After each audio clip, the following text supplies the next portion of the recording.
from the boom that it resides on the Z1 truss. Now you see Jessica Meir closing the hatch behind the two spacewalkers and isolating Meir and Hathaway from Menon and Adno.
Houston airlock in step 77. We have completed steps 76 and 77, and you guys are go for step 78.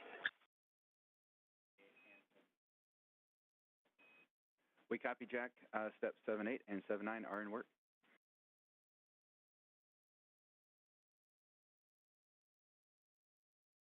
Okay, and we will sit tight until you guys are done with 7 all the way through 80, and then we'll pick back up in 81 when you let us know. Copy, those are in work.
This is Mission Control Houston in the equipment lock section of the Quest airlock. Jack Hathaway on the left, Jessica Meir on the right. They have moved the two spacewalkers for today, Anil Menon and Sophie Adeno, into the crew lock section that's behind the hatchway that you see there. As we stand by for the start of the depressurization of the crew lock that will lead to the opening of the hatch and the two spacewalkers placing their suits on battery power to mark the official start of today's excursion, the 282nd in support of space station assembly, maintenance, and upgrades. Airlock Houston, Space to Ground 1 for EV crew. You are now hot mic on Space to Ground 1. And Jack, you are go to proceed, picking up with step 81. 1 copy. 2 copies.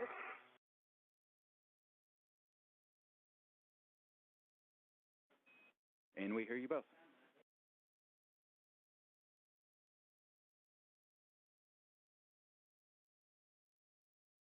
And airlock, we copy that we are proceeding in step 81. All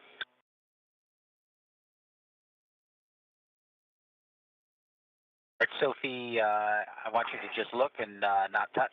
Can you check on the UIA that the depressed pump power switch is indeed in the off position?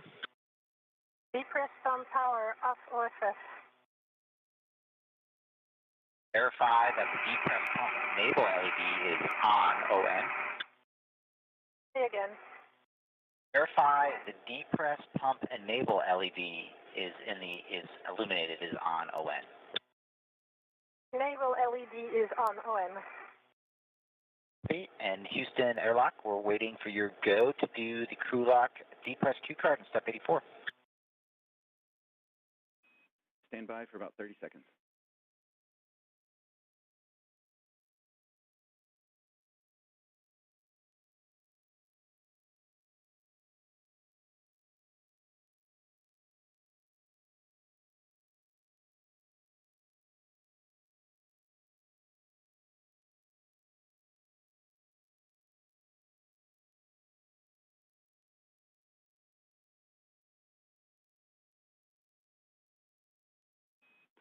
Thanks for your patience, Jack. With that, we are go to step into the crew lock, depress, repress crew card. Copy, we're go in step 84 to start the Q card.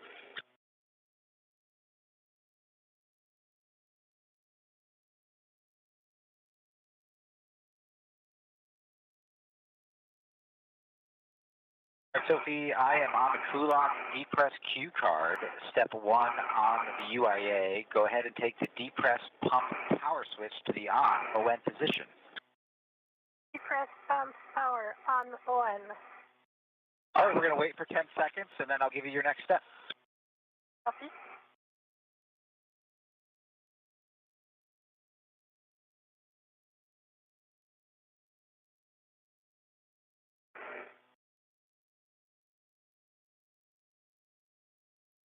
It's been 10 seconds. You can take the depress pump manual isolation valve to open, and you can expect an alert tone. Copy.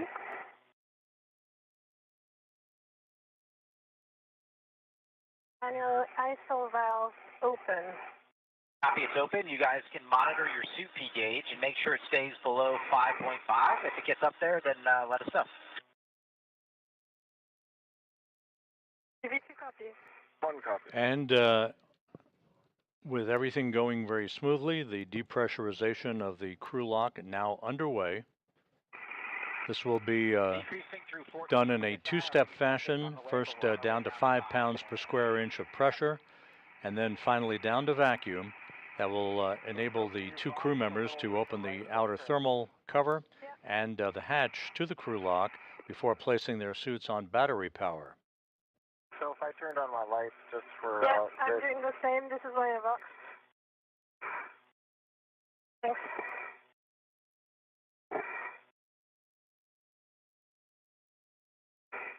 I found EV2.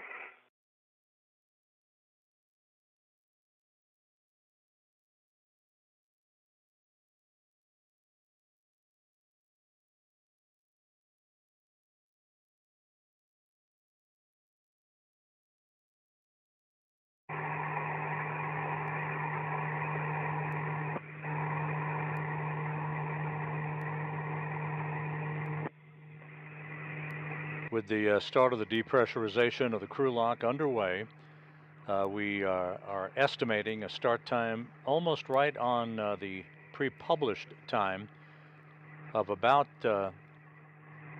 7:35 a.m. Central Time, 8:35 a.m. Eastern Time. We'll continue to track that start time for you as we get a bit closer.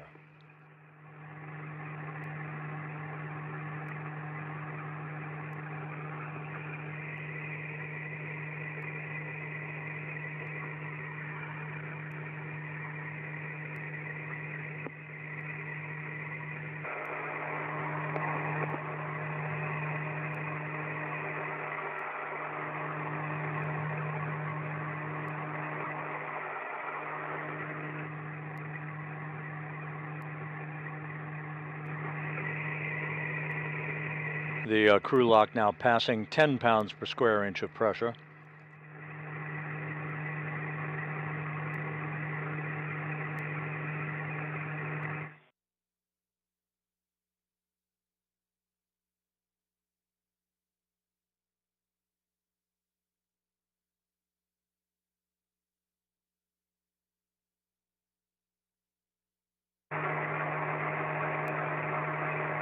We're passing 10 psi on our way down to 5. 1 copy. 2 copies.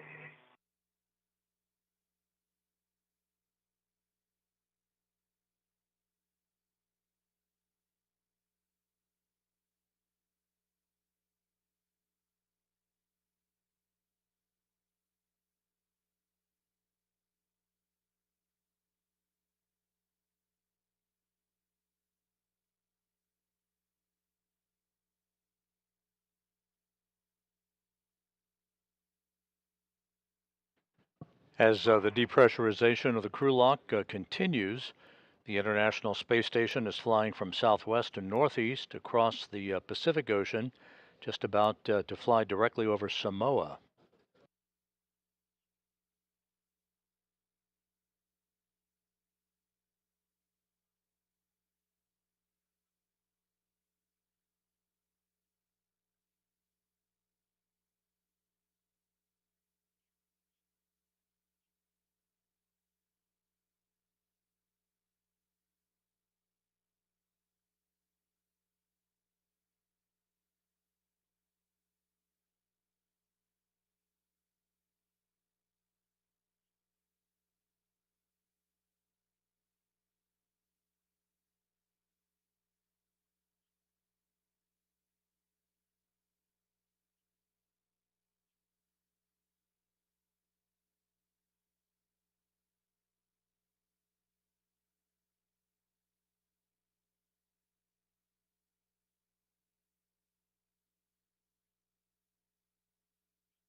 Continuing on down, we're passing 6.5 psi. You guys might get an alert tone at 6 psi. We're working our way down to 5.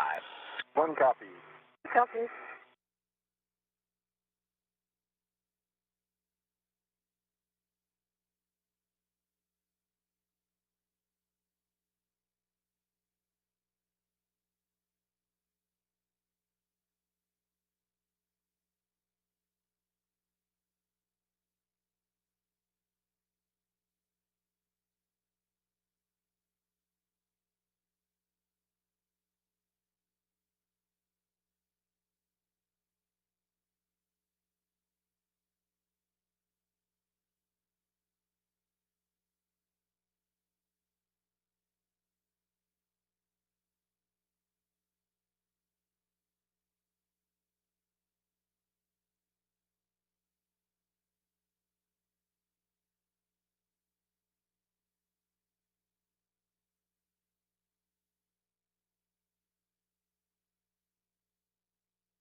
This is Mission Control Houston, once again monitoring the depressurization of the crew lock on the International Space Station's Quest airlock.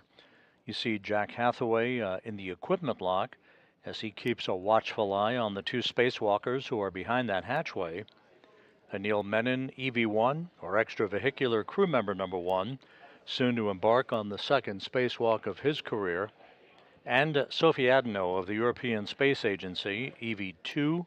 She'll be wearing the suit with its no markings, just a pure white suit, no markings whatsoever on her suit, as EV-2, extravehicular crew member number 2. Menon will be first out of the airlock, followed by Adano. They will set up their tools and tethers, turn on their helmet cameras, and then begin to make their way over to start the process of removing the failed space-to-ground antenna that is sitting on a boom on the Z1 truss of the International Space Station. 2 space-to-ground antennas reside on the station who live side by side to each other. The failed antenna will be replaced by a spare that is housed currently on external stowage platform number 3, ESP number 3, that is on the P3 truss or port 3 truss of the International Space Station. You'll reach out and put your hand on the depress pump manual isolation valve and take it to close. You should get an alert tone. Depress pump man isolator valve is closed. All right, glad to hear that. Now we're going to get into a leak check. So both EV1 and EV2, if you'll take your display switch to status until you see a leak check question mark, and then a long yes to execute, follow the displayed instructions, and let us know when you're done. Copy. 1 copy.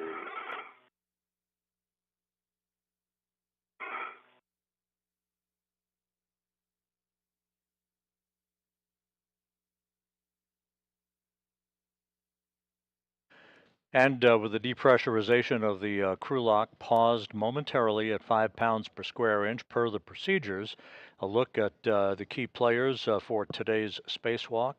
At the top of your screen is veteran astronaut Anne McClain.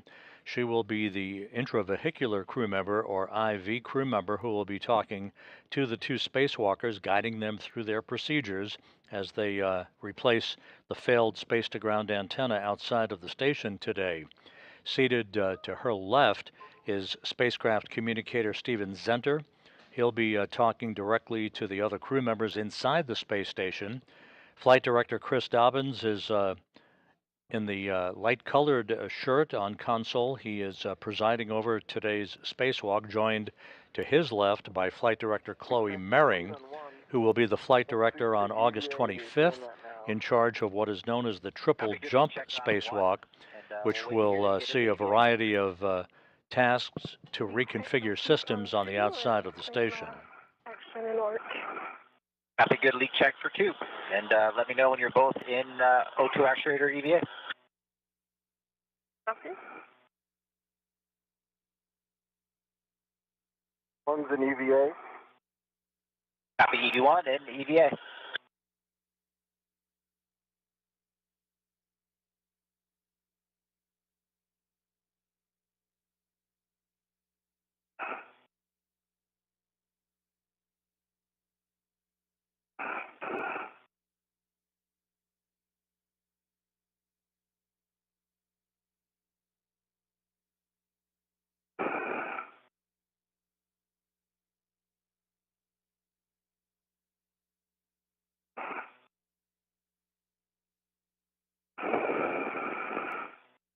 EV2, EVA. Copy, EV2 is O2 actuator and EVA. All right, next step, we're going to continue the depress. EV2, take the depress pump manual isolation valve to open. You can expect an alert tone. Depress pump man ISO valve open. Copy, the man isolation valve is open. I'm taking the emergency MPEP out here to the open position as well. And if both EV1 and EV2, monitor your suit P gauge. Make sure it stays below 5.5, and if it gets up there, let us know. 1 copy. 2 copies.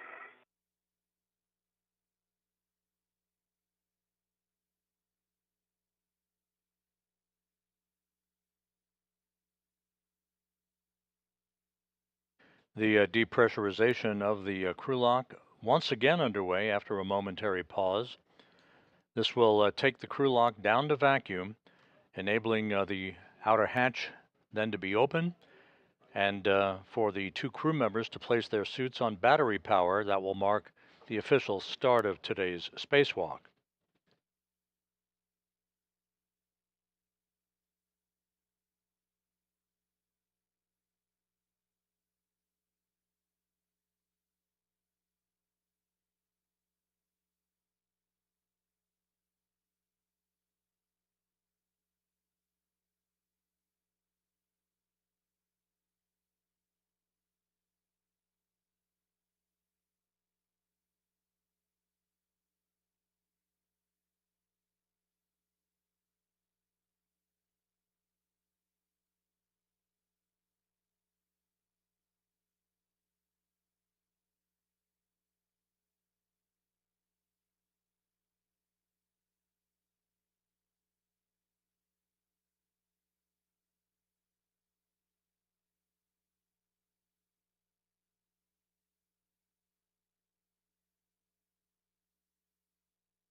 Jack Hathaway and Jessica Meir in the equipment lock section of the Quest airlock, monitoring the systems as the crew lock is just about at 2.5 pounds per square inch of pressure. Once again, moving steadily towards vacuum.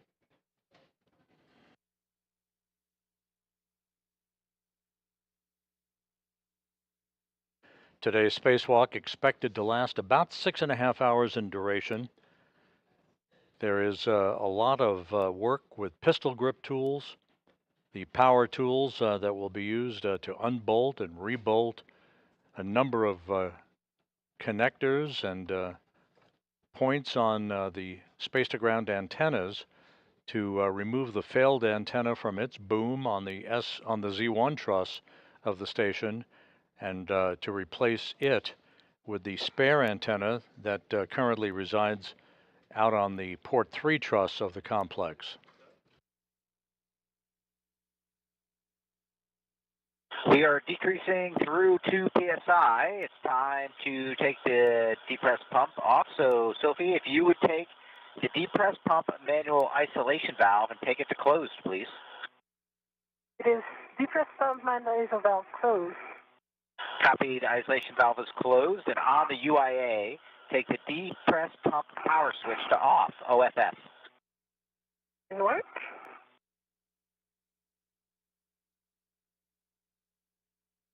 depressed power off OFF. Copy off OFF. You guys are awesome. You're going to crush it out there, and we will be here waiting for you in a couple hours to bring you back inside. And with that, Houston, and you got them. Jack and Jessica, nice job getting the crew ready. Neil and Sophie, it's game day. We are on step 11, and we are ready for your initial tether config. Good to hear your voice and ready to do some work. Thanks, Jack and Jessica. And here goes the tether config. I'll start with mine, but on the left side, I have a D-ring extender that's connected to a waist tether. The small hook is closed lock black on black, and the large hook is connected to that D-ring extender, so it forms a loop, and that large hook is unlocked. On my right side, I've also got a D-ring extender. The small hook is closed lock black on black, and the large hook is on my MWF unlocked. And then on the right side, the red hook goes direct. My D-ring, closed lock black on black, and that goes to the red reel unlocked. And on the red reel is the green hook, closed lock black on black, and the yellow hook goes to the green reel. It is closed lock black on black, green reel is unlocked, and the anchor hook is on my MWS. I've also got Sophie's anchor hook on my red reel, closed lock black on black, and I'm going to hand it over to Sophie to start her tethers and connect them up where I left off. Copy, Daniel. Thank you very much. So I'll start with my left. I have a D-rig extender on which there is a small hook of a waist tether, gate closed, locked, hooked black on black. The big hook of this waist tether is gate closed, locked, black on black, and goes to the airlock waist tether. Big hook, which is gate closed, locked, black on black. The small hook of this airlock waist tether is gate closed, locked, black on black on the airlock D-ring extender. So for me, that's a good load pass to the airlock. Then I'm going to switch to my right side. On my right D-ring extender, I have a waist tether. Small hook is gate closed, locked, black on black. And the large hook is on my mini workstation. On this right D-ring extender, I also have a red hook from my red reel. This one is gate closed, locked, black on black. My red reel is unlocked, on which there is a green hook, also gate closed, locked, black on black. The yellow hook goes to the green reel. Yellow hook is gate closed, locked, black on black. The green reel is unlocked, and I think Daniel verbalized already that the Anchor hook. The anchor hook is gate closed, locked, black on black, which I double check here on his tethers. So for me, that's a good config. Okay, Houston is tracking a good initial tether configuration. So when the crew lock DPDT is at 0, you will expect an alert tone. Copy. That long list of procedural checks by Anil Menon and Sophie Adno. And Anil and Sophie, it's going to be about 10 minutes to get down to that number. Houston. You're hearing the voice here in Mission Control of veteran astronaut Ann McClain, who has taken over spacecraft communications duties. She is standing there in the lavender jacket. She will be talking directly to the two spacewalkers, guiding them through their step-by-step procedures as they replace a failed space-to-ground antenna on the Z1 truss of the International Space Station. The spacewalk officer for today's spacewalk, Sandy Fletcher, here in Mission Control, happy with the tether configurations that were reported by Menon and then Adno just a moment or two ago as the precursor to the crew lock going down to full vacuum. That will occur momentarily, setting the stage for the opening of the outer hatch and the suits being placed on battery power to mark the official start of this 282nd spacewalk in support of space station assembly, maintenance, and upgrades.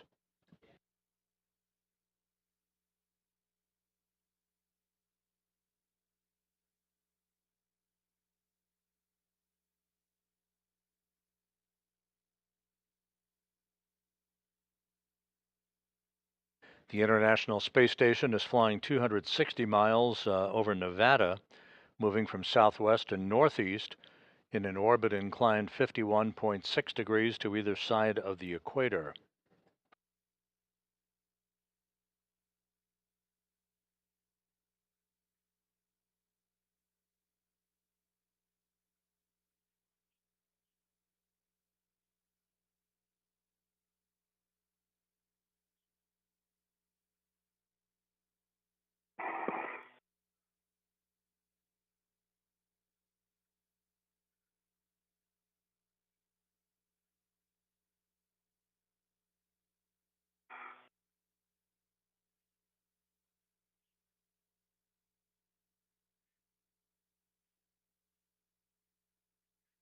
The space-to-ground antennas that are the subject of today's spacewalk activities, there are two of them that auto-track, if you will, basically move or swivel to point themselves in the direction of the tracking and data relay satellite system, part of the KU band system that enables high data rate communications for payloads, video, crew procedures, and other systems on the International Space Station.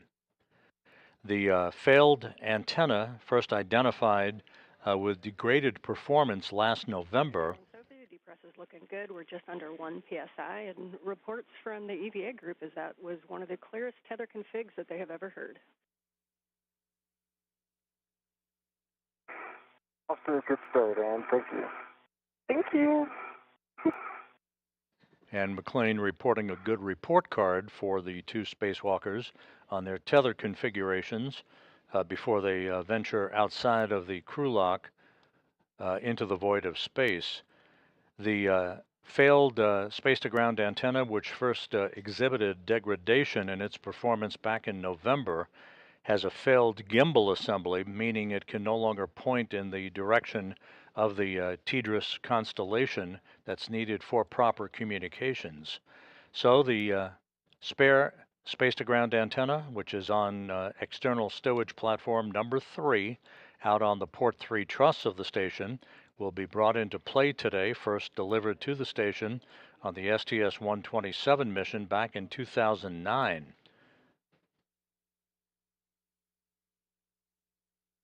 The antenna that is degraded and will be replaced today was delivered and installed on the station on the STS-132 mission back in 2010.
We're now sitting at about 0.7 pounds per square inch of pressure in the crew lock, approaching vacuum.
And Anil and Sophie, we're showing you at about 0.65 or just under. Good copy. Good copy.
With the crew lock section of the Quest airlock approaching vacuum, we are expecting today's spacewalk to start just about on time at about 7:35 a.m. Central, 8:35 a.m. Eastern Time. And again, we'll keep you posted. The official start time to be marked when Menon and Adno place their suits on battery power. Menon soon to begin the second spacewalk of his career, Adno her first.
with the crew lock section at 0.5 pounds per square inch and just a bit below that actually.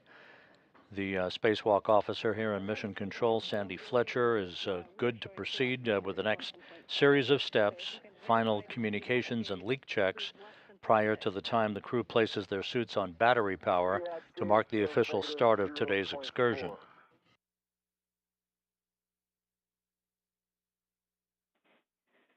Well, that will work for us. You are go to open the hatch and stow it and ensure the emergency MPEV is closed. Happy go, EV1.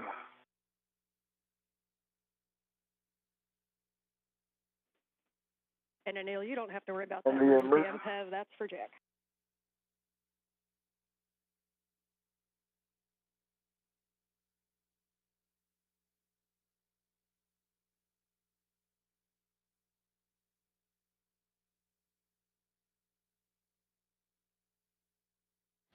The hatch to the crew lock is now open.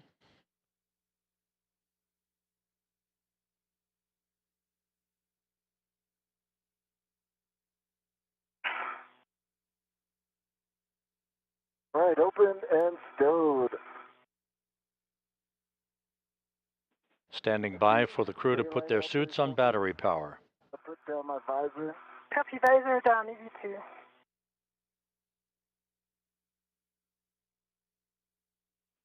Okay, copy. Hatch is open and stowed. Confirm, EV1. Okay, we are now moving into post-depress. On your DCMs, switch power to BAT, stagger your switch throws, and expect a warning tone. EV1 is going to go first. Confirm. That. Copy, EV2 going now. That.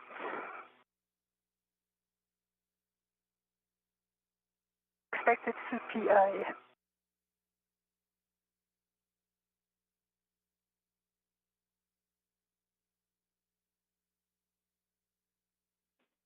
And for EV2, Sophie, did you say that power is BAT?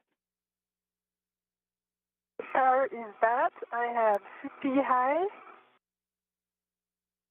What's expected? Copy EV1 and 2, powers to BAT and suit P high message. And that is expected, you're right. At this time, you can switch your display to Pro and verify a functional display. EV1 sees functional display. EV2 functional display. Copy, step 3. On the UIA, EV2, Sophie, switch power EV1 and 2 to off, OFF. And check that the LEDs all 4 go off. Copy. In work. EV1 power off, OFF. And 2 LEDs off. EV2 power OFF and 2 LED off. Copy. Step 4, for both crew, you can remove your SCU from your DCM. You'll install your DCM cover and stow the SCU in the pouch with your pouch Velcro closed.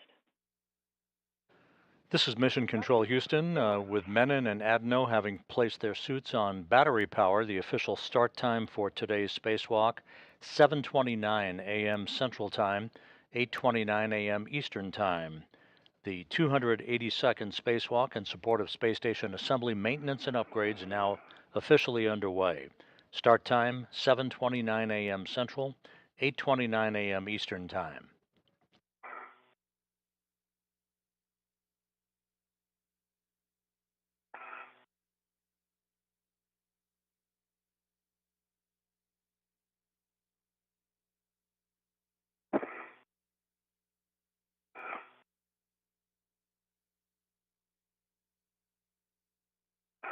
And 1 is stowed.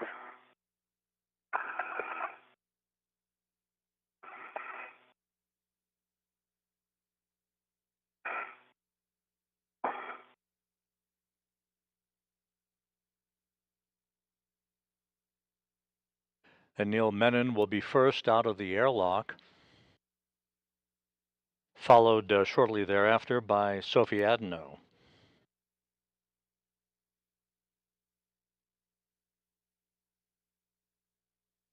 Crew is towed.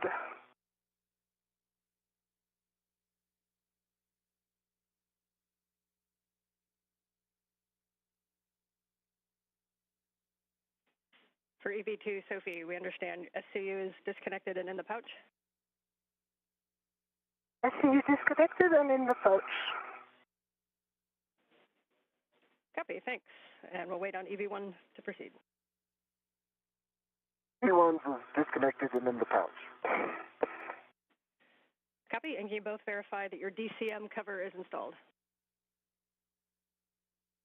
DCM cover installed. DCM cover is installed. Copy. EV2, Sophie, check that the depress pump man ISO valve is closed. Press pump man ISO valve closed. Copy. Both crew, on your DCM, take your temp control valve to max hot, which is lower numbers. Good opportunity to use the mirror.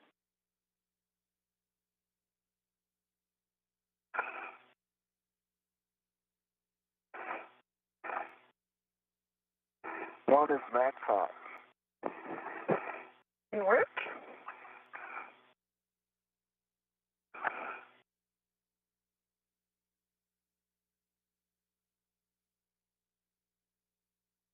Do max hot. Copy. Both crew and max hot. You can switch water on ON. On, water on. Water on, ON. Copy. Both crew, water on. Check your DCM is blank and your bite is off. EV1, DCM blank, bite off. EV2, DCM blank, bite off. Copy. This time you can set your temperature control valve as desired. Please report those settings, and a reminder throughout the EVA to let us know if you make TCV changes, and best practice is not to do large changes over 2.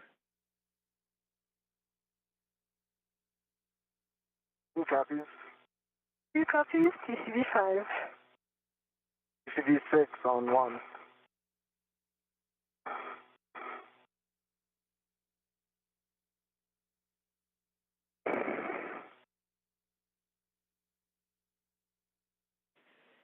Copy 6 for EV1. And EV2 had 5. Yeah, 5 for EV2. Copy 6 and 5. Report suit pressure gauge. Pressure gauge on EV1 is 4. Spacewalk intravehicular crew member Ann McLean is reviewing the correct configuration for spacesuit systems with Anil Menon and Sophie Adeno before Menon moves outside of the Quest airlock to set up his tethers and tools, followed by Adeno in the first stages of today's spacewalk to replace a failed space-to-ground antenna on the International Space Station.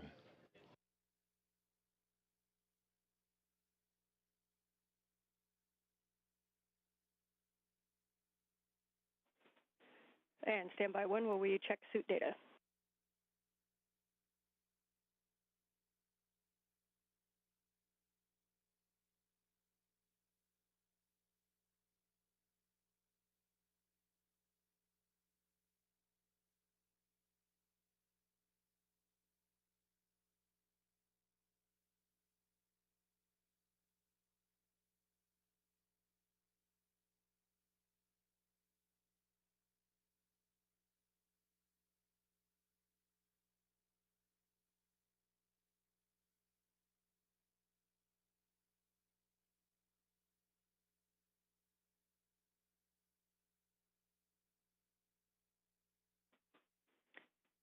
And Anil and Sophie, we are just looking at data. We're going to hold you here for a minute.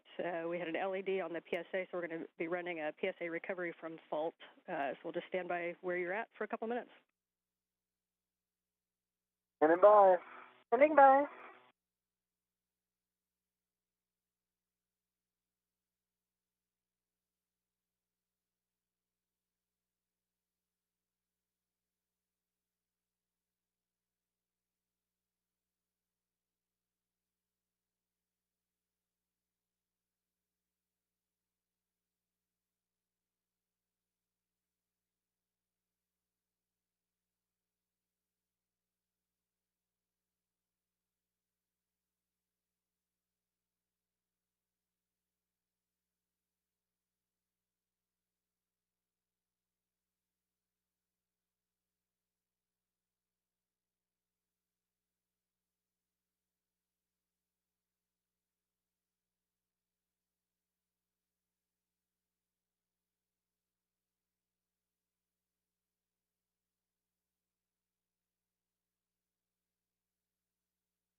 Okay, Anil and Soph, thanks for your patience there. And we just have the IV crew running some steps on the PSA, but it does not impact you. So at this time, Anil, you are go to open the hatch thermal cover. You can unhook the strap from the magnetic plate D-ring, move the hook to the integral tether point, and cinch the strap until snug. When you do, please report number of Sharpie lines. Hey. Opening the thermal cover now.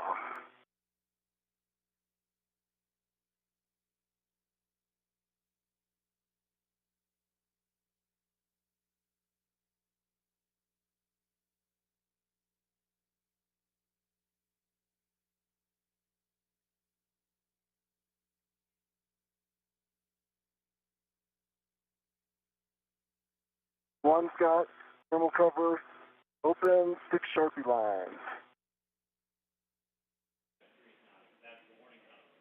Copy. It is open, and you got 6 Sharpie lines. You are go to egress the airlock, and your first step is to attach your anchor hook, EV1 anchor hook, to the forward airlock D-ring. One is egressing now and looking for forward.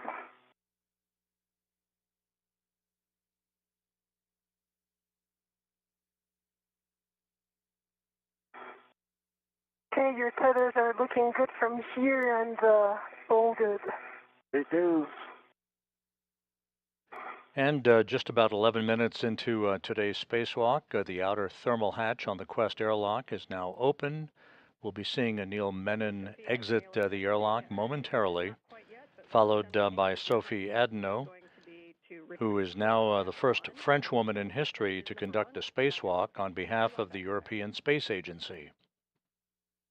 Will do. Crew look back number 1.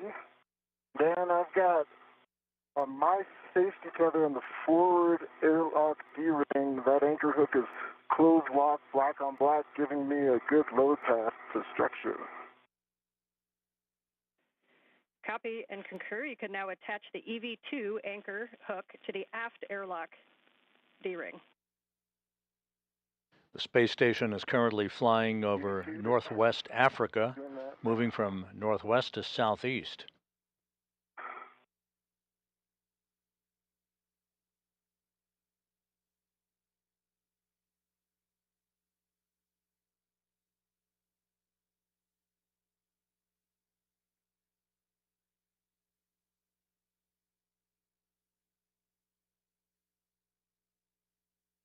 And EV2 is on the aft D-ring, closed lock, black on black, giving Sophie a good load path to structure. Sophie's goes to unlock her waist tether, and I will get in position for that crew lock bag 1. Okay, I am ready to pass the crew lock bag 1. I double check it's number 1. I will wait a minute before, I'll pass the bag first before and I exit before I release my airlock, since I have to, Sounds great, Sophie. I'm going to get my BOT ready. I'll tell you when I'm in a good position. Copy all. And we concur with all your words. Great teamwork. And Neil, eventually you'll go on the forward side. And then, Sophie, as you release the crew lock bag to him, please just let us know if you are leaving the large small in the airlock or if you're taking the large small with the crew lock bag. So the plan is to leave the large small in the airlock, and the small that is currently attached, once Anil will be ready to the bag, then I will put it back on the UIA tether point. Hey, Sophie, I'm reaching for the bag. I see you. I see you have control of the bag. I do. Let me get my ret on it. Mm-hmm. That is Anil Menon, who's just outside of the Quest airlock, receiving the crew lock bag with tools and other equipment needed for today's replacement of the space-to-ground antenna on the Z1 truss of the station. Put this on my BRT, and then I will clear some space, or I'll get ready for that RU bag. Copy. I confirm the small ret is on the airlock UIA tether point. Great to hear. And I'm getting ready for the bag, but take your time for the medium RU bag. Do that. Give me a second to get this VRT squared away. Sure. Take your time.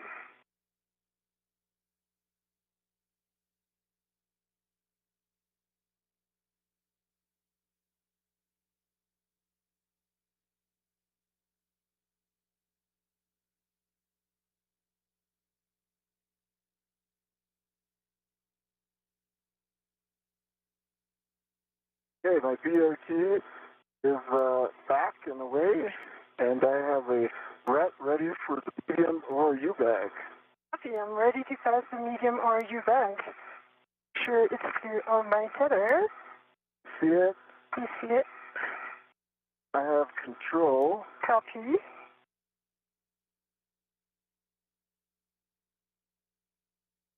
I now have a ret on the handle, Copy. and let's see. Let's see if the airlock ret. I'm going to shake it. It's right here, right? Yes, I confirm. Okay. It's coming off. I'll tell you when it's released. I am ready. Okay, it's coming back to you. Copy. I have the ret. You have the ret. Yep. Okay, I'm clearing some space.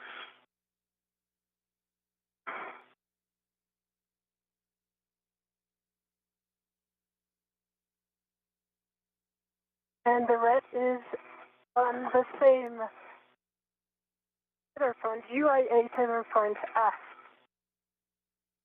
Okay. Copy and good config.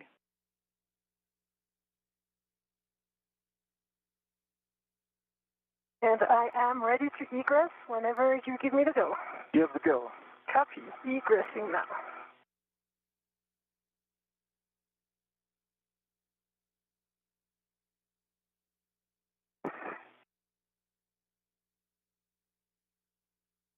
I see you coming out.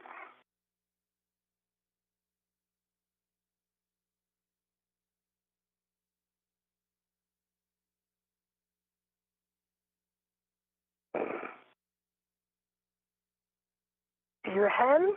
Hi, Neil. Hello. Okay. I am going to the aft side. I already have a local, so I keep it. And now I'm putting my end effector. All right, I'm out. I'm ready for the body checks. Oh, maybe You before. want your or? You can, Yeah, I'll take my bag before. Yeah, that's true. As you like. That's a good idea. Okay, I'm just gonna move some tangles here.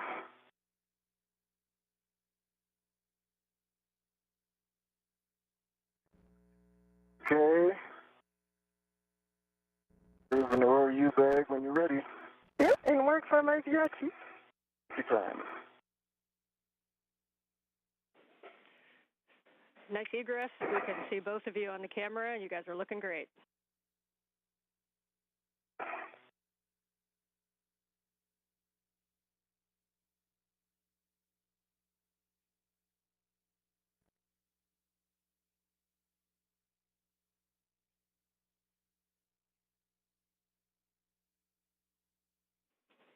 And as you guys get situated with the bags on your BRTs, just a reminder that to tighten your BRT knobs and really take a look at where your ORU bags and crew lock bags are. The divers are not as much of a help in space, so you want to keep those nicely tucked to your body, and you may need to use those joints on the BRT.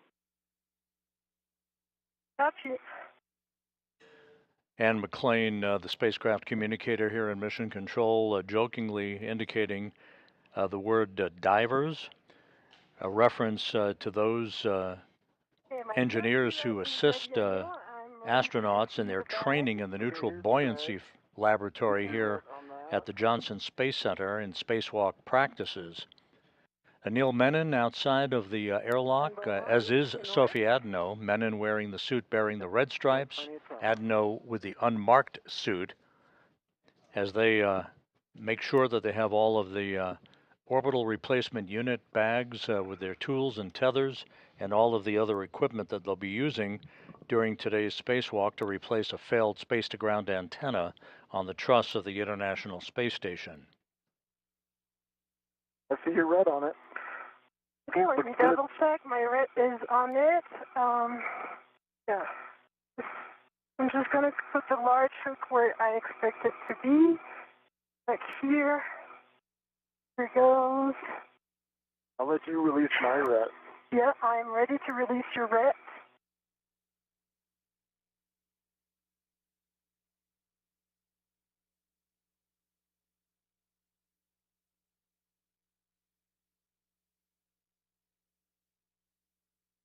The red is released. I see it. Let me just put it on my NWS and I'll be ready for the buddy checks. Copy. And I think I'll readjust my ERT a little bit too.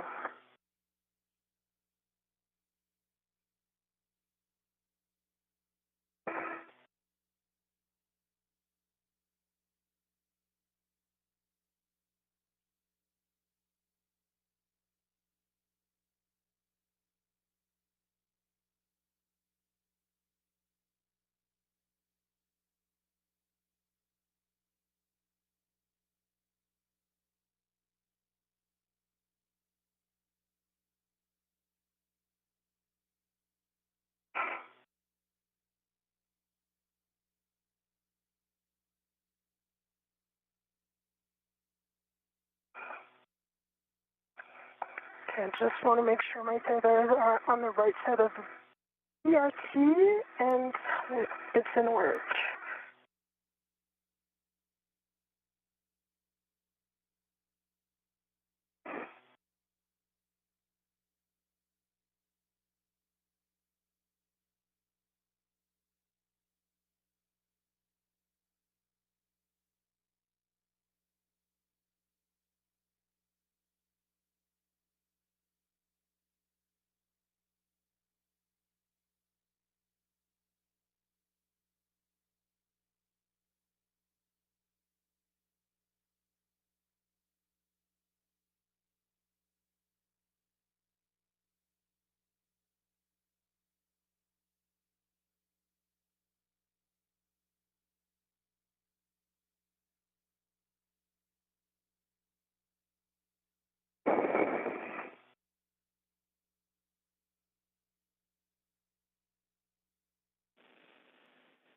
And as you complete the medium ORU bag stowage, Neil, your step after this is going to be to close the thermal cover. No rush on that, but if you'd like to start getting into position. And after that, we'll be doing buddy checks.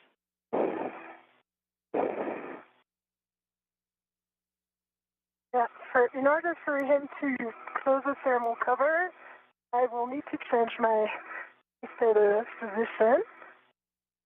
Standby 1, I've got it. I'll just hold the thermal cover here. Yep.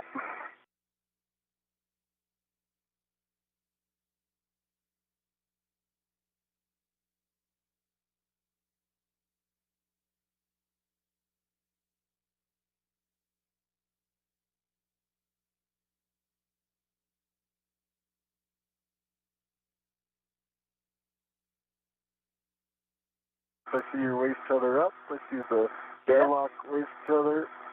Yep, you are go for that. My BRT is rigidized in position. Okay, thermal cover closed. Copy. Thermal cover closed. Your next step will be buddy checks if you'd like to get into position where you can see one another. And I'll just remind you of the list as you get into position. We're going to be turning on our HECAs. Then we'll be checking for green LEDs, MWS and BRT tabs, safer handlers, and tethers and tools. Yep. All right. I'll start off, Sophie, okay? Yep. I see one green light. I see your 4 lights, headlamps are on, just confirming that for you. I see your 2 safer handles are down, and I see your 3 tabs are up. Taking a look at your tools and tethers now, and while I'm doing that, think about your hat and gloves. Okay, my hat is dry and gloves are baseline nominal. Tool and tethers look good. The only thing I have for you is your left waist tether. It goes off of your D-ring extender on the outside of your BRT to that circular handrail. Yeah, so I see that. just be aware when you take it down on the outside.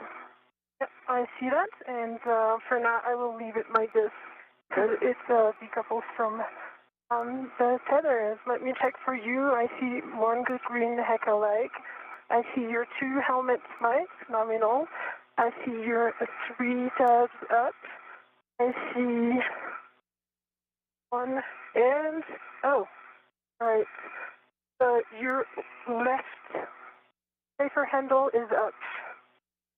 25 minutes into today's spacewalk, Anil Menon and Sophie Adno performing what are called buddy checks, basically examining each other's suits and tethers to make sure everything is in order before they move away from the Quest airlock. They're also reporting that their HAPs, or helmet absorption pads, are dry. That's the way they should be in their helmets, and that their gloves are looking good as they set out to the work site that will enable them to begin the first part of today's spacewalk, the procedures to remove a failed space-to-ground antenna from the Z1 truss of the station. All right. Let me check your tools and config. I see the tether config is good and all the sliders are as expected. Tools and tethers look good to me. And I see your bag registered on your BRT. And yeah, that's the manual. Okay. And Sounds Sophie, good. can you just confirm buddy check. that you checked both safer handle, please? Yeah, both safer handles are down. The one that was up was ISO valve on the left side. Now it is down. The 2 are down, I can confirm. I've got a dry hat, man. Copy, thanks, and copy HAP. So at this time, Anil, you can begin your translation to ESP2 forward. Reminder as you go around that the WIF 6 is where you're headed, and that is the portmost WIF on the front of ESP2. Sophie, at this time, you can perform some translation adaptation to get used to your new environment. Welcome to space. Thank you. Copy all. Adaptation. I will do minimal adaptation and feel very good now and ready to go. I'll just wait for Anil's tethers to be clear before I leave. Okay, good plan. And just a reminder for both of you as you translate to take a look at those handrails and don't slide the gloves on the back of the handrails. If you see any strikes or anything, let us know. Copy. Those instructions from Ann McLean indicating that Menon will make his way to external stowage platform number 2, which is alongside the Quest airlock, to retrieve the articulating portable foot restraint that he will install at the end of the Canadarm2 robotic arm.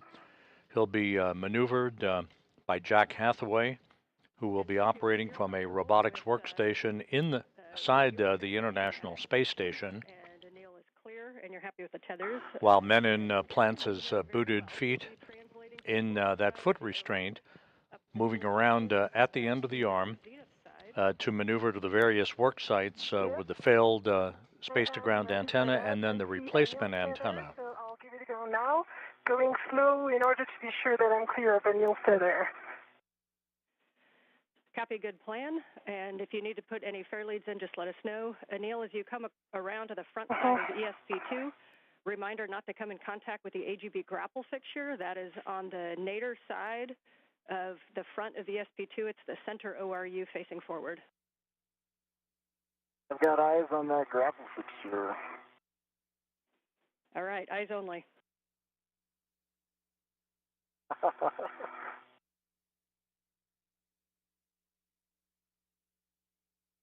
Anil, I see your tether. I leave it on my left, and I double check that it's not my bag. Yep, and you'll find as you come around the corners is when that bag's going to want to swing. So you're going to be coming around to the forward side of the airlock, and as you come up, we're going to recommend that you stay starboard of the CETA rail to keep your tether routed that way.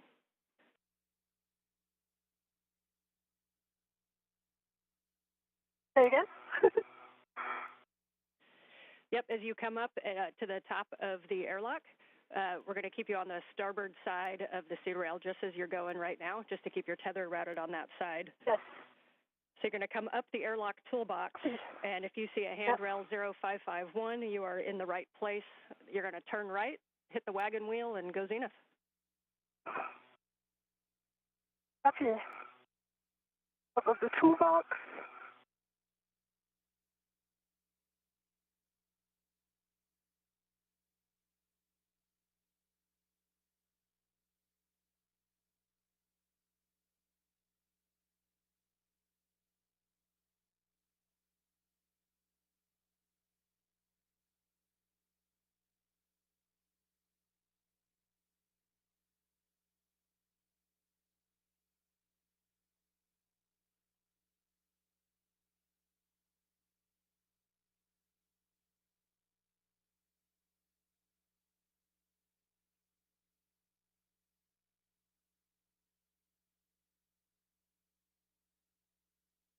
Yeah, I'm going to take the forward pass, the V1. Okay, we understand you're going to go on the forward path. So reminder, it's probably easiest to translate on the high-pressure gas tanks. They've got those handrails that'll put you right at the base of the forward path to Z1.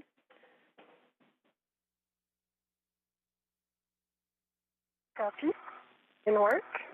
And for Neil, we see you at the APFR in with 6.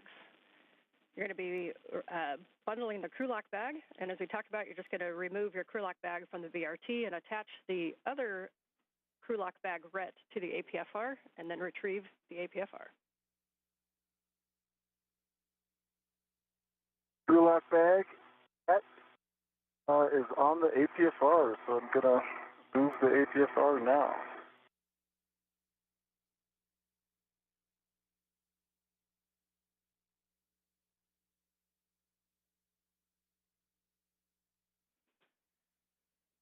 And Sophie, as you get up there, I'm sure you're going to get a nice view of the SAS antenna. You're also going to see some heat pipe radiators. Those are going to be the big squares that are shiny, and those are a no-touch. Yep. Copy.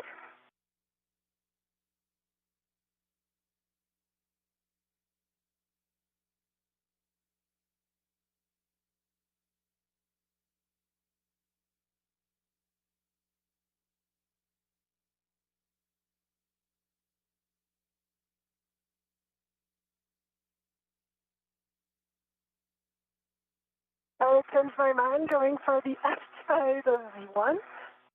Yeah, it was a change of lane slightly challenging, so I'm now on the aft side and everything goes nominal.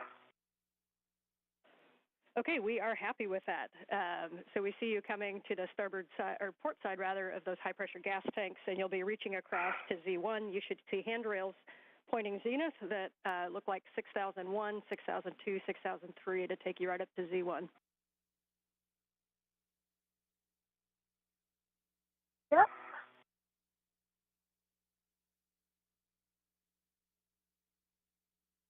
I'm mindful of the APSR and the SSR antenna.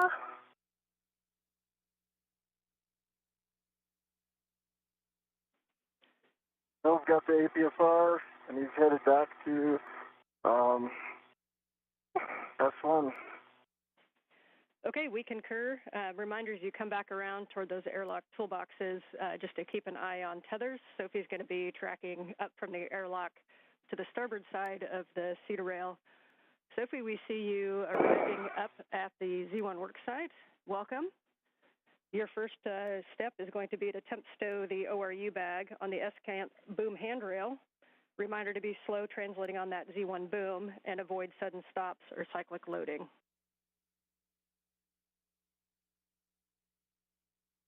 Copy.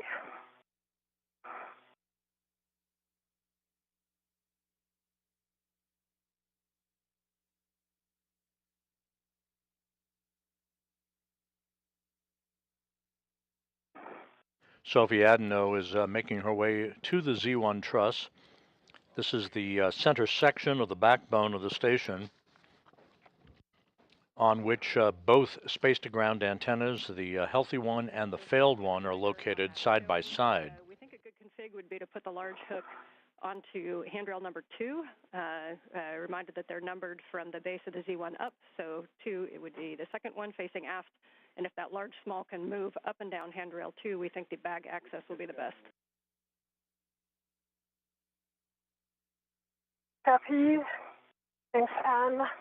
Just working now for one fair lead of my safety tether so that the next step is going to be easier when I come back, when I go to ESP3 translation.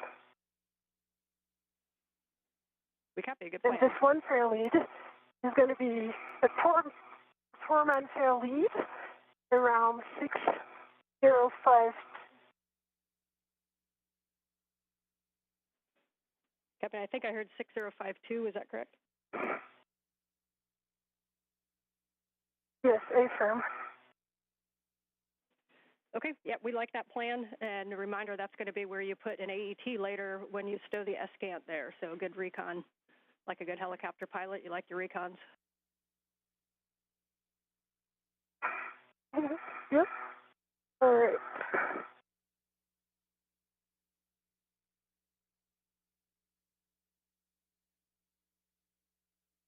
And I got to look at that EPFR as I was passing the starboard one. There was no sharp edges that I saw. It would have taken a little bit of work to get some photos, so I just bypassed it. I saw some scuffing on the heels. It looked like paint removal, but no sharp edges. Okay, we copy and we appreciate that report.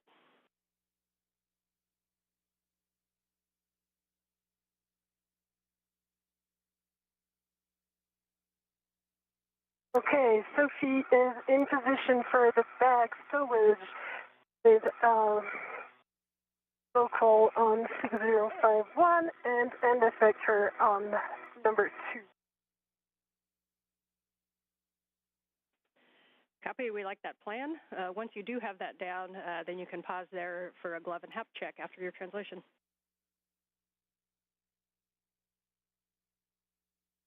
Copy, and I will also change my TCV setting.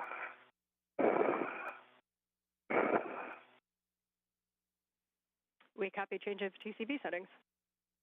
38 minutes into today's spacewalk, Sophie Adeno is at the Z1 truss of the International Space Station. She'll be removing a heat shield from part of the mechanism on the boom of The apparatus upon which the failed S-Gant is mounted, it's called an AGIT, which is an acronym for the Antenna Group Interface Tube. This is essentially the mechanism on the boom upon which all the electronics are interwoven. She'll be removing a heat shield from that boom as one of the first steps in the removal of the failed antenna. Meanwhile, Anil Menon, you're looking at the helmet camera view from Menon. He is retrieving a portable foot restraint from a stowage platform alongside the Quest airlock that he will mount at the end of the Canadarm2 robotic arm that will be operated later by NASA astronaut Jack Hathaway from a robotics workstation in the station to maneuver Menon back and forth to position the failed space-to-ground antenna. Once it is removed from its boom on the Z1 truss, and then ultimately to maneuver the spare antenna to that location on the Z1 truss for its installation. Good view of the thermal radiator flap and some MMOD strikes.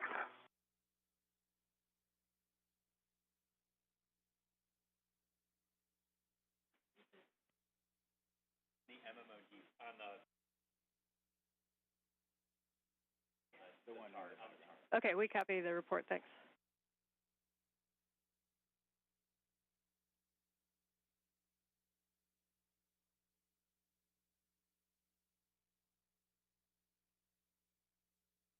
And I'm up to Cedarburg. Copy, you're going to head left, starboard. You're to the F1 NTA, which is mile marker 6900, 6900.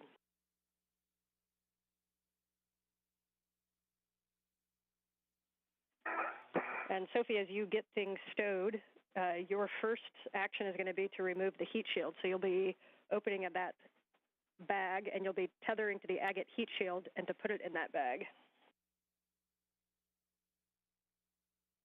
Copy. Right now, I can confirm I have 2 AET, 1 on the handrail 2 and 1 on the handrail 1, and I'm currently removing my VRT.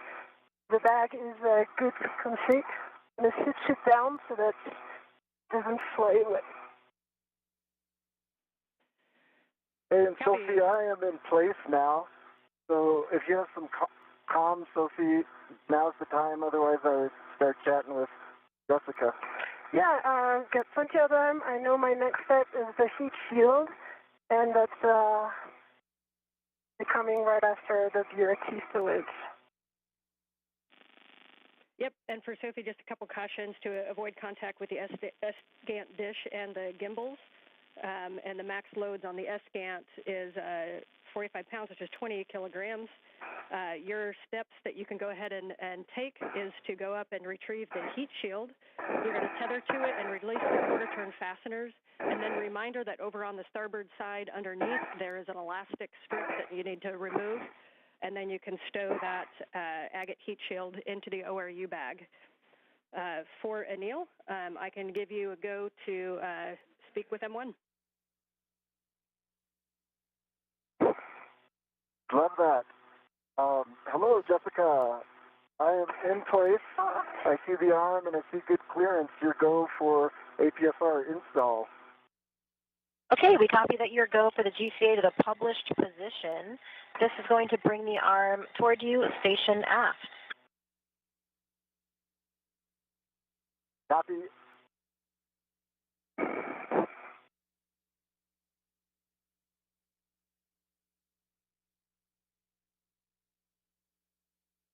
Anil, we're starting the arm motion in 3, 2, 1.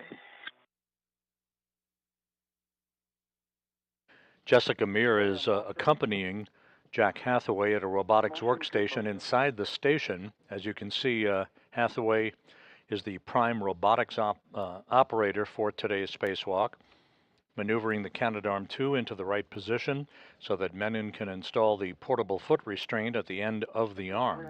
He'll be riding at the end of the arm to move the space-to-ground antennas, the failed one and the replacement antenna, back and forth for the replacement work that is yet to be accomplished during today's spacewalk, which is now 43 minutes in duration.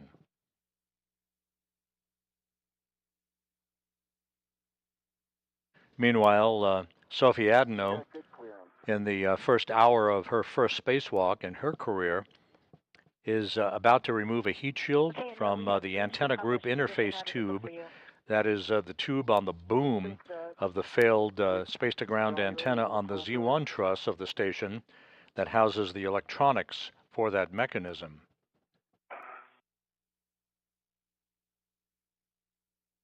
Let's call GCA complete here. Okay, copy GCA complete. Stand by while we get breaks.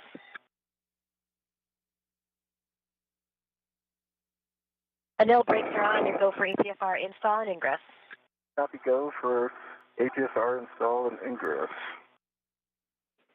All right, Anil, your APFR settings are 12 Papa Papa Fox 6, and up to you if you'd like to reset the APFR and then put it in. It might be a little easier to access. You'll be looking for 12 for the clocking. 12 Papa Papa Fox 6. Copy 12 Papa Papa Fox 6, and APFR is currently set.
And Sophie, when you have a moment to pause, if we could get a good glove and hap check, please.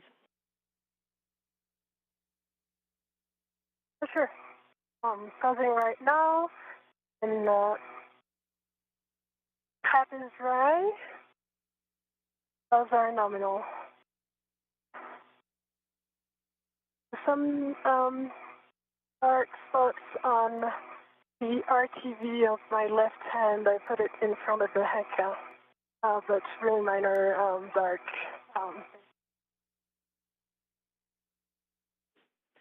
Okay, we copy the markings. If you have any other information like color or size, that's great. Right now, we'll take that as a nominal glove and hap check. Nominal color is black, and size is just less than a fingernail. Copy, thanks. And then Neil's got APFR. Neil's got the APFR installed, 12 Papa Papa Foxtrot 6. And they got a locking collar, black on black, good pull, twist test. And pitch knob is depressible. And Neil Menon installing the portable foot restraint at the end of Canadarm 2. Sophie Adeno reporting that her gloves look good and no issues with the helmet absorption pad in her helmet. It's nice and dry, just the way it should be, as we pass the 47-minute mark in today's spacewalk. The two spacewalkers, Menon and Adeno, setting up shop for the removal of the failed space-to-ground antenna. This will involve installing 12 gimbal lock bolts to prevent any inadvertent motion of the dish on the space-to-ground antenna during its transport over to its temporary parking place on the truss of the station, and ultimately for its installation on ESP3, which currently houses the spare space-to-ground antenna that will replace the failed antenna later in today's spacewalk.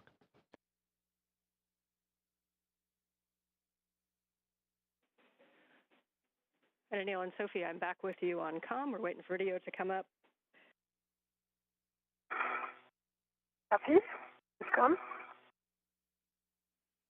And Anil, when you're in a good position and ready to walk through tether swap steps, let me know. Sophie says I can't see you. Let me know if you need any additional steps for the agate heat shield removal, and then we'll be taking over comm for the tether swap. Oh, no, all good. Just working on the translating up the boom.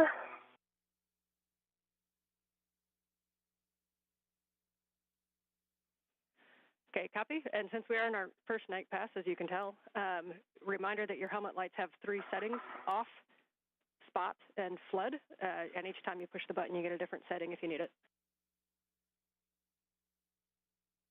Thanks for the reminder. Thank you. And the mill's ready for the tether swap. Okay, Anil, for the tether swap, the first thing that we're going to do, you have a waist tether down, I assume? Waist tether's down and defector is down.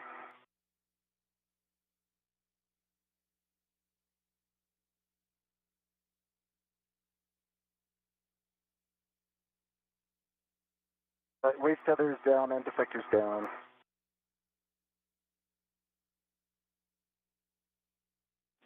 Hey, Sophie, how copy? I copy you loud and clear. All right. Tell me. Loud and clear. Copy. The tether from the overview bag is on the heat shield, and I double-checked both sides. It's all good, so I'm now going to remove the floater turn fastener. Gotcha. And for Anil, Bam, how do you copy? have a waist tether down? Waist tether is down and defector is down.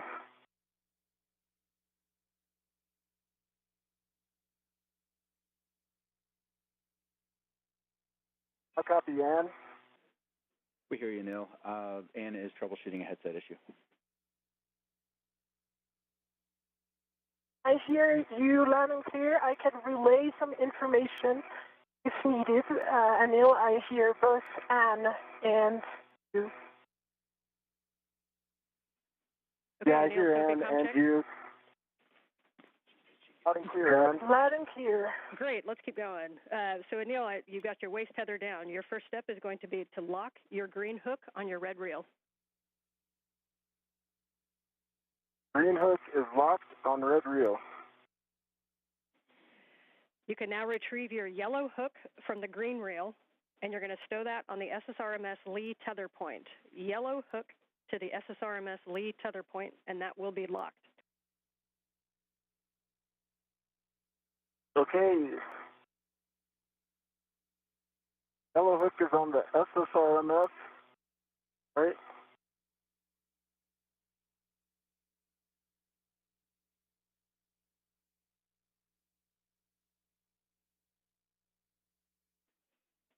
And yes, from yellow hook Yellow to hook is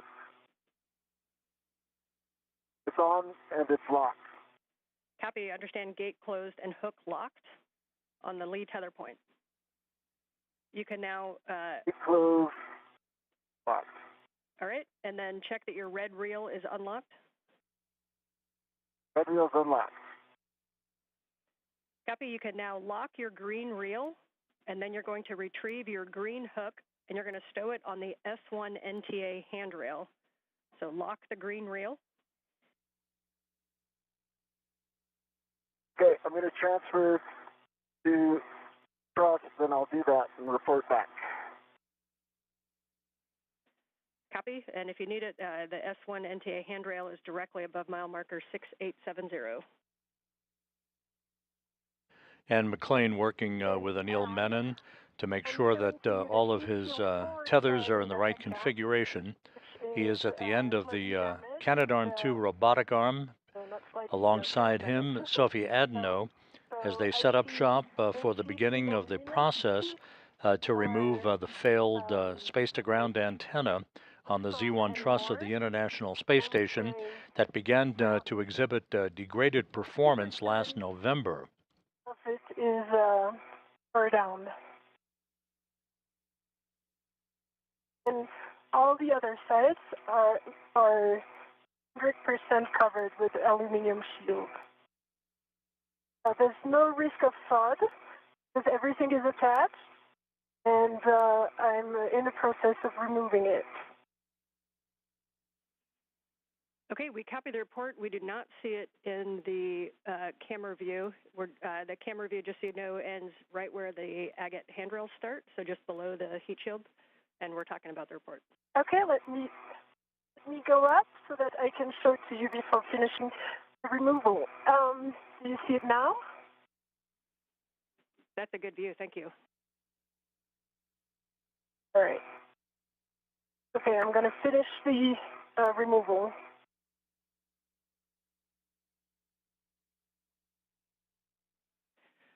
And Sophie, when you get a chance, can you tell if there's something that may be on the agate that caused that damage?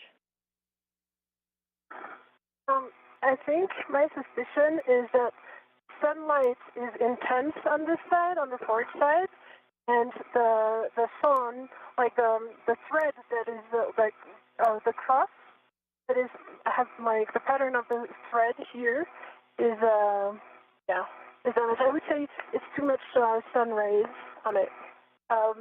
That said, I see that the aft side also has the beginning of this, right where the thread is in a pattern of cross.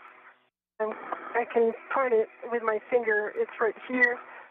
There's no risk of FOD, but it's of course less efficient, I guess. Okay, copy. We have a decent view of it. If you wouldn't mind pulling it down and right, and just then we'll get a little bit better view of that. We really appreciate the report. Okay, down and right like this. That is beautiful, and then just slowly move it to the right, and we'll be able to see the whole thing. Okay. Every side of it has a little bit of aluminum torn stuff. Again, the heat shield that Sophie Adno is displaying is basically the wrapping around the antenna gimbal interface tube, the agate as it is called. It's essentially where the electronics are located on the boom where the SGANT antenna, the failed antenna, is housed on the Z1 truss. And for Neil, back with you for your green hook on the S1 NTA handrail.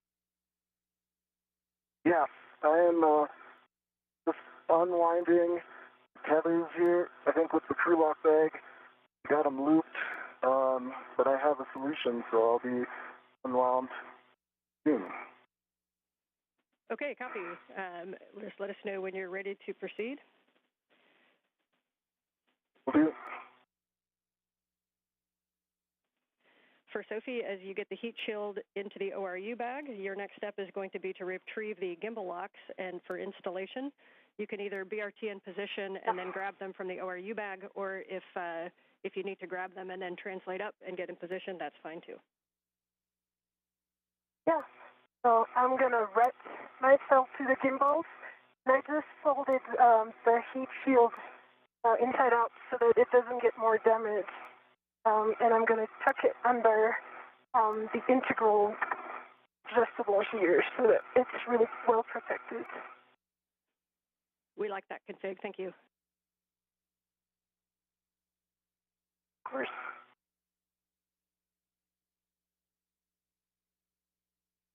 Okay, the tethers are unwound. I'm headed to the anchor point. Copy. Good work. So you'll be putting the green hook on the NTA handrail above mile marker 6870. It's just to the inboard side of the stanchion that says 07.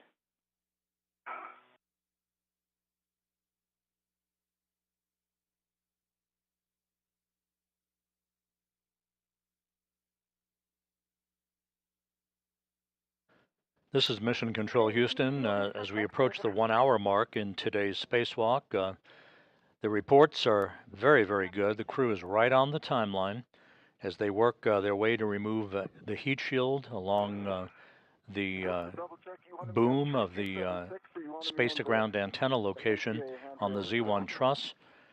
Also, their suits are operating as advertised. No issues reported so far in today's spacewalk, the 282nd in support of space station assembly maintenance and upgrades. In this view, you see Neil Menon wearing the suit bearing the red stripes as he prepares to accompany Adno in the removal and installation of a series of gimbal lock bolts. There are two sets of these bolts. The first set is 4 bolts. The second set consists of 8 bolts. They will restrain the antenna from inadvertent movement during the time that it is not only removed but transported to its temporary stowage location on the truss of the station and eventually on external stowage platform number 3.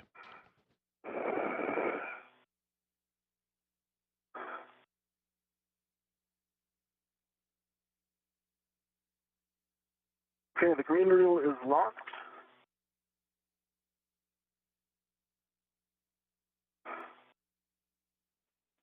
Copy, green reel locked, and you'll be retrieving the hook to the handrail and then unlocking it.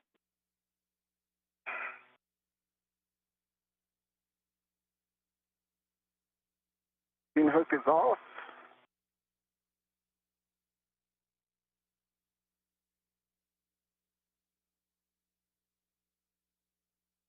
And the green hook is on the handrail.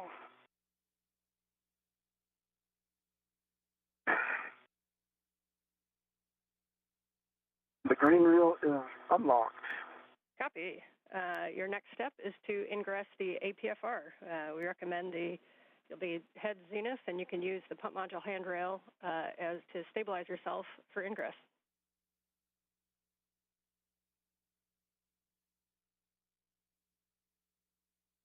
Menon finishing up the preparatory work for his planting of his feet in the articulating portable foot restraint at the end of Canadarm2, upon which he will be maneuvered back and forth in the transport of the failed space-to-ground antenna and its replacement over the next several hours. The robotic arm being operated primarily by Jack Hathaway from a robotics workstation inside the International Space Station, accompanied by Jessica Meir. I would like to reinstall it. It's right in front of my heck of view, if you see it. We see it, checking. Copy. And for your information as well, the heat shield didn't want to say tucked in, although I thought I had done a very good job of it. No worries. You are go to reinstall that TA clamp, and just a reminder that about potential sharp edges on those, so just take a look closely and you're go to reinstall.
This is Mission Control Houston. Just to recap today's spacewalk by Neil Menon and Sophie Adno. began when they placed their suits on battery power at 7:29 a.m. Central Time, 8:29 a.m. Eastern Time. They moved out of the Quest airlock, set up their tools and tethers. Menon is completing the installation of a portable foot restraint at the end of Canadarm2. He'll be transported around the vicinity of the work sites at the end of the robotic arm to maneuver the failed space-to-ground antenna to a stowage location, and then maneuvering the replacement antenna that is currently housed on ESP3, the external stowage platform number 3, on the P3 truss or port 3 truss of the station. It will be installed in a boom on the Z1 truss. That's the middle portion right in the center of the uprights of the truss of the International Space Station. There are 2 such space-to-ground antennas. The one being replaced today was installed on the STS-132 mission. Back in 2010, the replacement antenna was delivered to the station in 2009 on the STS-127 mission. And Anil, as you get into the APFR, we see about there, reminder, give yourself a good tug test. Make sure you're really comfortable with your heels. Once we get moving, we won't have too much opportunity to redo those. So once you're happy, just let us know. I feel pretty happy. They feel solid. Copy. We've got a camera looking big brother right over your shoulder, and you look good there. So at this time, we'll take a glove and a half check, please.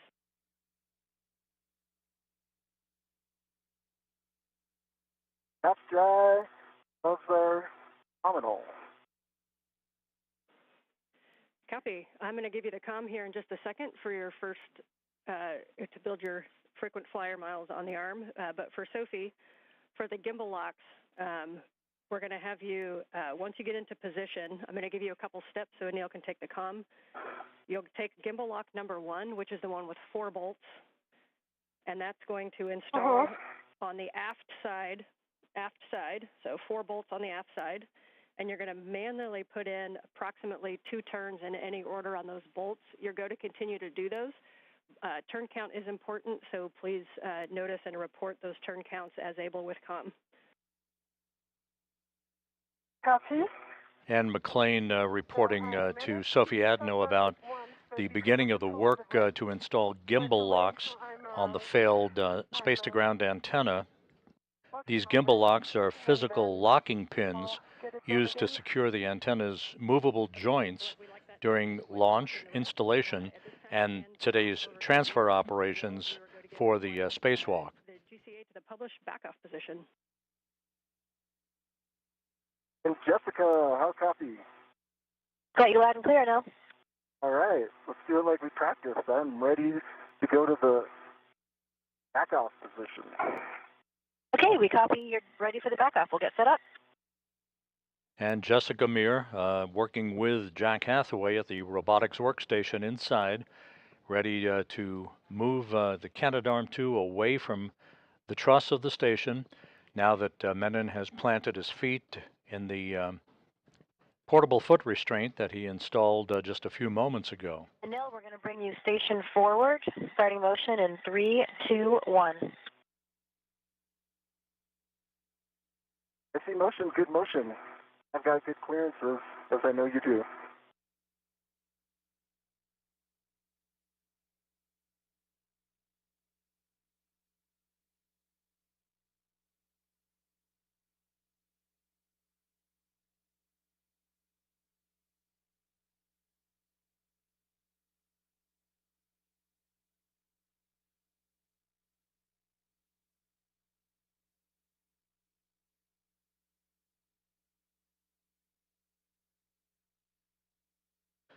A good view of Anil Menon at the end of the station's Canadarm2 as he is being backed away under the controls of Jessica Meir and Jack Hathaway.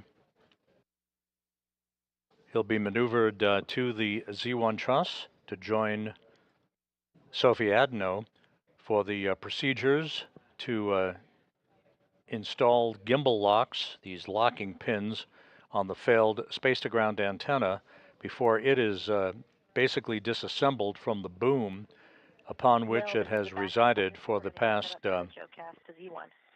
16 years.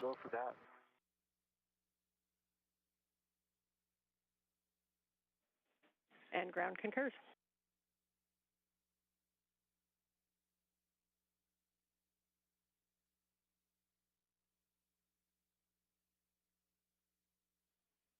And Sophie, as you get set up, if you need to redo RETs, you can. And BRT to 003 is our recommendation. It looks like you're just about to get that in place. Nice work. I'm already BRT to 003 and working on the install of the number 1 gimbal lock. Copy.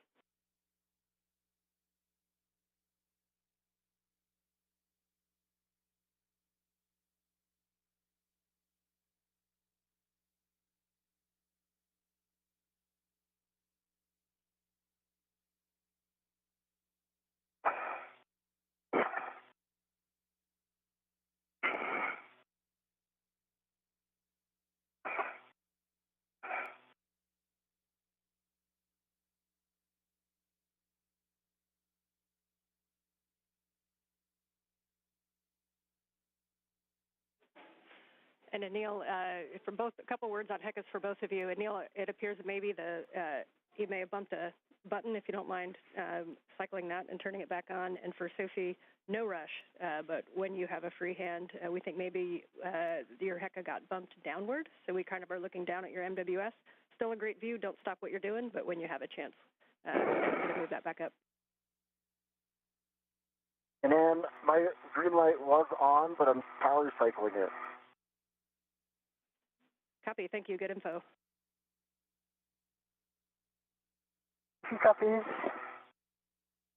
And Anil, this is Jessica. Are you ready for the maneuvers to intermediate through Z1 backoff?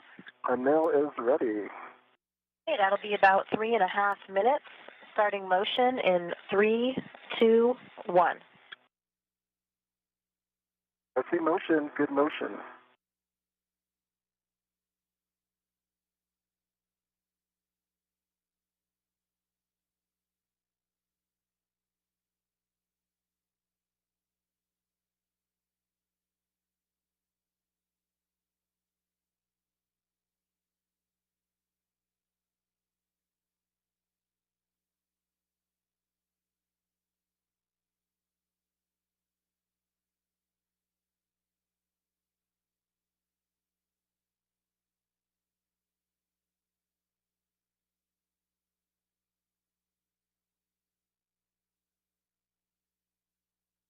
Once these 12 gimbal locks are installed, these locking pins to prevent any inadvertent motion of the dish while it's in the process of being removed and transported to its temporary parking place. The actual release of the failed antenna will be through 4 bolts that will be driven by Adeno with the assistance of Anil Menon. 4 bolts holding that space-to-ground antenna on the boom of the Z1 truss on the station. I think I'm going to have to wait for Anil to install it. And now what I see is that if I put the 2 bottom ones, C, Charlie and Bravo, into their location, then the 2 top ones are too high.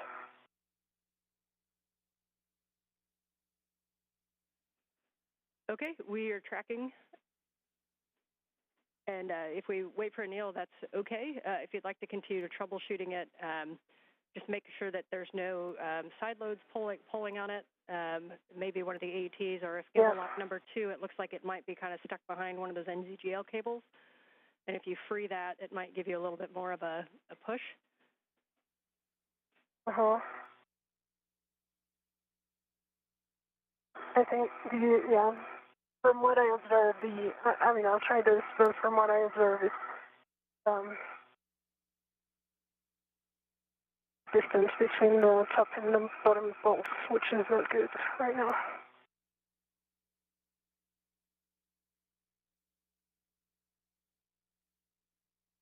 When I get there, do you have suggested solutions? Yeah. So ideally, if you could get a hand like to the key handle to try to change slightly the alignment. But from what I observe from here, it seems aligned. It's just the distance which just doesn't seem right. Like there's 1 centimeter difference, which is kind of interesting. Okay, I just locked the other red. I'm gonna give it another go. Now there's no side load at all. Okay, we are tracking and we're talking about it. Okay. And can you, for my purposes, can you remind me what bolt you're looking at? Charlie Bravo and Delta Alpha.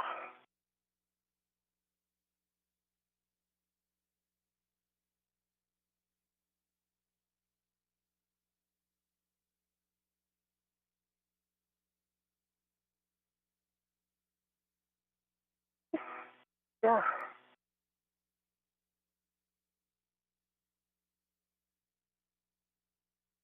What would be easier then is I would take care of Charlie and Delta to check the alignment, and you would take care of your side, the starboard ones, which are Bravo and Alpha. For now, either I align the 2 top ones or the 2 bottom ones, but I cannot do like the 4 there. Copy. And we copy, Sophie. We're talking about it also. Copy. And so to clarify, you believe that if you hand start, say, Bravo Charlie, that Delta and Alpha will not reach, or if you do Delta Alpha, that Bravo Charlie will not reach? Is that a good read? That's a good read.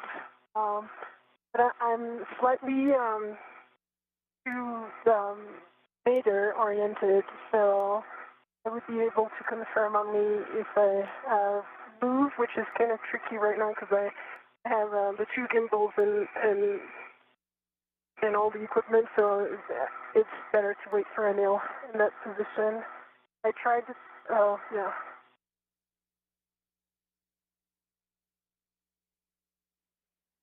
Okay, we copy. Right now, I just hand started Charlie and Bravo half a turn each. But what I observed, yeah, so it doesn't work. Or maybe it just needs some more force to attack. Okay, we copied half turn on Bravo and Charlie, and that may need a second set of hands for the rest. Yes. All right, well, we knew there would be some curveballs, so we're ready. Yeah. I'll be there in a bit. I'm pausing here, just making sure there's no side load, so we're good on that. Nanil, we're going to start motion for your next JoeCast in 3, 2, 1. So we'll be bringing you body in and down, a little bit right to get to the Z1 back off position. No copies. See motion, good motion, and I'll provide clearances where I can from the dish and Sophie.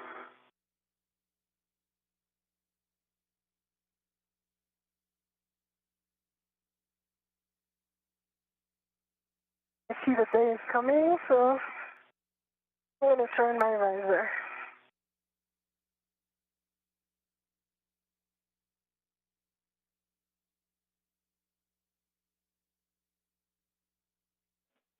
And that's a good adjustment, Sophie. Thank you.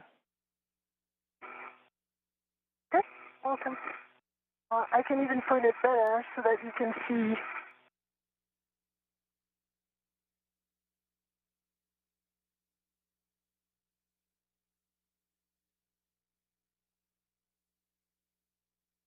I have a very good view of Anil, of the arm, of the SSR antenna. We see the same thing. We've got a great view from your HECA of, we can kind of see Bravo Charlie Alpha, and we see Anil off to the right. Copy.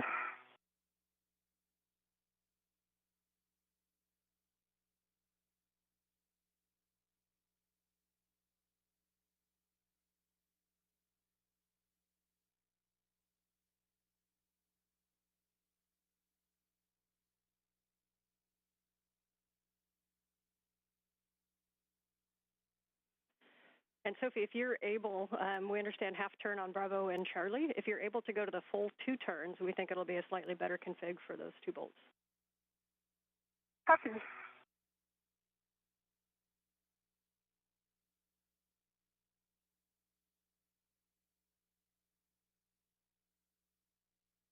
It's a full 2 turn on Charlie and Bravo.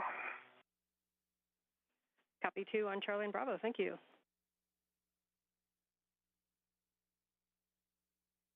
It was awesome in your menu. Thank you.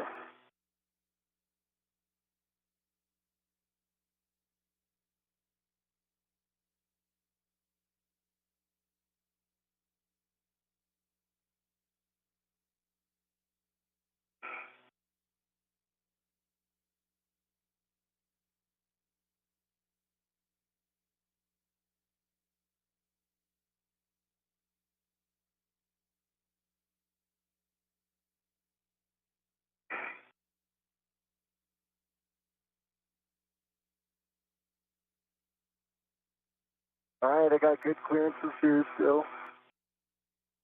Yep. Issues.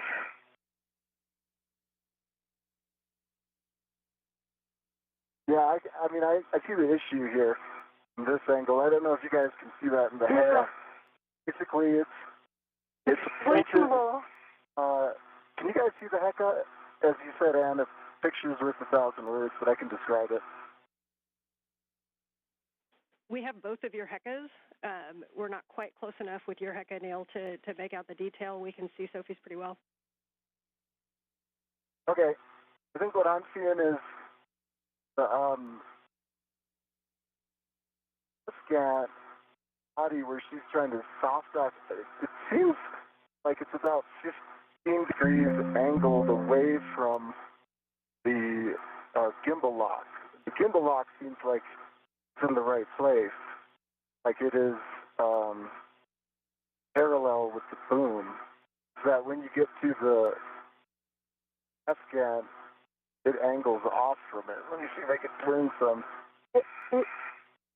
Yeah. I mean, what I observed from here is as if the antenna was too tall. Yeah, that's a So great does it get below? description, and we see the same thing on the helmet cam. We're talking about that. Mm-hmm.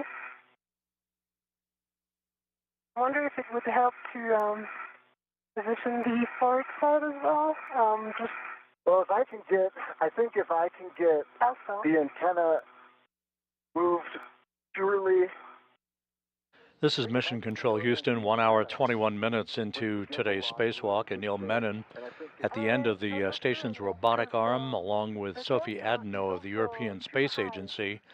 At the work site, you're looking in the foreground of the failed space-to-ground antenna that began to exhibit degraded performance last November with an inability for it to gimbal or track properly the Tracking and Data Relay Satellite System Network for high-speed communications of data, voice, and video.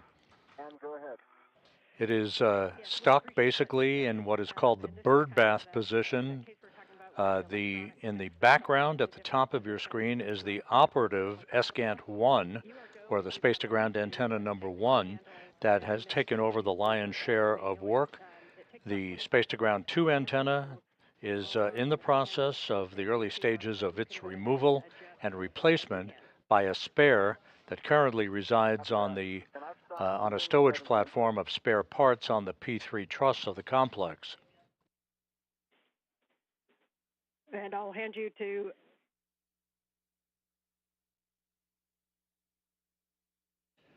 The two spacewalkers are in the process of attempting to install 2 sets of gimbal locks. These are physical locking pins used to secure the antenna's movable joints during its installation and spacewalk transfer operations, such as we are seeing today. Yeah, I'm trying to not reposition myself. That's it. And Sophie, that was a good call to just wait. I don't think this would have been something you could have resolved. Oh, yeah, there's a big delta. It's not a small alignment issue.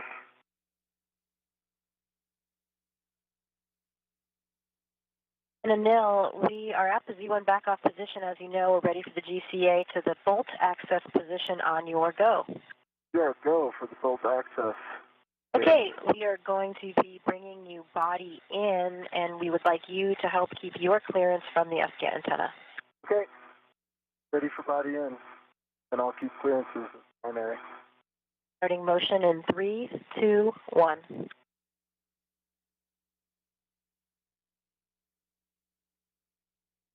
I see motion and good motion, and I've got good clearances. I've got a meter from the T-handle and a hand extended.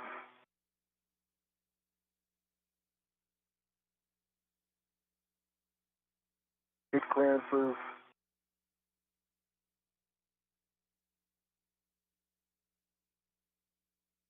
I'm good. I've got a meter distance. I'm personally moving my body in air, so I've got good clearance.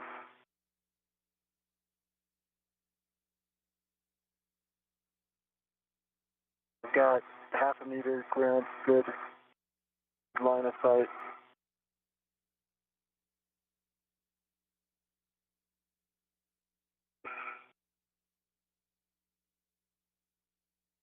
We've got good clearance. And I cannot see anymore the SATA antenna, so I cannot check anymore. You have clearance on the SATA. Copy. And I've got good clearance from the SCAT. Got it. Good foot, and I can move my body even more. I've got good clearance from the boom.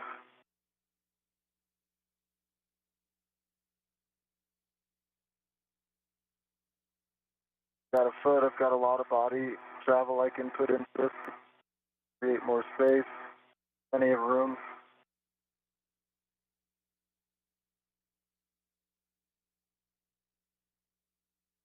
I got plenty of room. Yeah. All right, we're coming up on another handover, but but you guys can continue to work this, and we'll take a report on the other side, but you are go to manually manipulate those gimbals to see what you can get. Watch for pinch points. Oh, great. I think we can get this, Ann. I've got high confidence. We see it. Okay, I'm working on Delta. And there is much joy in MCC. Okay, 2 turns on Delta. 2 turns on Delta. Copy, 2 turns on Delta. Okay, Anil, we have reached the published position. And in mid-sentence, we've hit a gap, a short gap, in our tracking and data relay satellite system communications, not related to the space-to-ground antenna work that's ongoing. Okay, copy, go. Menon and Adno working on the installation of these locking pins before the failed space-to-ground antenna can be removed from its boom. Bravo, Delta, Alpha, in this order. She might be on handover, so... I'm here. Yeah. I think maybe... Okay. Okay, so, Hey guys, Anil? hey, nice job. We copied 2 turns on all bolts. You're going to now retrieve the PGT. They both work. We recommend using Sophie's PGT with a 2-inch rigid. Copy. So, Anil, because I'm kind of stuck in the movement, I'm going to give it to you. Yep, I got then, it covered, Sophie. So, what I suggest, I align the bolts and the PGT, and you brace and put the motion in, but I'm going to stabilize this on the bolt. Okay, I've got your PGT. Is it CALD? Yes. Okay. And just as a reminder, Bravo 1, clockwise 2, I think it's already set. Bravo 1. Clockwise 2 is set. I can see it. Yep. Okay, tell me which bolt. You start with Charlie, and I'm going to get you towards Charlie. Okay. All right, we like it. Bravo 1, clockwise 2. Understand Cal is complete. Bolt Charlie first.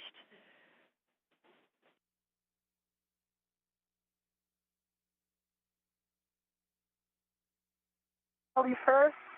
Okay.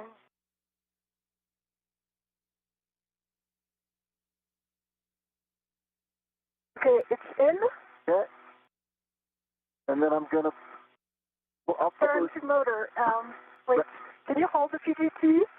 There. The PGT held. And I'm going to turn to motor. Why don't I stabilize it and you hit the trigger rate? Now do the turn count. Okay. But you didn't do the cow, right?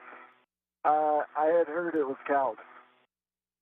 We did not cow it. No. We need to cow it. No, okay. So when you turn it on, right make sure now. the collar goes to Cal first. Yes. And the ratchet is in clockwise or counterclockwise, and press the trigger for the Cal. Yeah, in work. Copy.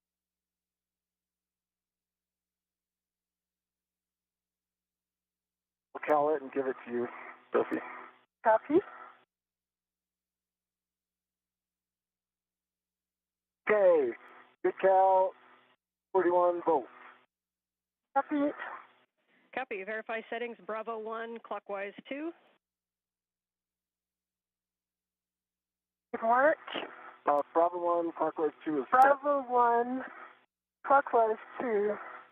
Okay, and a reminder, make sure your ratchet's back in the motor. Ratchet is in motor, confirmed.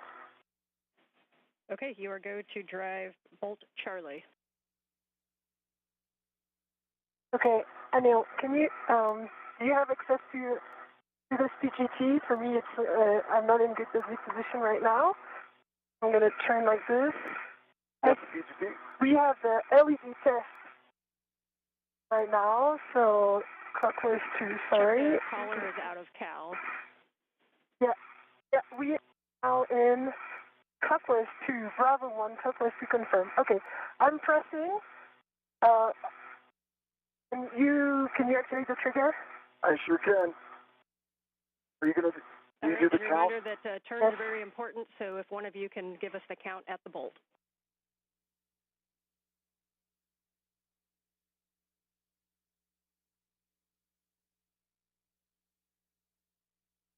Okay, that's it, Sophie. There was 4 more turns, and we have a low torque. Actual torque is 1, and there's pulse and torque, red LEDs that are on right now. Copy, checking. And you can go ahead and try with the same setting. Make sure that there's no side loads. The 2-inch is not as forgivable as the 6-inch, so make sure there's no side loading at the bolt. You can also kind of wiggle the gimbal lock, and then you can hit it again with a Bravo 1, clockwise 2. Okay. Hold it right there. I've got a good grip. Okay, what's it say? Standby 1, repositioning. The torque again, halt.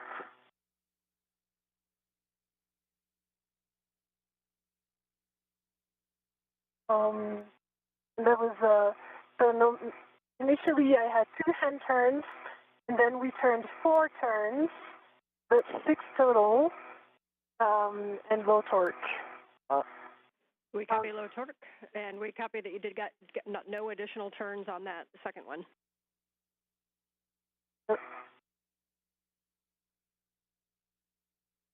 And if you want me to really get a hold of it and try a third time, I'll need a little bit of GCA. I can do it.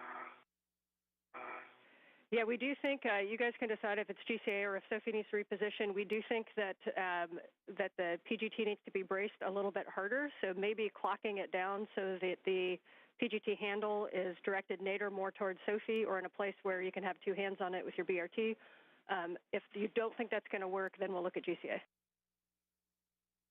Okay, Sophie, you can help stabilize it, but it's just barely out of my reach to give it like really strong hold. Okay.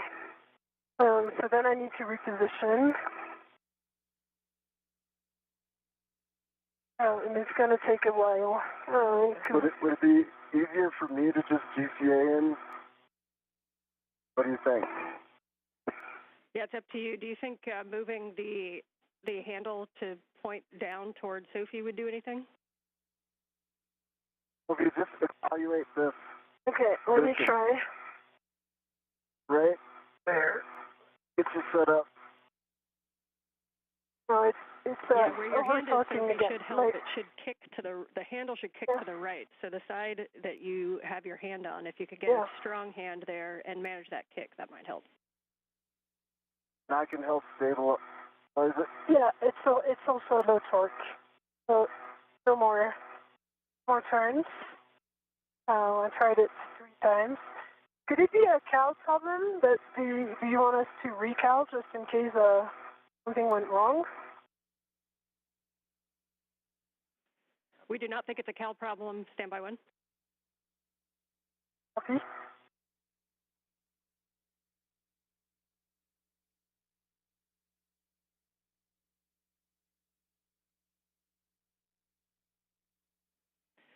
And Sophie, just to be clear, we got the full two hand starts and then 4 additional turns with low torque. Have you gotten any additional turns or any good torque indicator?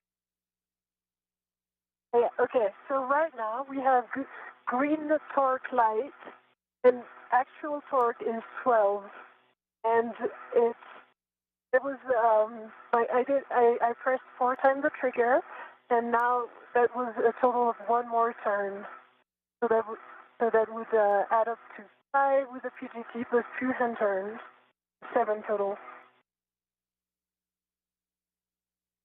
and 12 actual torque.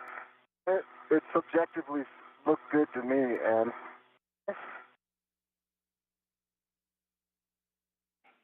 we're double checking that. We think that's a good bolt, but standby 1. Your next one after this is going to be Bravo if you want to start thinking through that. And with that, we have a good Bravo, bolt on Charlie. I can do. We're calling Charlie good bolt. You're going to Bravo, which is starboard aft. It works. I can do this one. Okay, I'll let you work on that one. Okay, you count, okay? Yeah. Ready, starting it in 3, 2, 1.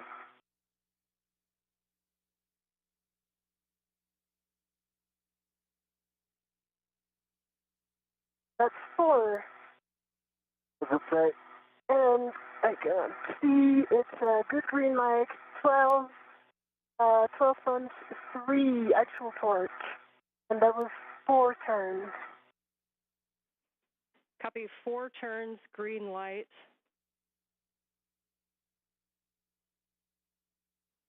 We're checking.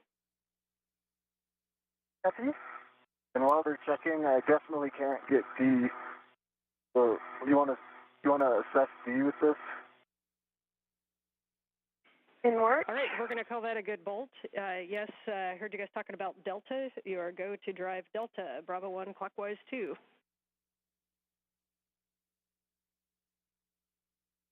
Hey, you got it? Put it more down.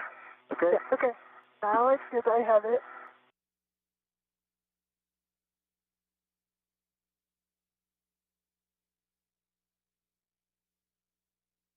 Okay. I can help you stabilize it right there. Okay, ready? I'm starting in 3, 2, 1, go.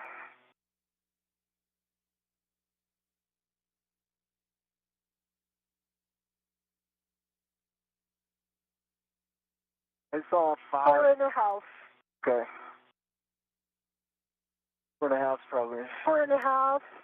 With green light, 12.1 torque. Copy, 4.5 turns, green light on bolt Delta. Yeah, and from what we observed, it's fully seated inside the location. That's what I can do if you want me to do Okay, it. please do it, and I'm going to hold it. Okay. All right, you count. Tell me when you're ready. I am ready.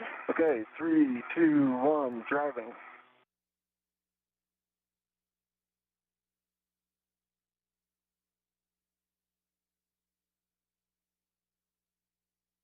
and 3/4 on this one, and I see good green line, 12.1 torque.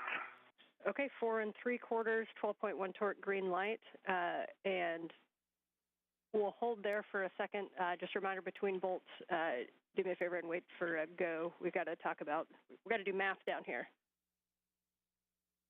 Copy. So let's, Anil first, while they are doing their math, let's stow the PGT and see what we can do for the rets on this one. I also see a loose ret coming right in front of you. Is that intentional? That's intentional because I didn't want to have some side loading. Okay. I have 2 loose rets. Okay.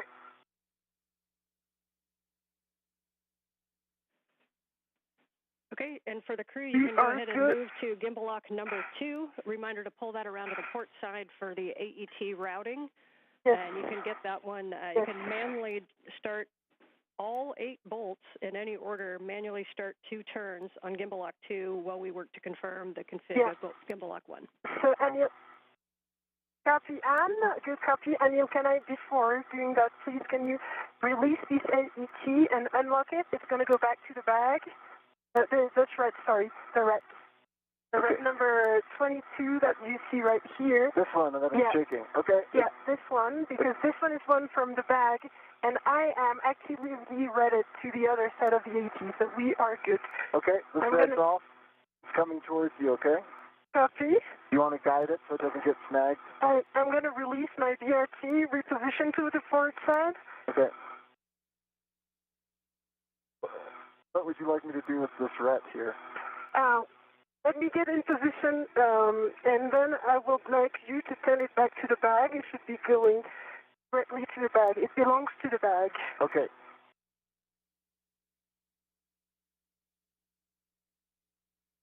Good job on those bolts. What? Good job on those bolts. It didn't start well, but yeah. If I could speak French, I'd say drake in. All right.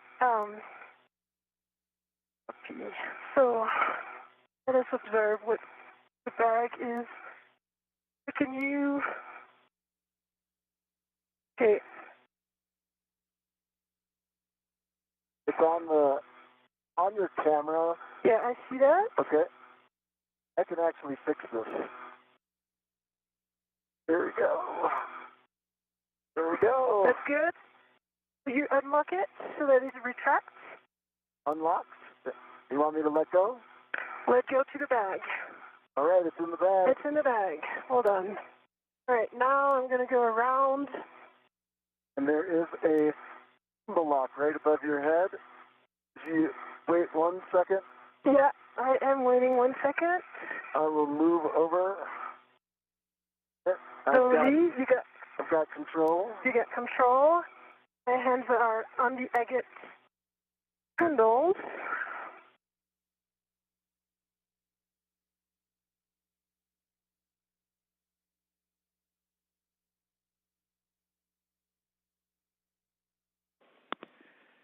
All right, nice work on that, you guys. Much rejoicing after the move of the gimbals and getting that lock number 1 on. We see you working number 2, and again, just a hand start on each one of those bolts in any order.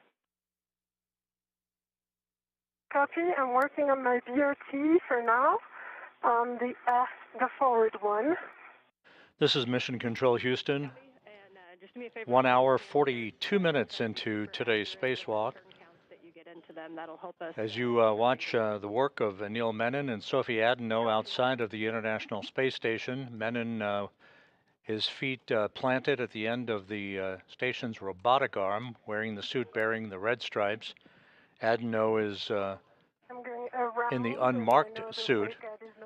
They have completed the installation of the first quartet of gimbal lock bolts. These are physical locking pins to make sure that the space-to-ground antenna, the failed antenna, does not inadvertently rotate out of their maneuverability capability during the transfer to a temporary parking place and then to a stowage platform on the P3 truss of the International Space Station. The same will be the case for the The same will be the case for the replacement space-to-ground antenna that is currently housed on ESP3, the stowage platform on the P3 truss, that is replacing this failed antenna at the center of the station's truss structure.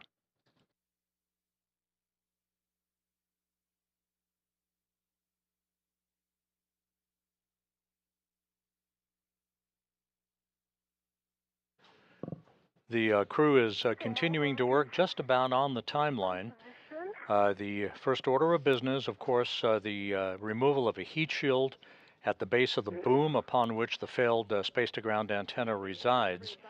Now the installation of these locking pins to restrain any movement by the space-to-ground antenna dish during its transfer to its stowage location.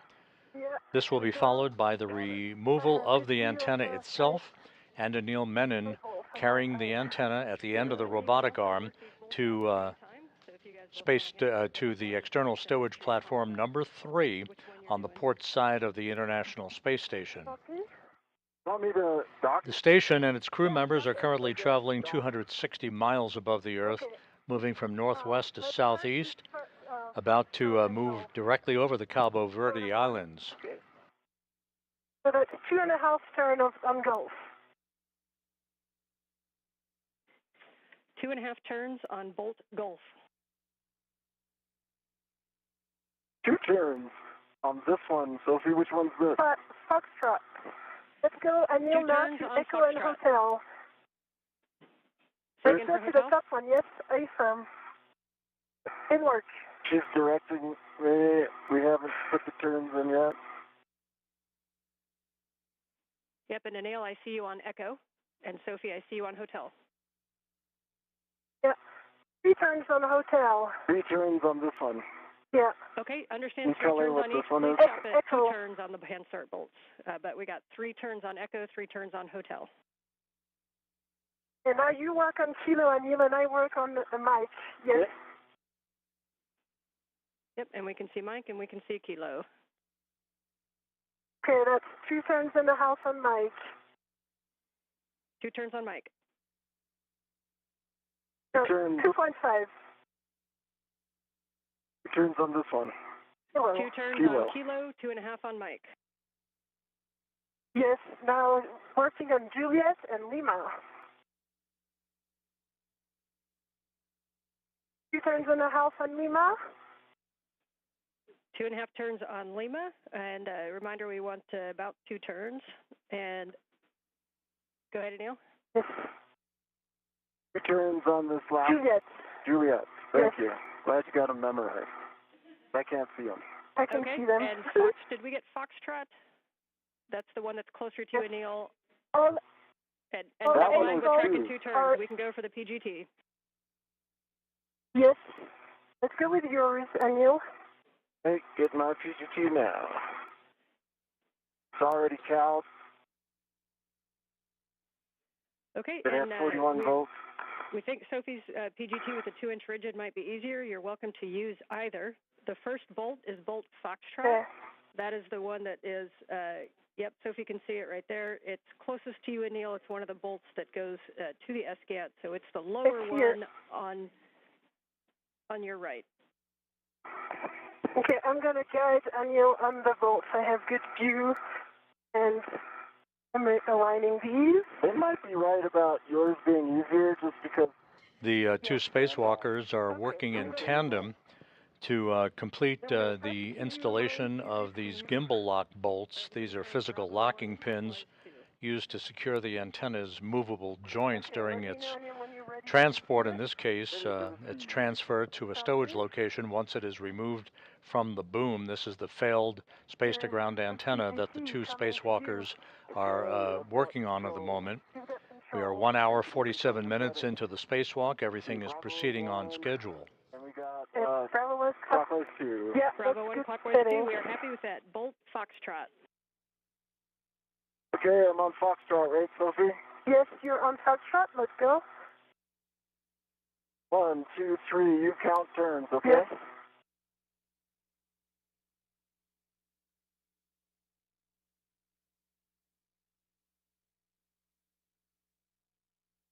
We're in a house, and I see that bolt is fully inside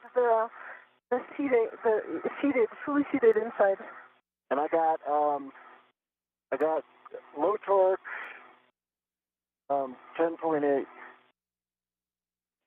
Low torque 10.8.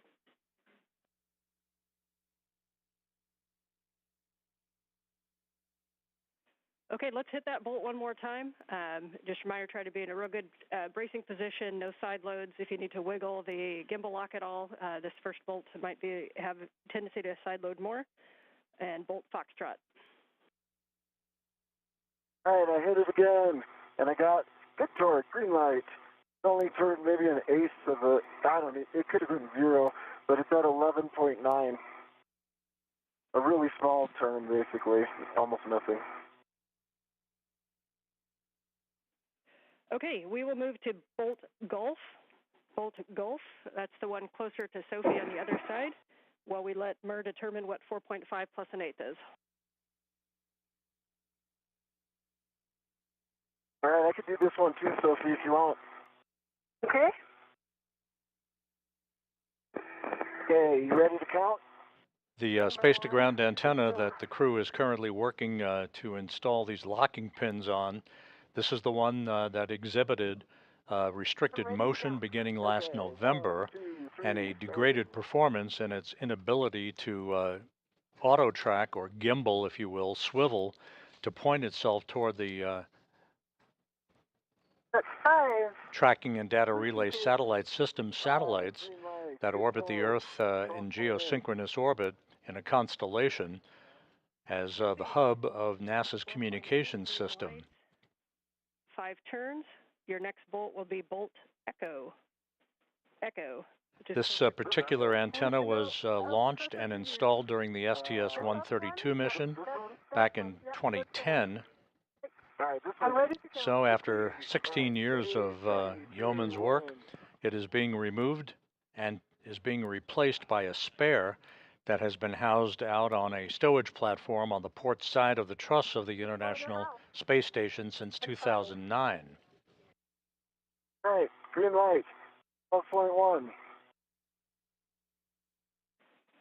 Copy, and say again, turn count for bolt Echo. 5.5. And it's fully seated from what we observed. Copy, 5.5. And you are going to move on to bolt Hotel. The symmetrical part closer to me. Okay, is it this one? A-firm. It's A-firm, and I'm ready to start counting. All right, ready? 3, 2, 1, starting.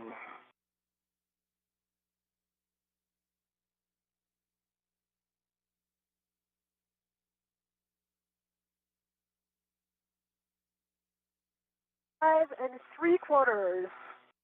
Green light, 12.2. 5 3/4, 12.2 green light. Copy for bolt Hotel. Can move on to bolt Kilo. Well, is the one closest to you down. Yep. That's it. And I'm ready to count.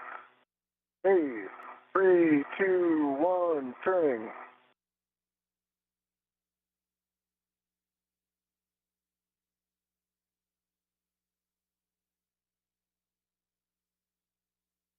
Four and 3/4.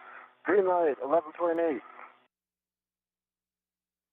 Copy, 4 3/4, 11.8 green light for Kilo. Next will be Mike, but stand by one while we check that. Mike. Okay. I can't see that, but if you could Okay, put this and on. we'll keep going Yeah, to I'll. bolt Mike over by Is Sophie. this? Nope. Is it this one, Sophie? No, it's this one. Okay, let me just I'm extending my ability position. Oh, yeah. Yep, you're in. Let's go. Okay, ready? I'm going to try not to side load this. 1, 2, 3, Yep. starting.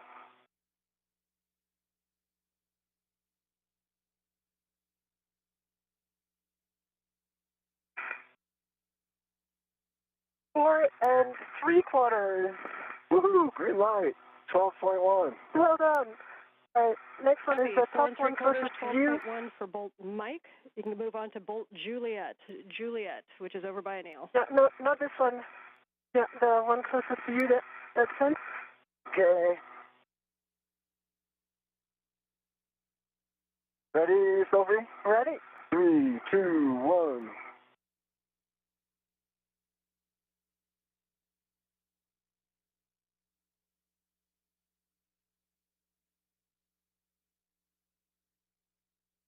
Four point eight turns. Low torque, 9.5, but I just like if my hand slipped a little bit. If you're okay, I'll hit it again. Yeah, and I see it's fully seated. Yes, we agree with the plan to hit it again, please. Okay, ready, Sophie? I am. All right, we got good torque, green light, 12.2, no turns. We copy no additional turns with a green light. You can go on to Bolt Lima, final bolt. The one I'm pointing with my finger here. Only I could see your finger. Okay, I'm getting. Okay. Okay, you're in. Ready? All right. Ready? Yep. 1, 2, 3.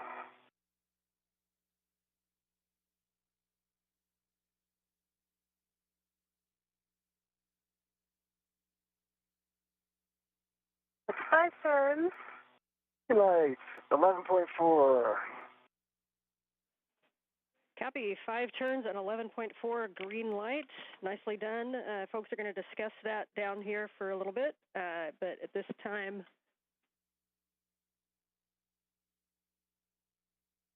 It's 11.9. I might have said 4. My old age.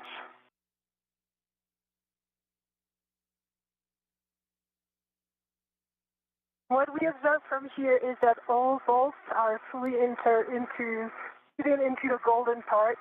okay. They look all the same. So Sophie, at this time, first you guys can stow the PGT, and then we're gonna. I have a task for each of you. Anil, we'd like you to do a wiggle test and take a look at the gimbals. And you kind of got to move it before. Let us know if it moves at all. Sophie, once you stow your PGT, you can remove the AET from the gimbal locks, and you'll be stowing that on the starboard aft agate handrail. Copy. And that gimbal is rock solid. That's a great report. There was much joy. Approaching the 2-hour mark in today's spacewalk, Anil Menon, you see him, his feet planted in a portable foot restraint at the end of the Canadarm2 robotic arm, declaring success as he and Sophie Adeno have driven a total of 12 bolts, these gimbal lock bolts, these locking pins in place to secure the failed space-to-ground antenna from any inadvertent motion after it is removed from its boom on the Z1 truss and transported to a stowage location. Copy that. Oh, no, first is the AET. The AET. Yeah. In what? And these can be done in any order from here. So if Anil, you want to start NZGLs while Sophie works the AET and the MUT, that's fine. Just let me know what words you'd like. I think that's a great idea. Why don't I start on the forward NVGL? Okay, great. NZGL does not matter. In order doesn't matter. Just a reminder to avoid pulling and tugging on the SCANT cables, but you might want to wiggle the back shell a little bit to remove side loads. So you can remove the cap from the dummy connector. Let me know if you're at J6 or J1. I'm at I'm working on J1. I think the cap is technically J6, right? Yeah, correction, sorry. J6 or J7 are the two good dummy connectors. So understand you're working J6. That's correct. I've got a vet to it, and I want to take it out now. Sounds good. And once you have that dummy connector removed, then you can demate the SCANT forward cable from the boom. That's a P4 from the J1. Okay. I've demated the dummy connector, and I'm working on the forward cable.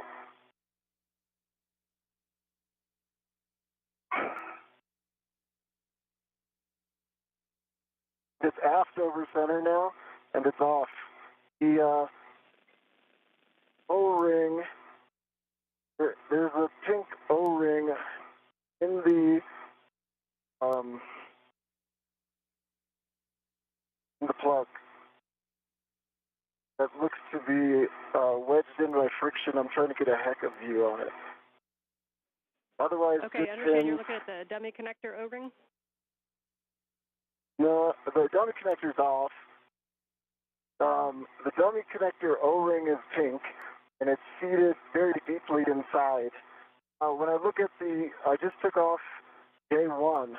When I look at the receptacle for J1, the plug seems fine. If you look at the plug here in the HECA, that there is a pink ring that looks like the same O-ring that should be deep in there, but it's come up. So it's half in, half out. It's friction fit in there now. Can you see it in the HECA?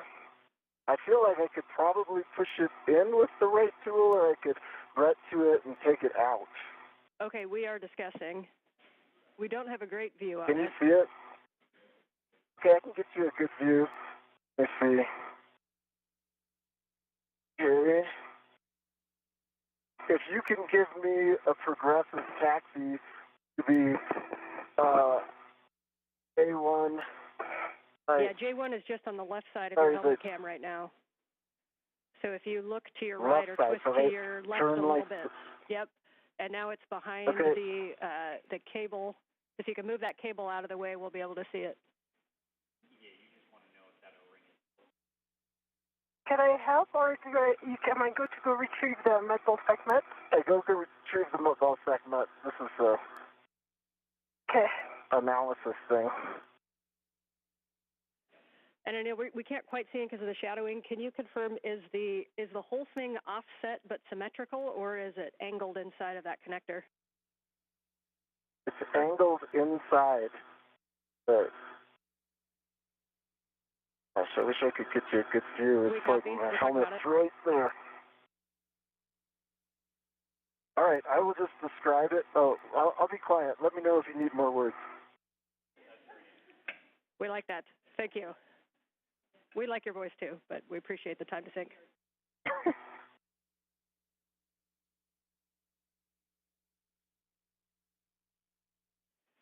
Okay, you are going to put the cap on there. We are okay with that angle. So once you've looked at the cable and verified no FOD, good pins, and a good EMI band, then you can mate that cable to the dummy receptacle and the cap on the J1. We probably won't be so forgiving of the new one.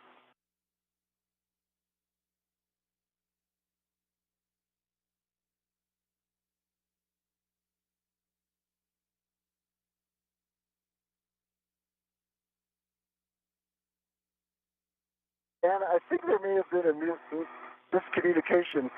The J1 receptacle side, doesn't it stay on the boom? So, okay, and say that one more time. Like when we bring in the new one's going to attach its NGL to this back. Okay, you're talking so the J1, so the O-ring is in the J1 connector that's on the boom. Is that correct? That is correct. Okay, appreciate that clarification, and yes, we'll be using that one again later. So copy that you've got the NZGL cable to the dummy receptacle, and now you can put the cap on the J1 boom connector. Okay, I'm going to put the cap on, but the pink does stick out 50%. Like that O-ring sticks out 50% from there, so I can try to flatten it in by putting on the dummy connector, if that makes sense. Yeah, we're checking. Yeah, if you want to try that, we're good with that.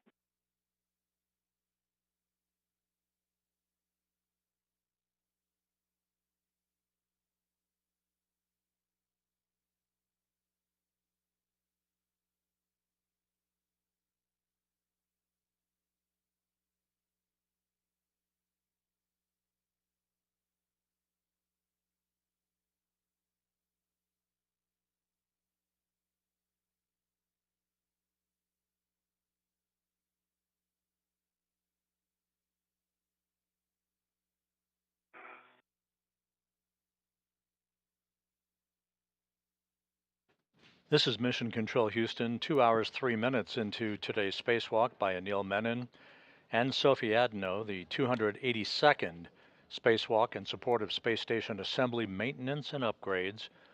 The crew well into the work to remove a failed space-to-ground antenna from its location at the middle of the backbone or the truss of the International Space Station on the Z1 truss. They have installed a series of locking pins, or gimbal locks as they are called. The next order of business will be the actual releasing of 4 bolts holding the failed space-to-ground antenna in place on a boom on the Z1 truss. Copy.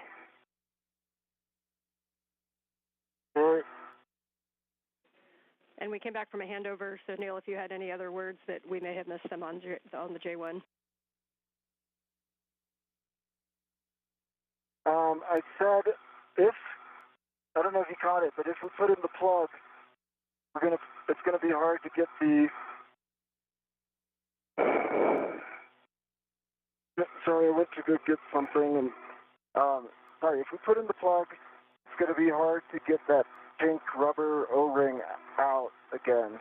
But if the decision is to take it out now, it's partially out, and I think I could get it out. So I'm just verifying that you want the plug in and attempting to flatten it in there. Okay, we understand. We're talking it.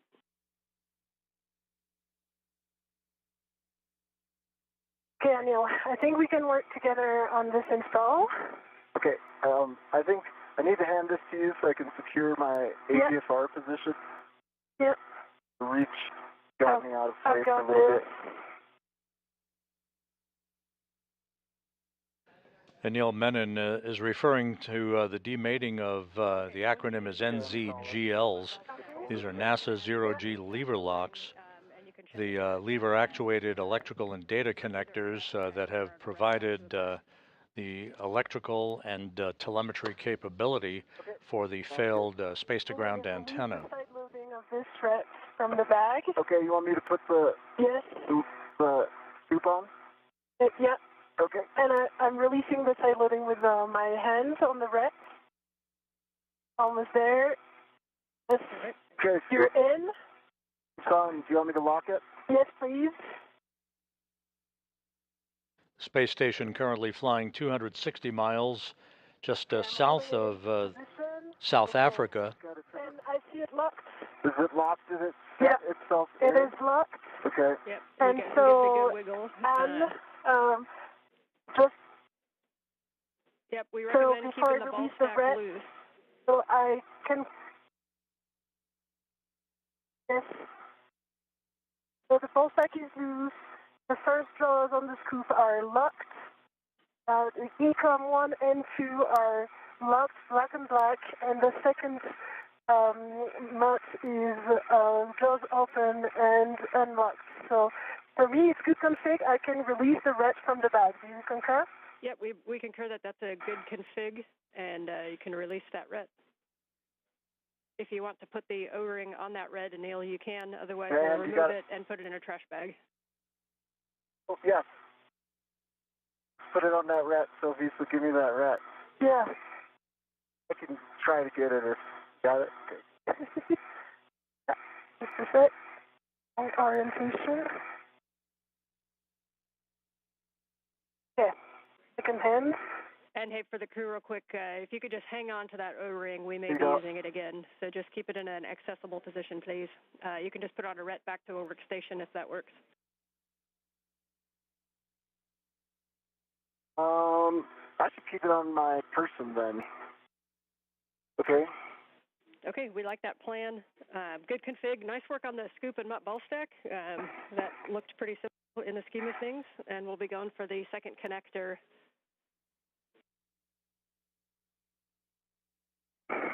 And okay, confirm I release the red from the bag. We don't need it from the O-ring. You release the red, Sophie. I'm going to put the O-ring on this AET right here and keep it behind my workstation. Copy. This is... Okay, we like that config. The things that we have left are the other NZGL, and then we'll be releasing torque using the ratchet wrench. So if you guys want to work the last NZGL, then we'll get in position. Okay, let me work on the NZGL. I'll work on this cat, and you do your thing with the O-ring. Okay.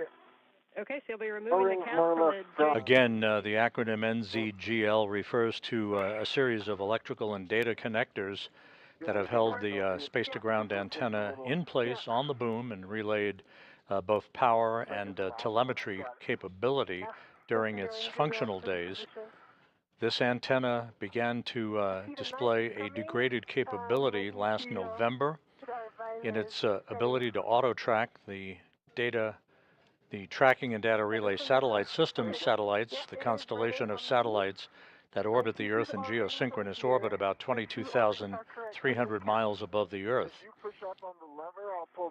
The situation with this particular antenna continued to worsen, causing flight controllers to transfer the prime load of communications capability from the station, the high data rate transmission capability, to the other S-GANT 1, that is located alongside of the failed antenna on the Z1 truss of the International Space Station.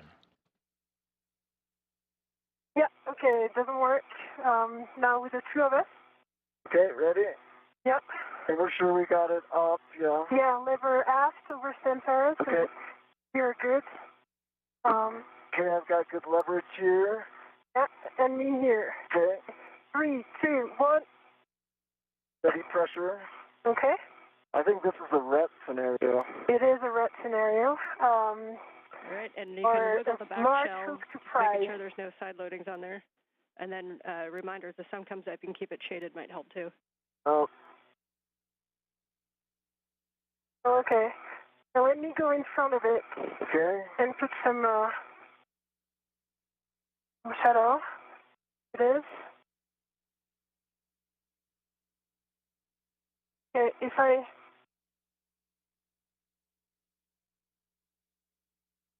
try like this? And I'll wiggle the back shell. Just give you some. Yep, and we're seeing you working it, and you see that the like lever we're making is a little aft. And this is the situation where you could use an AET as well if you need a little more pull.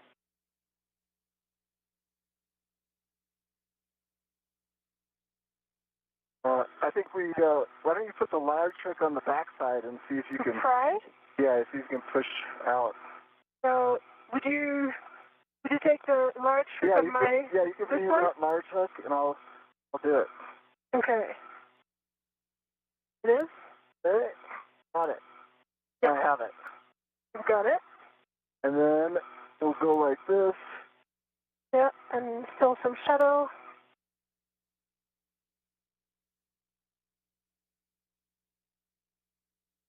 Okay.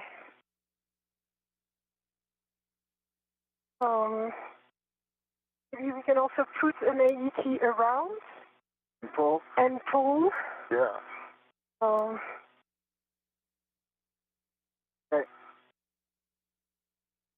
All right. Yeah, so our ideas down Try here is you one could more put an time. AET Yeah, down. and I'm going to help you push like this. Oh, 1, 2, 3. Stand by 1. Okay. Stop doing that. Yep. Just want to be sure I'm not doing something stupid with my gloves. We're good. Gloves nominal. I see it moved from 1 millimeter on this side. Okay. Did you see it move as well on your side? Not significantly, no. Oh, okay. Oh. Like, the blue line doesn't match perfectly, so I think... Yeah, that's normal. The blue line never matches when it's mated. Okay. As you guys are working this, our thought down here is there's some keying in there that it could be caught on. So a couple options are to tap it with the hook, just kind of dislodge that. You can also use an AET to wrap around and pull it.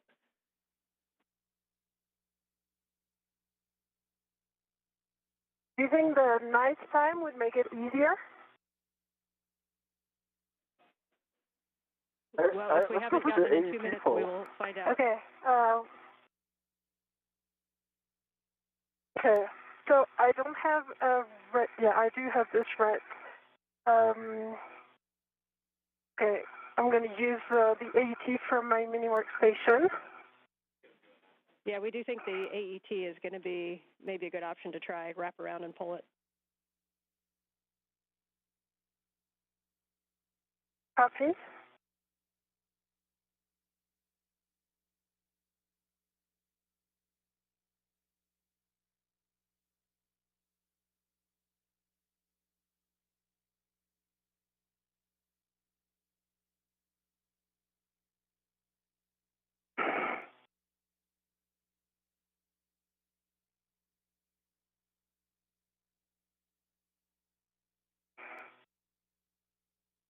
No, I think it's going to be faster to use the AET from here. And one note, Sophie, when you're pushing, there's kind of two parts in that shell, and if you're right against the kind of the bottom of where the connector, that's the jack that kind of stays there. So make sure you go up a little bit to push on the actual connector. Okay. So I do have one red to AET that was on the agate handle. Okay, yeah, we can use that one and wrap it around. Just make sure you're not right at the base. You want to go up from the base so that you're on the actual connector.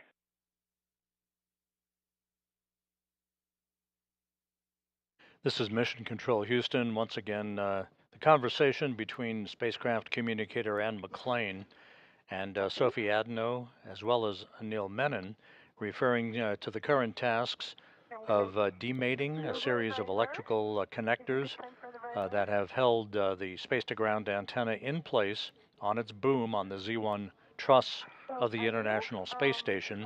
This in preparation for the unbolting of a series of 4 bolts holding the antenna on the boom. That will be the final task in removing the failed space-to-ground antenna.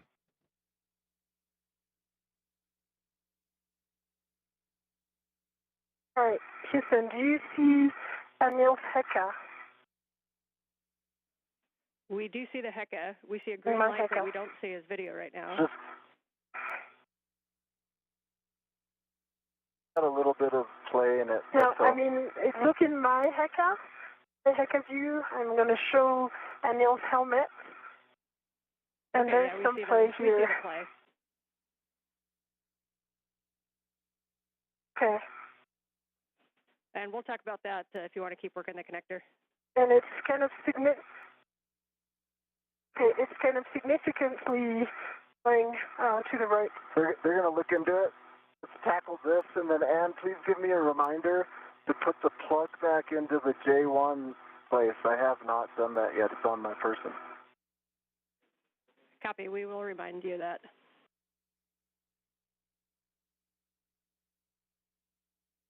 All right, let's see if we can tackle this one. Yeah, I'm just removing the AET from the agate handle, but I don't know why it's a bit stuck right now. All right, while you do that, I'll put this plug in.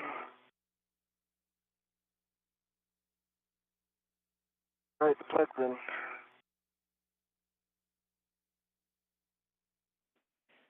And you guys had mentioned it, but we want to make sure that handle is fully thrown aft, and that you didn't sense any damage or weird sensation when you moved that. Is that correct?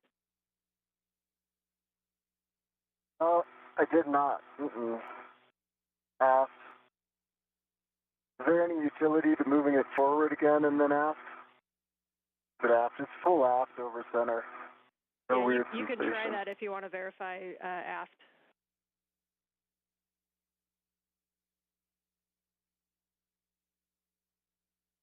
Okay, you have one AET, and this, it is still attached to the other part, so maybe we can use it like this. Okay. I'm going to put this waste feather here. Okay, so let me do it then. Okay, and for Sophie, for that AET, what we want you to do is wrap it around, not closest to where it connects, but a little bit up, sort of just below where you check over center, and then you want to try to pull that. Copy. And at the same time, Anil, if you want to check side loading, I know it's a smaller cable, but we'll just want to you know, if we can wiggle it while she pulls, we might be able to dislodge this. Okay. So around this place, do you see what I...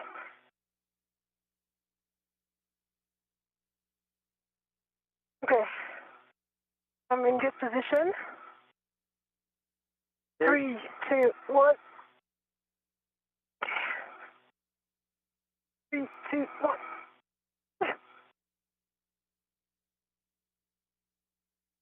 Okay. See if I can, Yeah, you do this and I do the... yeah, let's do that. Okay, we change this. Maybe it's going to be better for you to take this 2 sides. Okay, I've got it.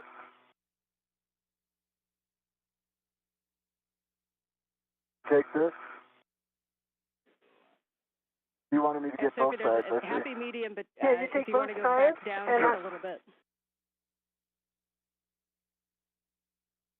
Look at this. What? Okay, I see. Yeah. I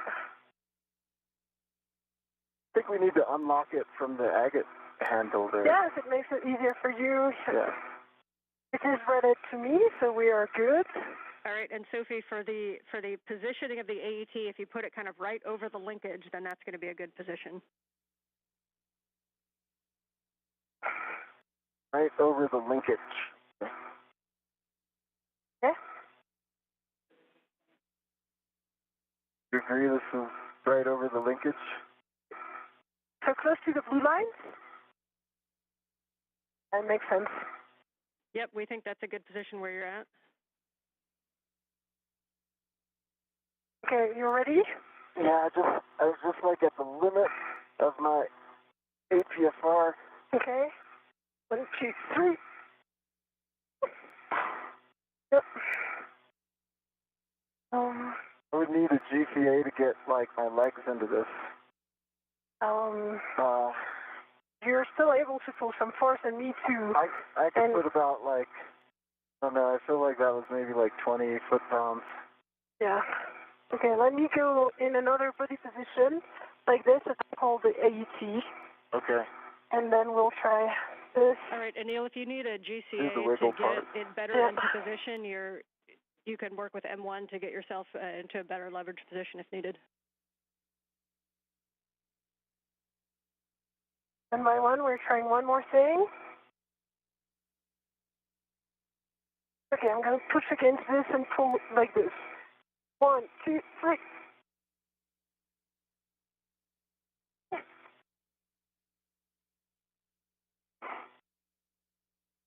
All right, I feel like we tried to, I'm going to talk to M1 while you continue to work on that. We're good with that plan. Jessica, how copy? We are with you on 1 and 0. Okay, basically what I'm trying to go is head up about 30 centimeters. That should give me a better leverage position where I can use my legs to put some force into this. I've got very good clearance, body right, and from the agate handle I can lean back a little bit as you do that. Okay, maybe I can look a little bit as well. I tried again once and it didn't work. I'm going to pose right here.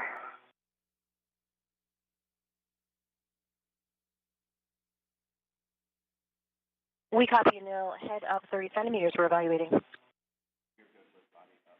And Sophie, if you want to cycle the handle, and again, give us any feedback on if you think there's any motion that you wouldn't expect, grinding, or if you just think it's moving smoothly.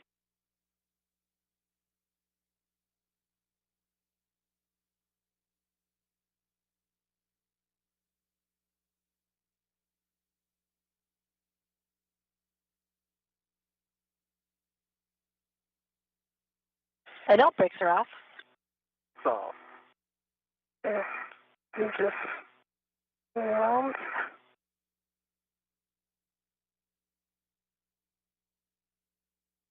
This is Mission Control Houston, 2 hours, 23 minutes into today's spacewalk. Neil Menon and Sophie Adeno continue to work with efficiency in the process of removing a failed space-to-ground antenna from its boom on the Z1 truss of the International Space Station. This particular antenna began to exhibit crankiness in its ability to gimbal or auto-track NASA's Tracking and Data Relay satellites last November. The situation worsened, prompting flight controllers to swap strings, if you will, commanding paths from the Space-to-Ground 2 antenna, which is the focus of attention that you see in this view, in the bird bath position, as it is called, where it is basically stuck in place, to the Space-to-Ground 1 antenna that is parked right alongside of it on the Z1 truss. In order to maintain full redundancy in the high data rate transmission capability from the station to the ground, we are in the process of removing this failed space-to-ground antenna, and later this afternoon we'll replace it with a spare that resides on a stowage platform of spare parts that exists on the port truss, the port 3 truss of the International Space Station.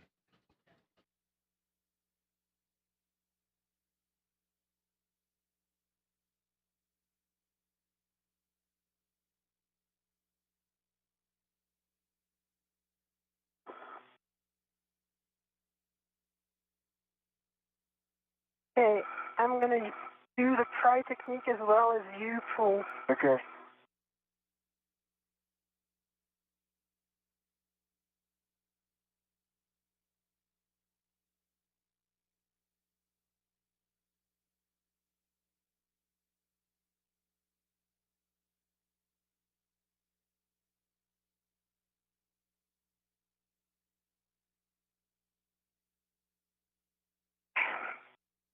You want me to get it? Yeah.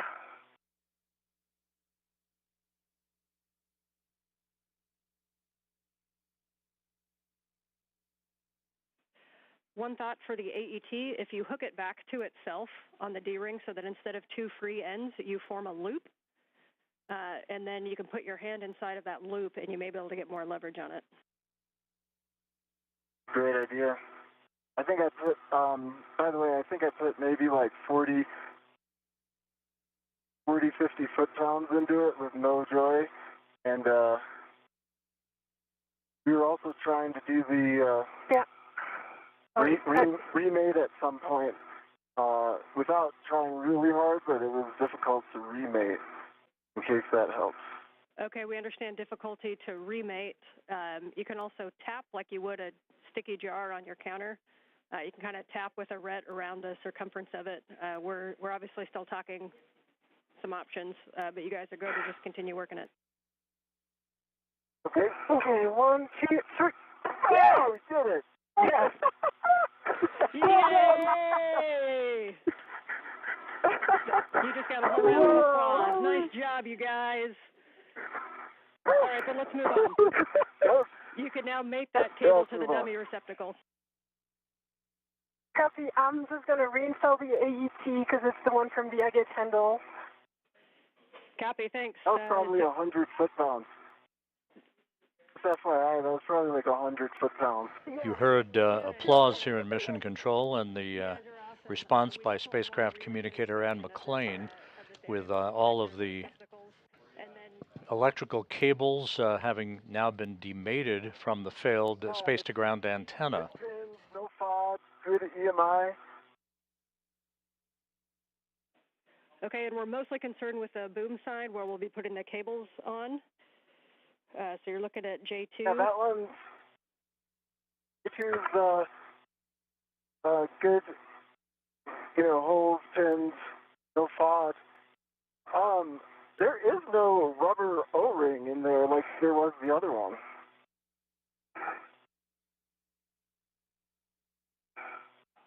Okay, that's expected. So let's get that cable. Once you got a good inspection, you can connect P5 to J7, the dummy connector, and then the caps on the boom, both boom connectors, please. Okay, it's in the dummy connector. No, not yet. We're missing inside here. Yeah, we're missing like 5 millimeters. And is it okay if we leave it on the dummy connector with like maybe 5mm gap? Once these I just don't want caps are placed on the dummy connectors for these electrical cables, Menon and Hedno then will begin the work to release the torque on the 4 bolts that are actually holding the space-to-ground antenna onto its boom. They'll go in slow, deliberate fashion to release the bolts, approximately 8 turns per bolt. And that will fully release the space-to-ground antenna. Menon will haul that antenna over to a temporary parking place and ultimately onto external stowage platform number 3, where the replacement antenna, the spare, currently resides. Enough for the Astros? What's that? How many curveballs was that today? Enough. Okay, the cap is installed, and I release my ret. And so, here's another one. I've got a free piece of sod right here. It is the, it's the, quarter turn fastener. It's in my hand. Okay, understand the quarter turn fastener is in your hand. Here. I have my truss bag right here. Okay. Let's take it and put it in. All right, going in. Gonna do this one carefully. Yeah. Okay. Okay, and yes, we can put that in a trash bag, and whenever you want to, you can also put that O-ring that you had before into a trash bag, and just beware of any sharp edges around where that broke off from. Okay. I think the O-ring is enjoying some mice on the AET of Anil. Yeah. I'm not sure it's worth putting into the trash bag. Yeah, I'll leave it on my AET. Yeah. Okay, No issues on 4 quarter turn fasteners. 4 quarter turn fasteners are on. Okay, 4 And quarter turn that's all. fasteners, and then we just need verification that the cap is on the J1 boom connector. Cap is on J1 boom. Yes. Okay, I understand that's a good config for the cables. The next thing we're going to do is to release the torque on the S-gant bolt using the ratchet wrench. Okay, I'll get in position with my DRT on handrail 4. Ratchet wrench is in my hand. Excellent.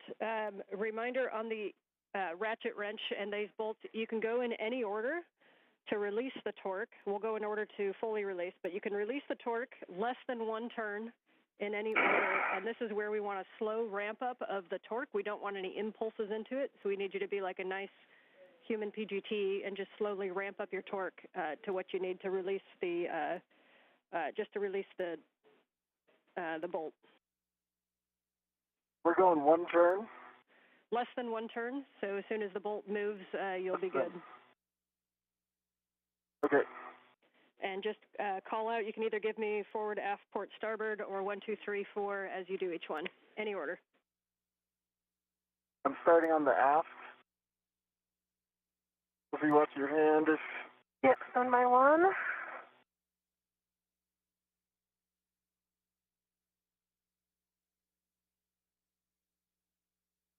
Quarter turn on the aft. I'm going to put in another quarter.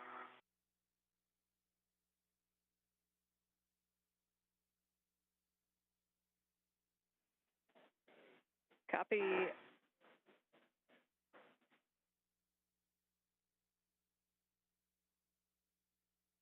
Another quarter turn on the aft, total of 1/2.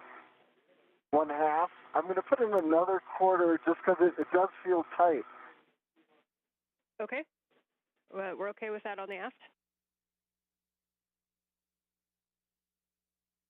There's another quarter turn, so 3/4 turns. I'll stop there.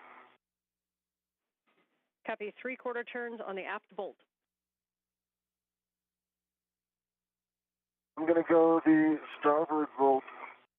We'll see, then I'll hand off to you, okay? Copy. I have good DRT stability.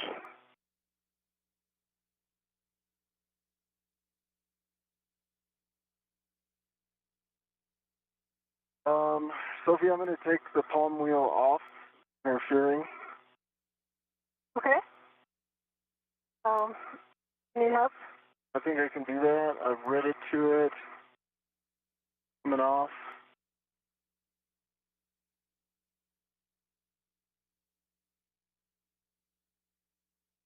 Palm wheels off. And for Anne, I just confirmed that I have no more tether on any of the SGAN side. I'm only tethered to the boom. Okay, good check. Thank you. Quarter turn on starboard. Copy. Quarter turn on starboard. Bolt number 4.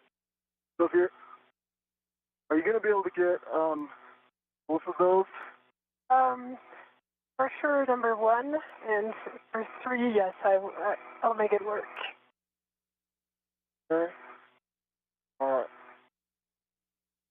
Quarter turn on starboard for a total of 1. I'm going to put in a little more, and then these are very tight bolts. Yeah, I see that, but you're putting a lot of force into these.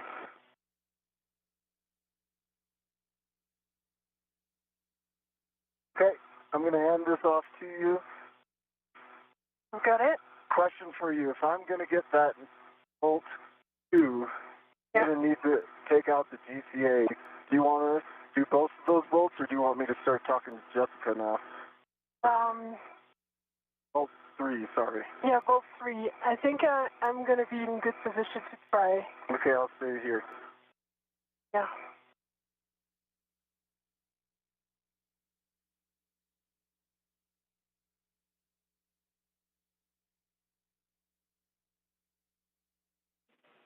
And I can see that you guys are using great technique.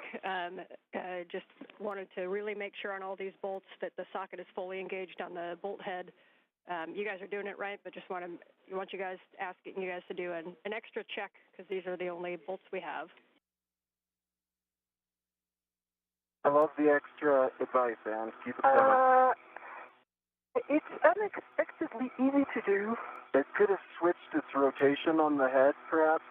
Like it might be in ratchet lock. You might want to just double check that you're ratcheting. Yeah.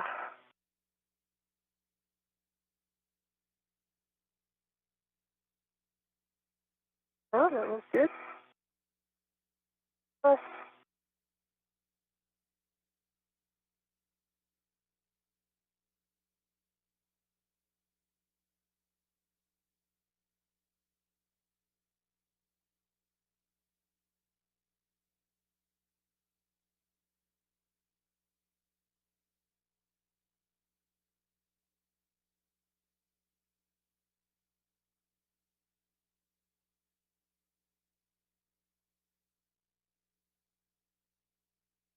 And just pull it towards me for lefty-loosey.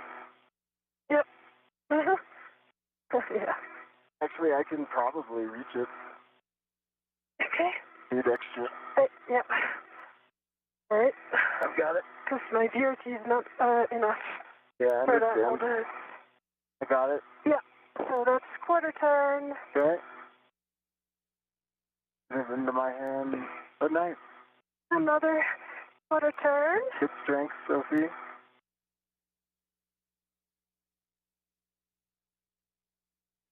Okay, we're tracking the half turn. Yeah. And another quarter turn, so that was 3/4 turn on bolt 1.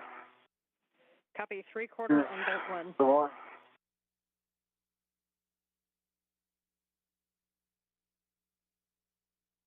And if there's anything I can do to stabilize you, let me know. I can kind of reach around here. Okay. I can hold your suit.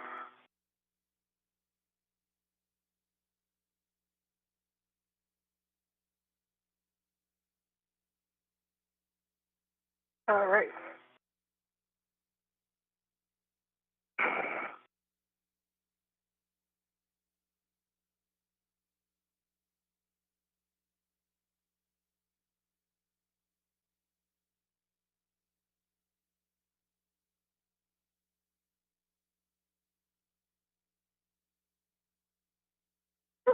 I can push. Oh, yeah, got it. Okay. Yeah. All right, quarter turn. Nice teamwork, guys.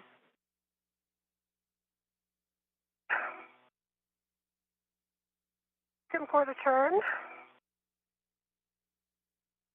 Third, and one more. That's a total of one turn. Okay, nice job. I've got Well, that was a huge torque. that controls the ratchet wrench. I'm putting it back. Copy. Okay, you guys can stow that ratchet wrench in the crew lock bag, and I'm going to have you set up to do the bolts, but we're discussing some things down here, so just going to get set up to do these bolts. And reminder, we're going to release 3 bolts, and then we're going to get set up to fly this. So bolt 1 is going to be the last bolt. That's the port bolt. But for right now, you can retrieve EV1's PGT. And Neil, you can ret to the S-Gant tether point. And once Sophie has Anil's PGT and you're retted, we're just going to hold here for a sec while we're talking. Copy.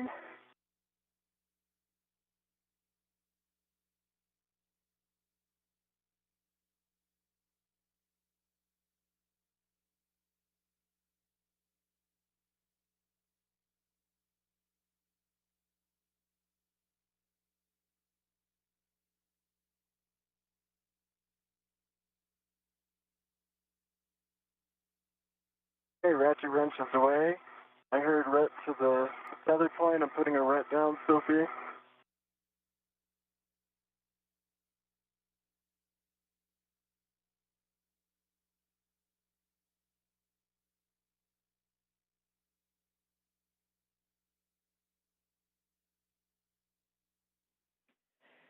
As we continue to talk that, the recommended bolt order is going to be 3-4-2, so the forward bolt first, forward bolt. So that would be Sophie driving the forward bolt with Anil's PGT, and Anil will be retted to the tether point on the S-Gant handle. Don't drive yet. Okay, I'm currently retted. I'm currently retted. Can you give us the PGT settings? I think it's Bravo 4. Bravo 4, counter 2. Bravo 4, counter 2.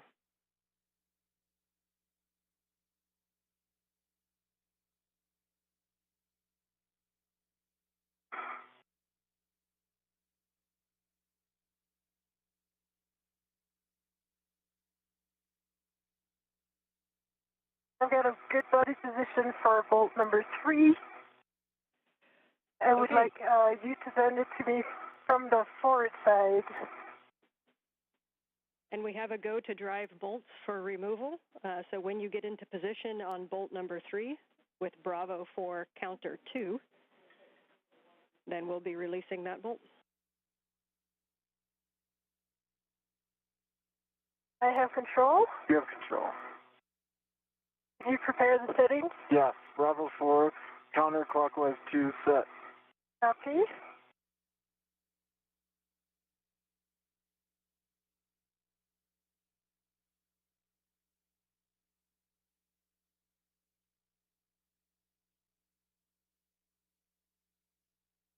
Okay. This is Mission Control Houston, 2 hours 42 minutes into today's spacewalk.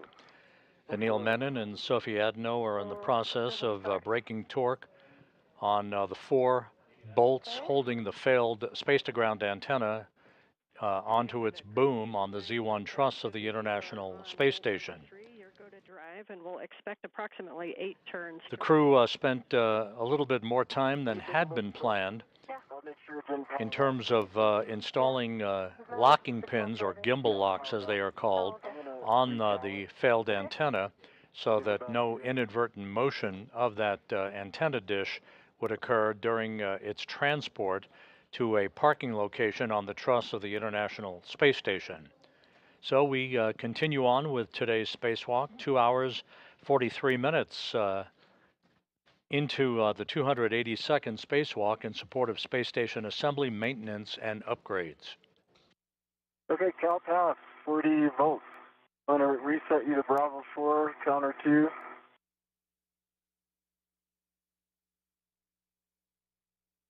You're on Bravo 4, counterclockwise 2, and I'm passing it back to you. Yep. And I want to just readjust again my BRT. After with it. Enjoy, I see you on the boat. Yep. I'll help stabilize it here. I'm trying with it. Okay, I'll help you. Okay, there was 2 turns. Oh, and it's over torque. Oh, okay. This is, wait, put my own, okay, my left foot was on the mat. You see that? Okay.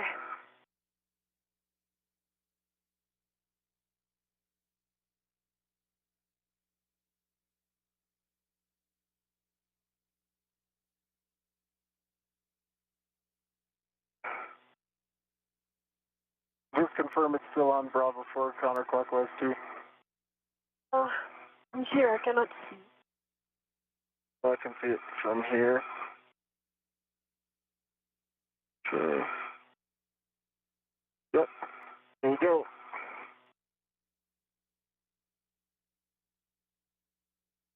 Okay. I'll help you stabilize. Yep. Now it's over torque. It's like We're releasing it, so maybe yeah. This is the release.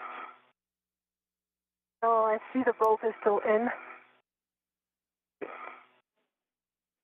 And did you get turns on that? Bravo 4. You got 2 turns. 2 turns initially. Hey, Sophie, I think I might be able to get it from here. Okay, I'm going to align this. Okay.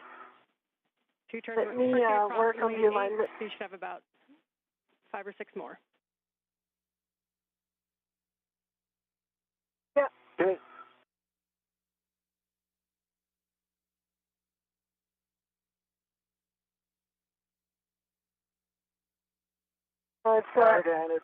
It's not overcoming the torque. Copy that the PGT is not overcoming the torque. Yeah. And we are definitely on counterclockwise 2. Okay, we are going to need to grab the ratchet wrench again and try to release that torque. Copy. Copy.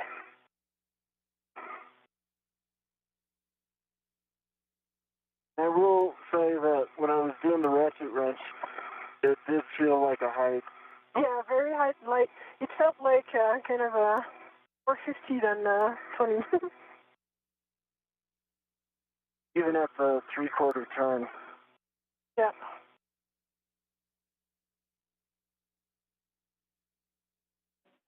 Yeah, we copy that it was a little bit of a higher running torque than inspected when you were doing the ratchet wrench. Sounds like a little bit of a sticky bolt. We can hit it with the ratchet wrench again.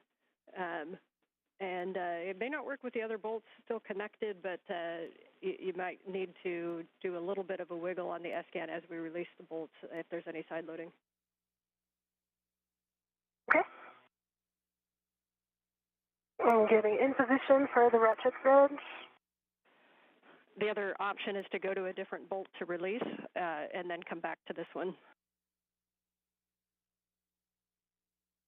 All right, we are on this one, so let's do this one, let's see how it goes, and then let's move on. Okay, we like that plan. Yeah, that's a lot of torque.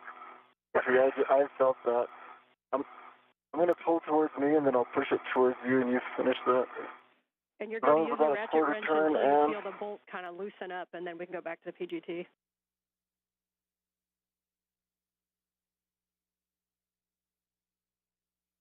Okay, that was another 1/4 turn. Another 1/4 turn. It's still very tight. Tracking an additional half turn.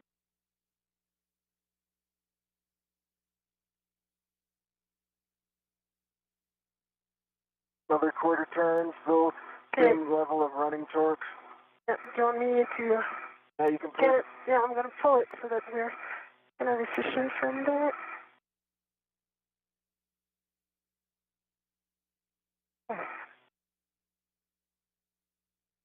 Are you still feeling the same running torque, Sophie? Okay, I did still the same. I did a half turn. Okay, I'm going to give it to you. You start the 1/4, and I finish the half. Okay. Still the same running torque at a quarter turn.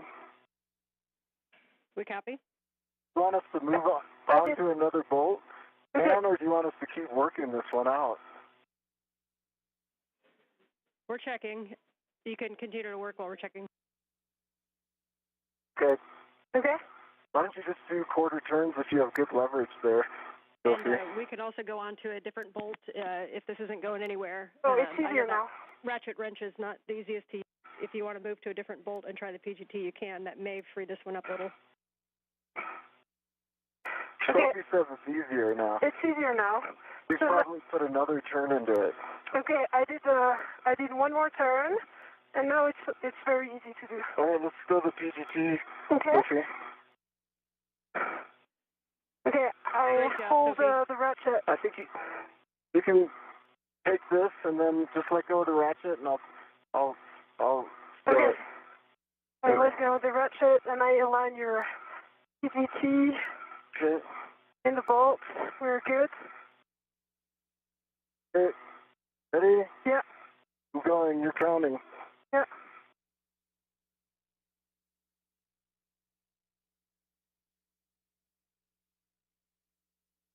Felt it release. It's released. And that was 5 more turns.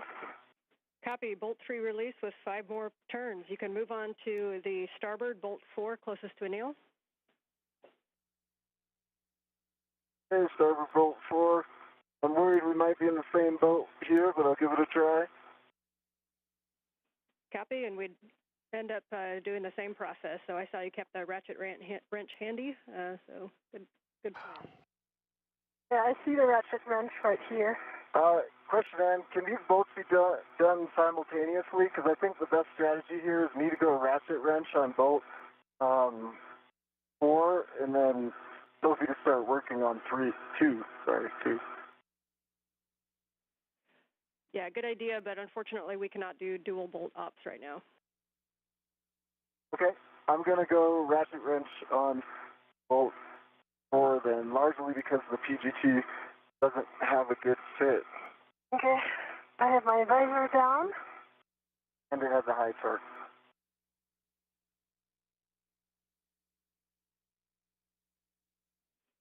Yeah, we're good with that plan, Anil. Thanks.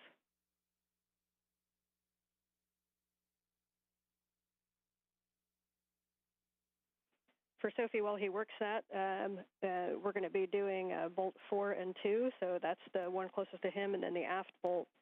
And then you'll be getting into position using your own PGT to release the port bolt number 1. So if you want to think ahead and be ready for those ops. Yeah, but I was thinking that might be difficult with the PGT. But I'll get the setting ready for the PGT. Might need a ratchet for some start.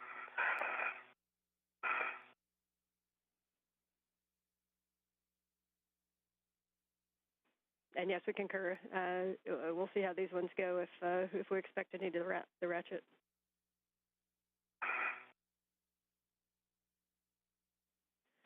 You guys are doing great. You got lots of family and friends back here watching too, so you're making it look good.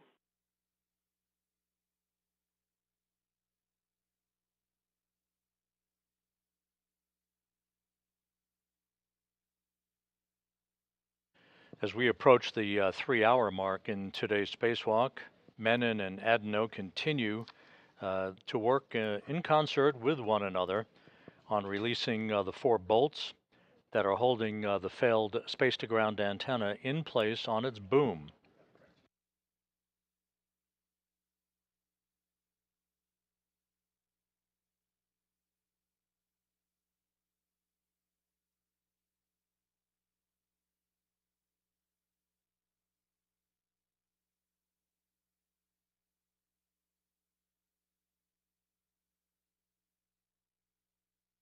Anil Menon, his feet planted in a portable foot restraint at the end of Canadarm2, and in the foreground, that's Sophie Adno as they continue to work on the final release of this failed space-to-ground antenna that began to show a degraded capability to track the tracking and data relay satellite system constellation back in November of last year. I'm still working on this one. It's still pretty high running torque.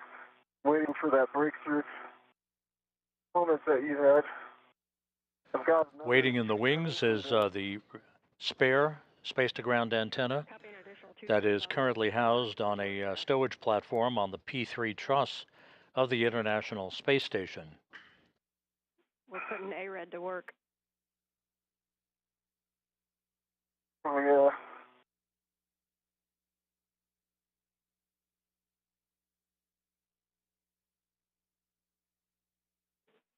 Sophie, It's getting a little easier. Copy. Good news on 4. Sophie, one thing you could look at is on bolt number 2 on the aft. We're not super positive on all the clearances with the PGT to that bolt. If you want to kind of take a look and see what you think, and when we get there, this is why we have things like the ERAD. Hopefully we don't need it, but if you want to just kind of do an evaluation on that bolt. Yeah, in work.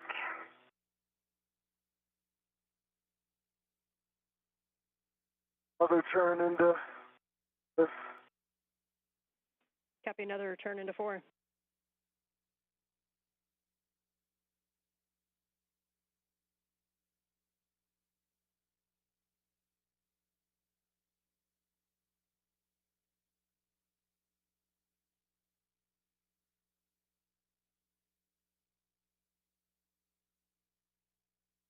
Another turn into 4.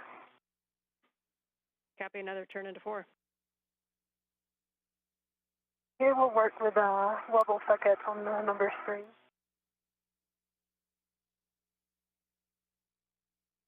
Another turn into 4. Copy.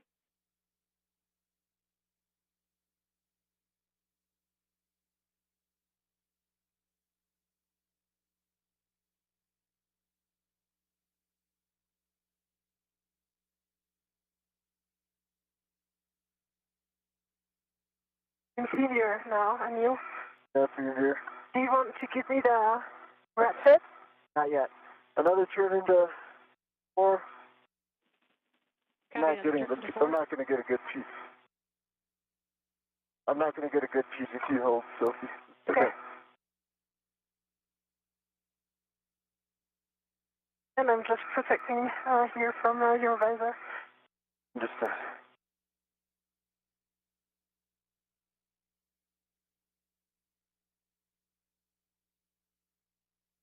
another turn into 4. We copy?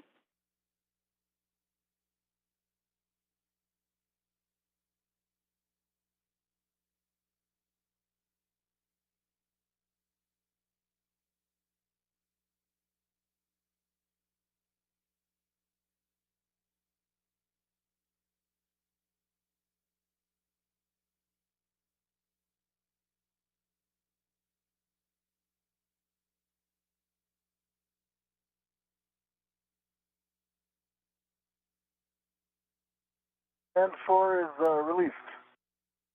Done. You want the ratchet? Yes. This is the ratchet. Copy, bolt 4 released.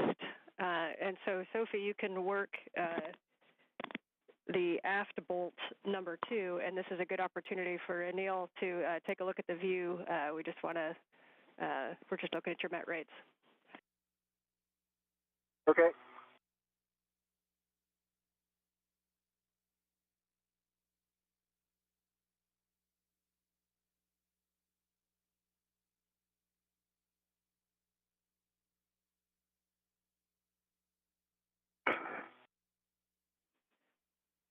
And Sophie, as you put torque into that bolt, just try to make sure that that 6-inch, that the wobble socket isn't too broken over. Okay.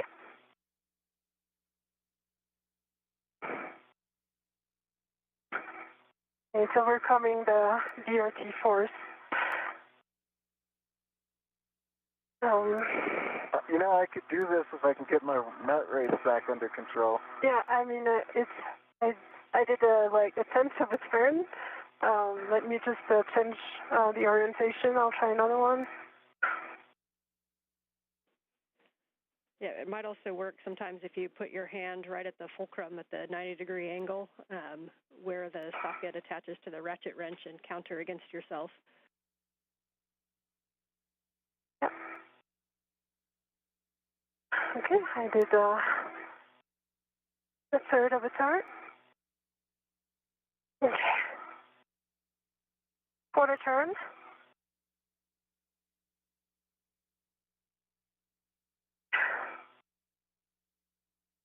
Another quarter turn.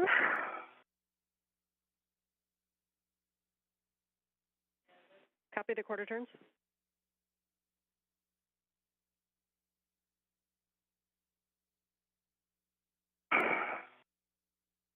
Okay.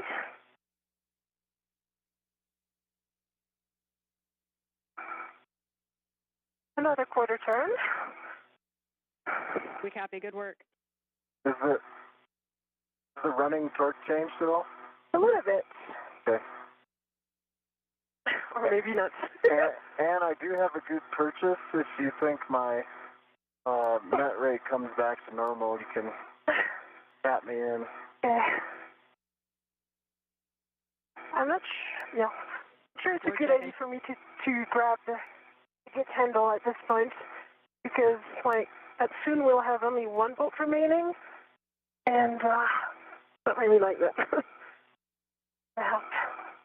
Okay, I have my hand on handrail 03F.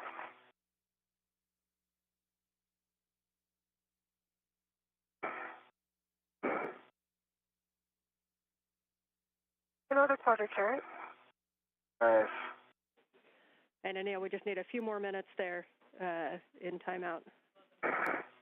This is Mission Control Houston. We have now hit the 3-hour mark in today's spacewalk. Anil Menon, EV1, wearing the suit with the red stripes, and Sophie Adno of the European Space Agency, wearing the unmarked suit, the first French woman ever to conduct a spacewalk. They are in the process of completing the fourth of 4 bolt releases that will free up the failed space-to-ground antenna from its boom on the Z1 truss in the middle of the station's truss structure. I hope you're counting, because I just announced the quarter turn. They're counting. They're counting. Keep doing it. All that A-red I see you doing. Crushing it.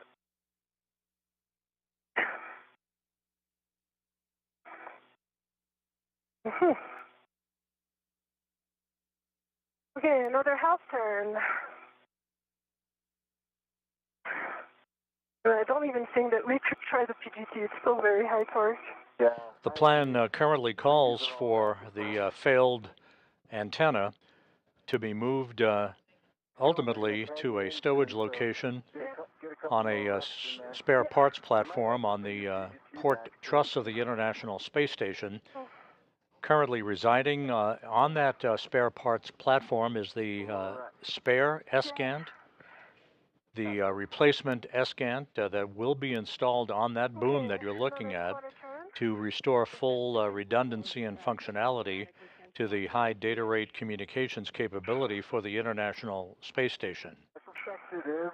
It would be smart to swap, perhaps. It's easier now. When she starts the boat one. Interesting. Sometimes it's easier and sometimes not. So there was another half turn. A little increment.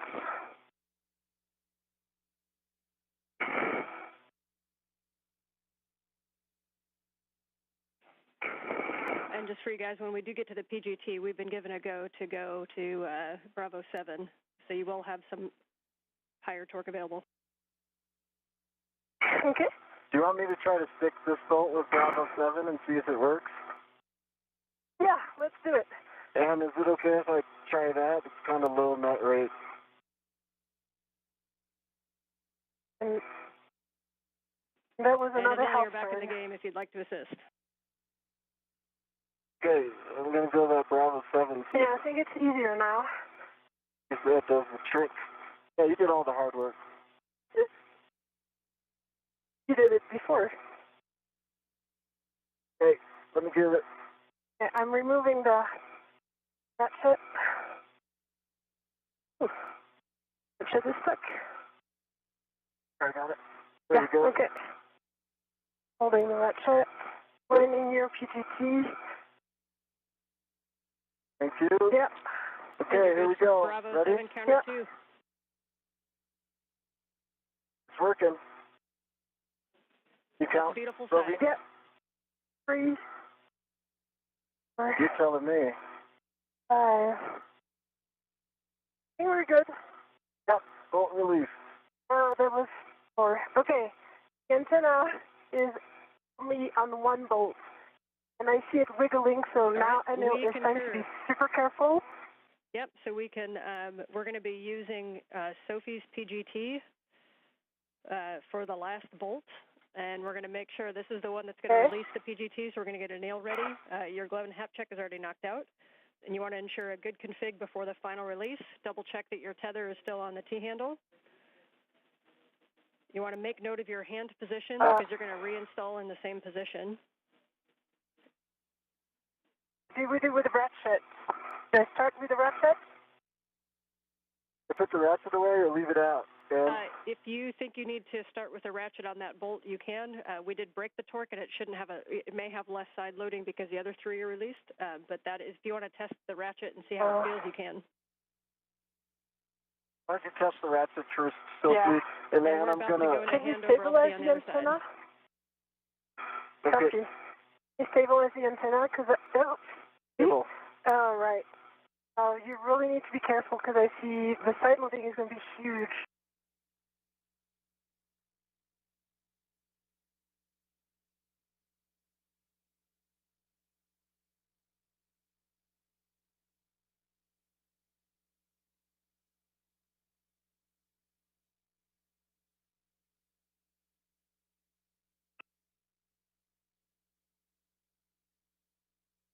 Easier? No. And you're pulling it towards me, the lefty Lucy. Don't know why.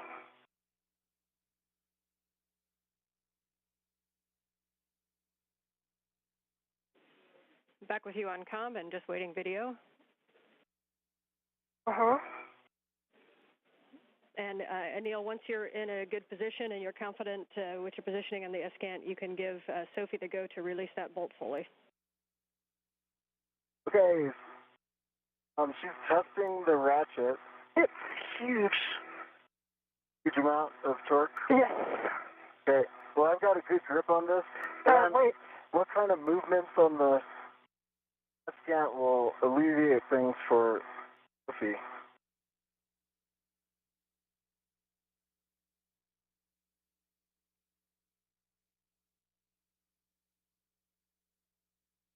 Okay, quarter turn. Just need to see, can you see the gap between the boom and the S-Gant? I can see the gap. Okay, so make sure this is 0. Okay. Quarter turn.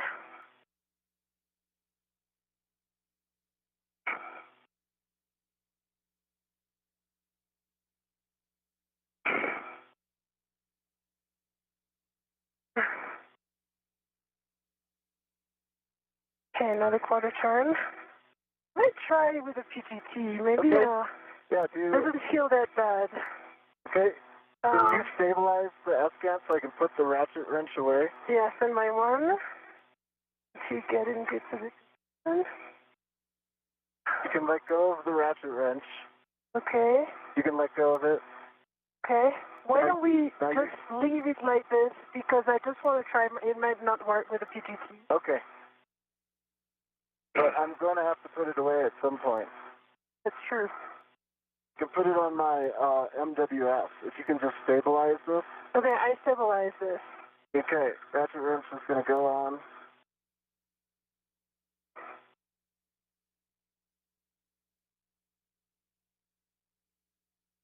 Okay, so my MWF. Right, I've got control of the S-Gant. You got control of the S-Gant, copy. Your goal for bolt 1. Ground concurs.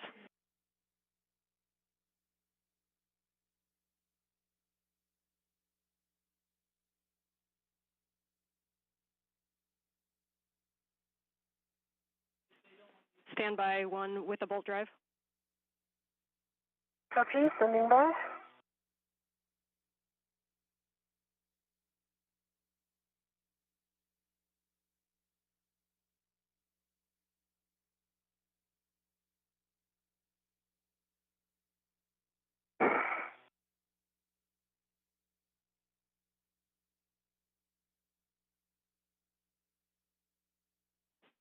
All right, some big picture words for you guys. First of all, Soph, I'm going to give you a task to work while I talk to you. So we're going to have you remove the MUT ball stack MUT and the scoop from the aft gimbal lock. Copy. Okay, while you work that, we're looking at times. You guys are currently just over 3 hours of PET. We're going to go directly to a long-duration tie-down of this S-gant on the Z1 truss. So we're going to remove that MUT ball stack MUT and the scoop, and we're going to take it back to the medium ORU bag, and you can retrieve the long-duration tie-down tethers at the time. For Anil, we're wondering how you're feeling in the APFR, if after the handoff you think you'd be able to get in and out of the APFR easily to assist with SOFI. And if not, you may not be able to have that full assessment until we get you in the right position. But what we're thinking is we could do a 2-person tie down, which may be a little bit quicker. Or we've also tested it as a single-person tie down. We think SOFI can do it solo if you don't think you get in and out of the arm. I say we do the 2-person. I feel like APFR ninja at this point. Okay, we'll have Robo come up with the swiftest plan to get you towards structure. And in the meantime, we'll have you stow that MUT ball stack MUT, and then you may want to pre-position that medium ORU bag in a spot that you can grab the long duration tie down tethers. Then we'll have you go back up and do the port bolt, and then we'll do the handoff as planned, and then we'll do the long duration tie down tether. Appeal, I'm working on the MUT ball stack MUT.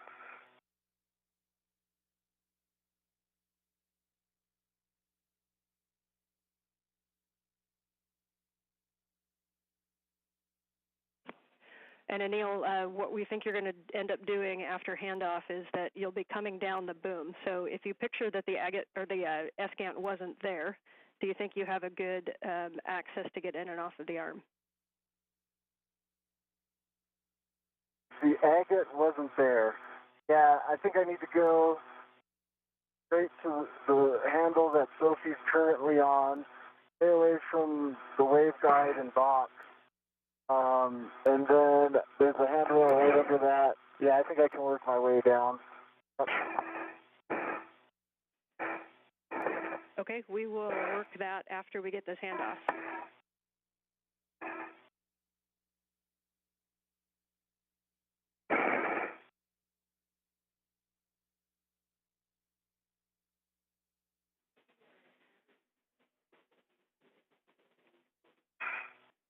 If you prefer to take off the scoop after the handoff down on Z1, you can. We think taking it off right now is going to make the handoff and the tie down easier, but we will take your suggestion if you think something different.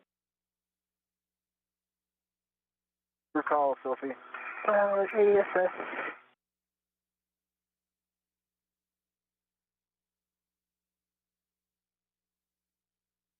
What are you thinking, Sophie? Yeah, need you to stabilize the S-gant right now. I think it's going to be better to remove the scoop now. Okay. I need to stabilize the S-gant because I see it moving with only one bolt. It's stable. Okay. I see a gap here.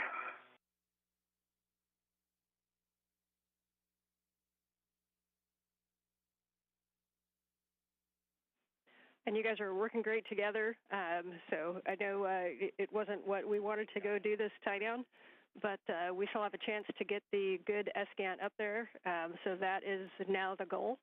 So let's get this tie down knocked out as quick as it can. Sometimes an NVGL just eats your lunch, and that's what it did today. But we'll get this tie down, and then let's see if we can't get Cronus a good KU antenna with the new one. Copy, Ann. Appreciate the big picture words. Okay, I'm going down the room. The module segment is... This is Mission Control Houston, 3 hours, 13 minutes into today's spacewalk. Just to recap the conversations between spacecraft communicator Ann McClain and the two spacewalkers, Anil Menon and Sophie Adno. The current plan is once this final bolt holding the failed space-to-ground antenna in place that you see in this view, once that final bolt is released, this antenna will be removed from its boom, and it, instead of being transported back to the external stowage platform number 3 for a permanent installation, we now plan to do a long-duration tie-down, as it is called, using a series of tethers to tie the dish down and conserve time, since we're running behind the timeline at this point. The crew had been working right on the timeline until it ran into a series of slight delays with both the removal of electrical connectors from the failed dish, as well as the usual stubbornness of some of the bolts that are prone to being a bit bulky in thermal expansion and contraction conditions in the void of space. So we plan to remove this failed dish. That's the one on the left. The one on the right is SGANT number 1. That's the space-to-ground antenna that is functional and serving as the prime focus of communications capability, high data rate communications for the International Space Station. We're going to continue to press ahead in the hope of getting the replacement or spare space-to-ground antenna off of its location on ESP3, the external stowage platform number 3, on the Port 3 truss of the International Space Station, and getting it installed, as Ann McClain pointed out to the crew just a moment ago, so that we have full redundancy on high data rate communications capability from the International Space Station. So you can head up and get in position for the port bolt number 1. Okay, getting back up for port bolt number 1.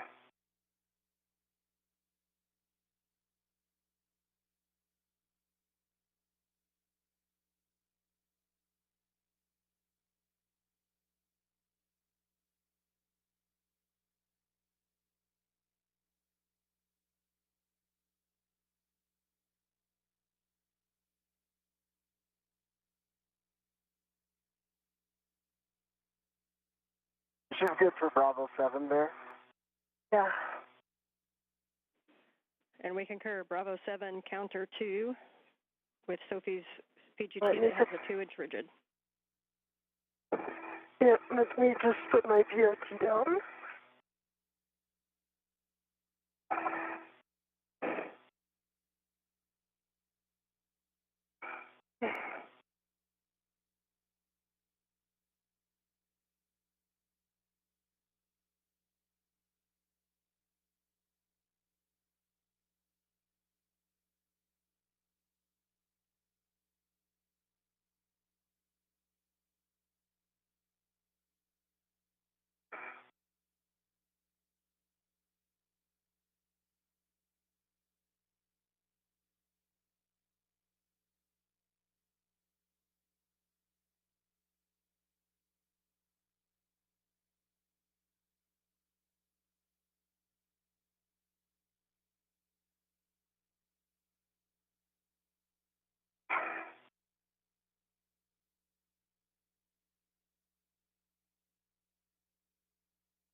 Okay, pulling my VRT to my PGT.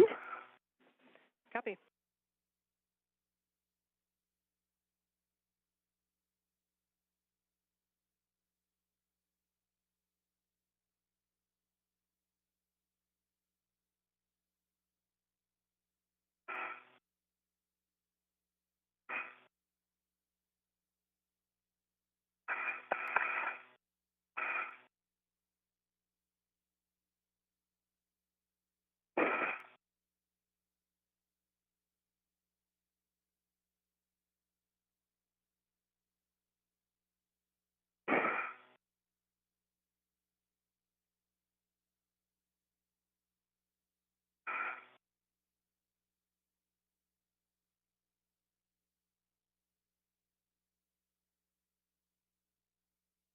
checking the settings. Yep, and just doing a Bravo 7 counter 2. Please.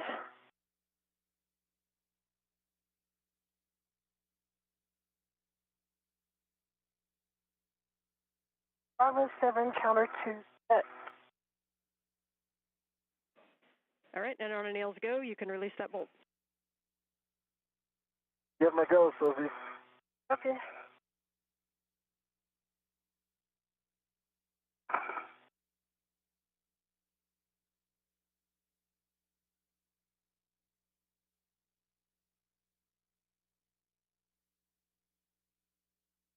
Need to change body position.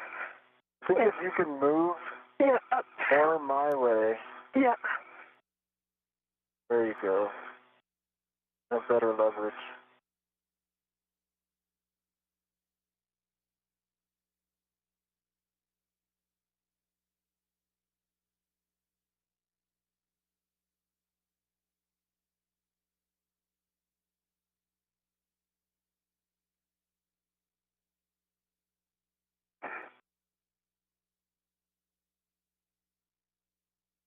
Get seated. Seated as well. Okay, now please. Face nice and hard. It's our turn. Yep. One turn. I need to revise my VOT again. Take your shoulders joints too, just to be sure. Did you And say? good job working Check that your position, shoulder so joint. just remember Bravo 7 could come with a kick, although you're releasing, so it should be pretty nominal, hopefully.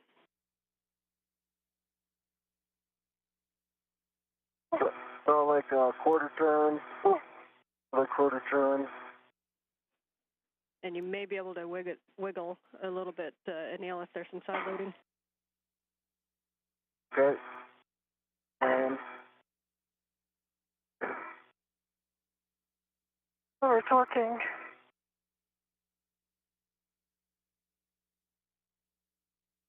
Okay. I do like tenths of a turn at a time. So it's over talking. and Yeah, so I think I need to take the ratchet wrench. let's see if I can just flatten it again one more time, just so I can see if maybe this helps.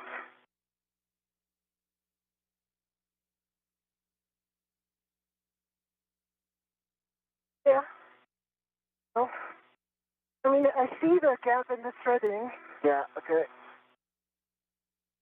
Is that turning at all?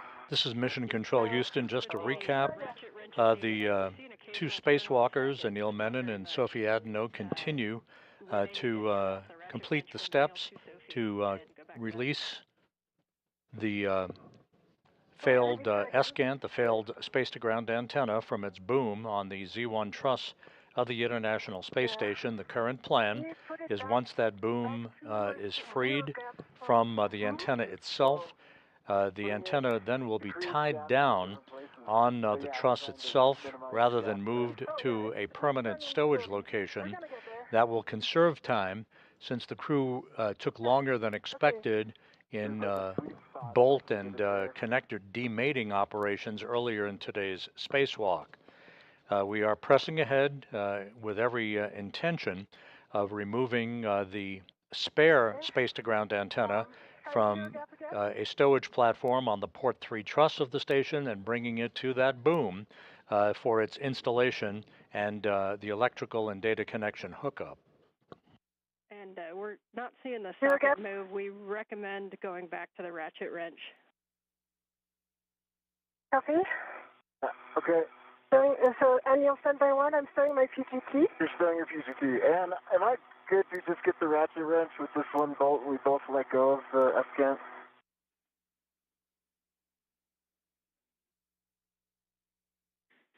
Yes, with the bolt partially installed and you have a RET attached, so you're go to grab the ratchet wrench. Thanks for asking.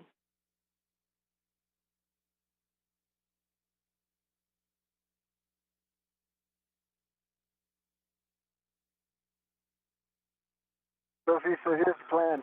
You're going to ret to this thing, then release my ret back to me, okay?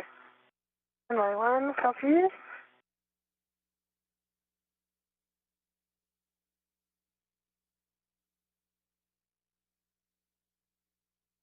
Okay, PGT stowed.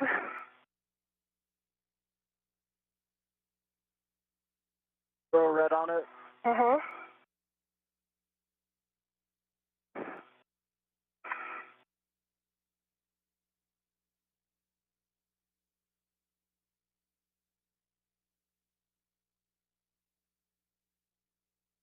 Okay. You want, I can grab my ret. Okay, I'm sending this back to you. Okay. The ret is off. It's your ratchet wrench. Copy.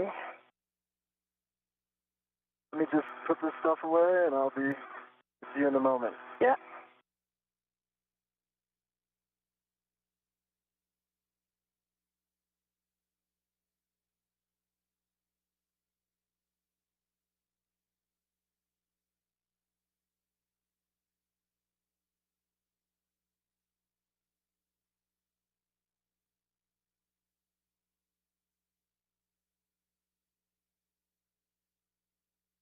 Okay.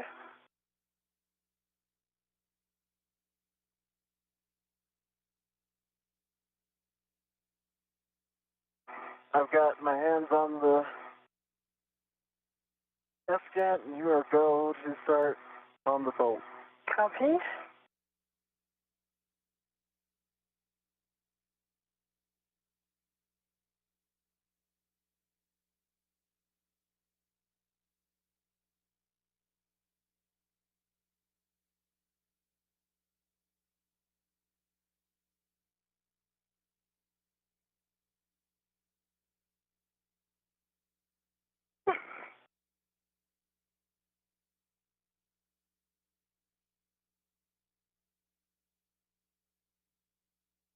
I see it turning. Okay, that was quarter turn.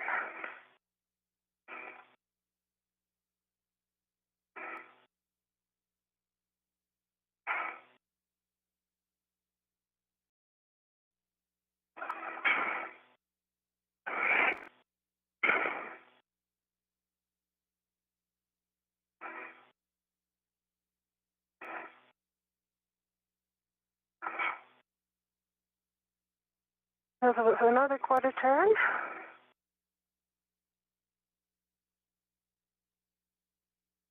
It's really overcoming the DRT, so I'm doing my best here, but Doing great, Sophie. I see it turning. That's the goal. okay, we got it.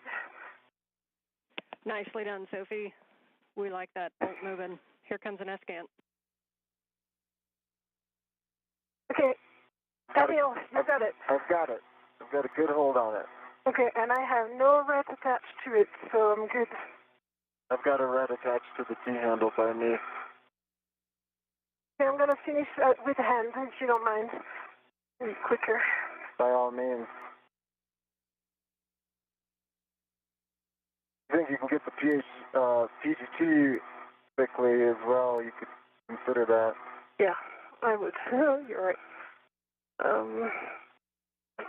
I put the ratchet on my MWS. It's a quick stow location if you need. Yeah.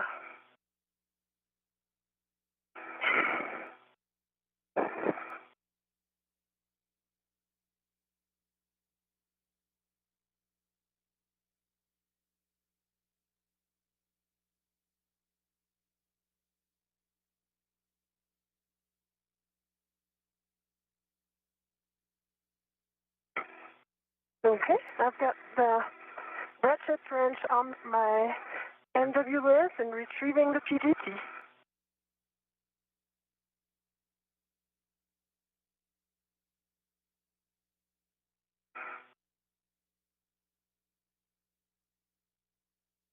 Okay, you still have good control? Good control.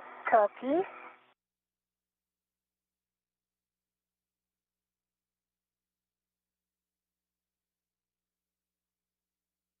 You're Yeah. turning. Turning. I Okay, see it out. false release. See it release. Copy, Okay, bolt you ready? release. I'm ready. Removing the PGT.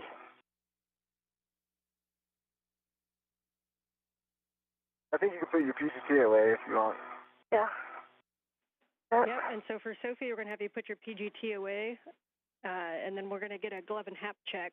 I'm going to give you some steps to work while Anil takes the comm to remove the SCANT and get down to the handoff position. So you're going to be translating down to the Z1 SCANT temp stow location, stopping at the medium ORU bag on your way and retrieving a long-duration tie-down tether. If you want to take the first tie-down tether, it's going to go to the port side of handrail 6050, and then you can get the other tie-down tether and get in the starboard handoff position. Copy. This is Mission Control Houston. We're at the 3.5-hour mark in today's spacewalk.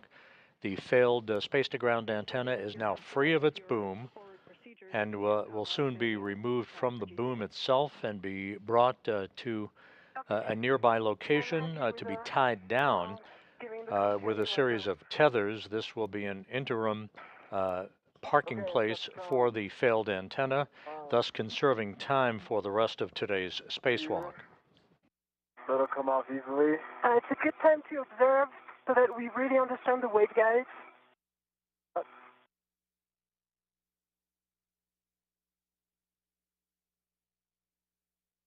Was there more, Sophie? Right? Want me to release? No, I got it. You got it, yeah. Jessica, how copy? We've got you loud and clear. We're in sync with you. Anil, are you ready for the GCA to the published handoff position? I'm ready for the GCA to the published. Almost. I'm going to get it off of these pins first. Yeah, I see the pins here. It's, okay. So rotate towards, forward. You're towards your feet. Yeah, that's it. Okay, I've got it. You got it? Free, and Jessica, I'm ready for that GCA. We copy. We're getting set up for that. Brakes are coming off. Copy off.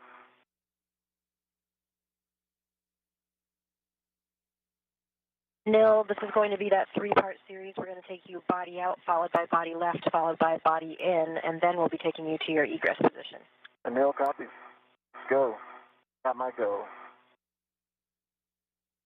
All right, Anil, you're going to be coming body out, starting motion in 3, 2, 1.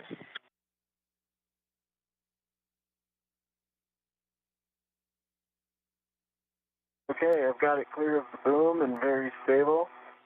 Feel very comfortable with it now. Sophie, you're go to translate to the medium ORU bag and retrieve 2 long-duration tie-down tethers. Work.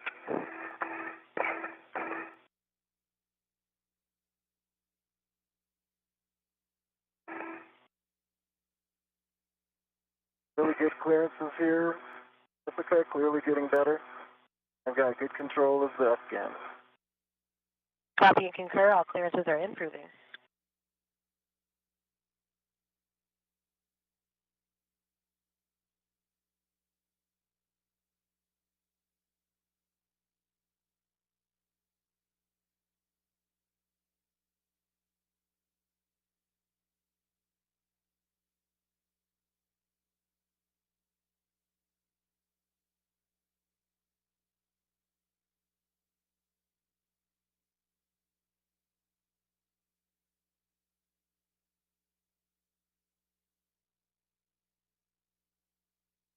Nil, starting motion, body left. 3, 2, 1. Body left, and I'm watching the dish, keeping it clear of the boom. I'm putting a little lean back in. I've got primary eyes on clearances on this side.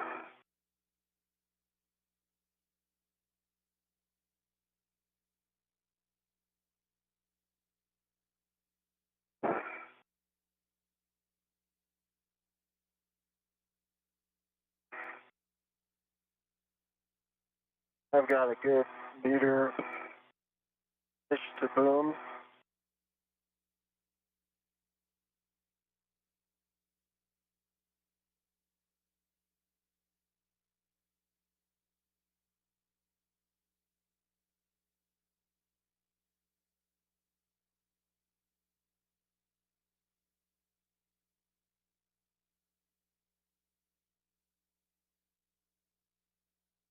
Neil, starting motion body in 3, 2, 1. Okay, and I'm going to keep clearances from Sophie here. Sophie, I've got eyes on you. Okay. Keeping the dish in position for a handoff.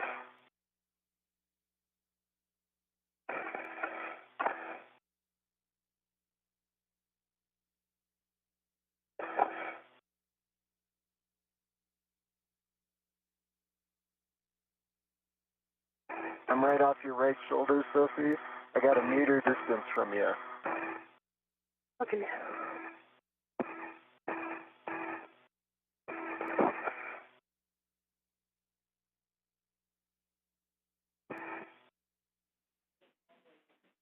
And for Sophie, if you're able to move to the nadir side of that handrail, that'll allow Neil to get in a little bit more. If you can slide down to the bottom of handrail 2. And work? And I'm deconflicting with my body movement, and I think I've got good clearance of about a meter. Copy, and good work. No, this is the published handoff position. Published, okay. Let's hold here for a second and see where Sophie lines up. I'm not, essentially not done yet. So, let's stop GTA. Give comm back to people, and then I might rehack this when she gets set up. Okay, reminder, this is the one that we are not putting the brakes on, so we will stop GCA for now, but we do have additional clearance we can give you if you need it. Copy.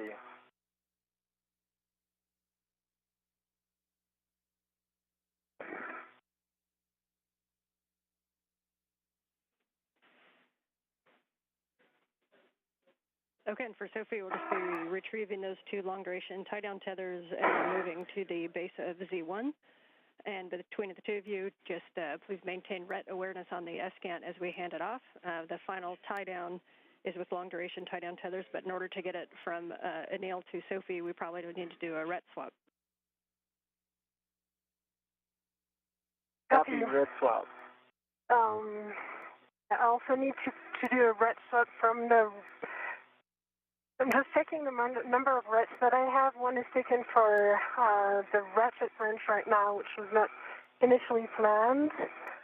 So I'm just retrieving 1 long-duration tether right now, right? Correct? You will want to retrieve both of them. Both of them. Copy.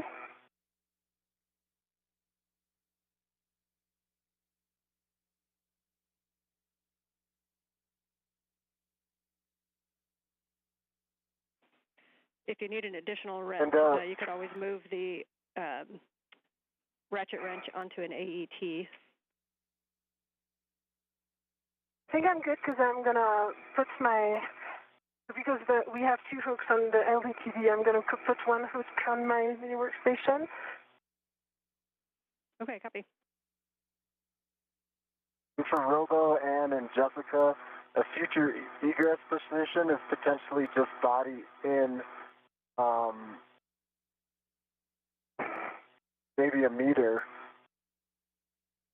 Yeah, Neil, we can tell you what Robo had planned for you. It was coming body right and then going body in, and we think that would bring you to the handrail that we were talking about on the boom. Gotcha. Would a body in from here cause a conflict with the other things you're avoiding, like SASA, etc.? No, we don't. I don't think so. This had you coming body in to about by like up to 300 centimeters, so that would be another 1.5 meters. Yeah. And then you can have the right as well if you needed to get down to that handrail. Yeah, I guess what I'm saying is the body right just brings me up zenith when I'm trying to go nadir, and so we could omit that and save time. Yeah, we believe that will work. We will verify.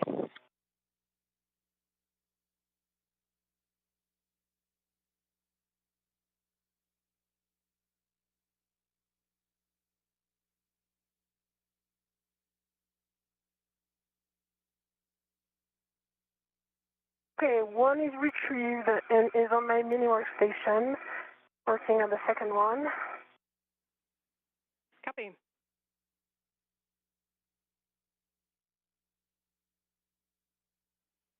And just a reminder, as you ret to those, you want to ret to the D-ring on those so that the hooks are free for when we go to install.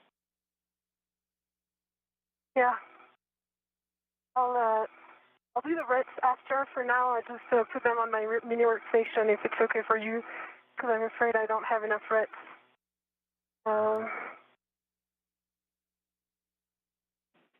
Copy. And reminder, another option you can use is you can take a long duration tie-down tether hook, and you can hook that directly to one of your wing tabs on your mini workstation and not use a ret at all.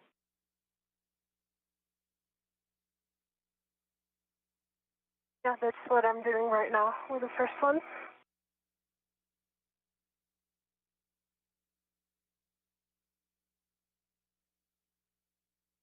And Anil, we do want to bring you body right first because of the clearance from the tip boom with the SASA. And I also think you're at a little bit of an angle, maybe more than you realize, the way the arm is configured. I think that bringing you body right and then in will get you to that handrail. All right, that works for me. Okay, copy. We can try it, and then we can always get you where you need if that is not the right position.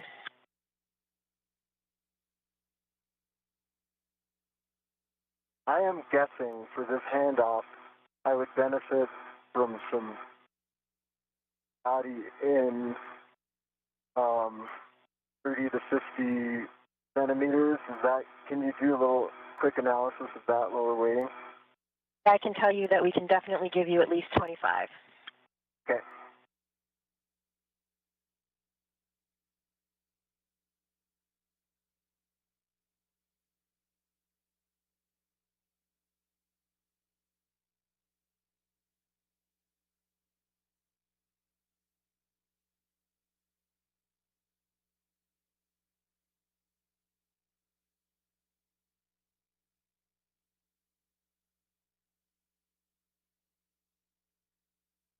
And Ann, if there is comm bandwidth and it doesn't distract down there on the ground, can you give like a little verbal layout of how these long duration tie down tethers go?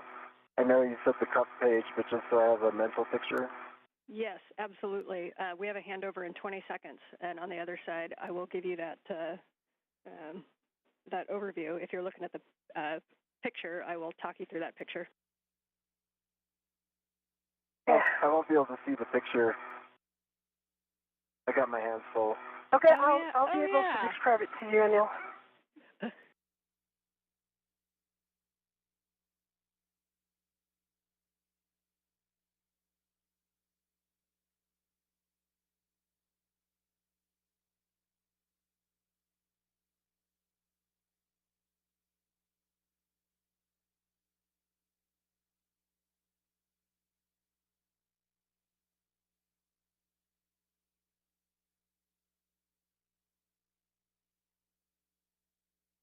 Handle and see if I can get this all the way to you without GCA. If that doesn't work, I'll ask for additional GCA. Okay. Okay, we are back with you on comm, not on video yet, so we can't see where you're at. So, Sophie, if you're ready for your net 6, just call them out. Otherwise, I'll talk you through what this tie-down is going to look like.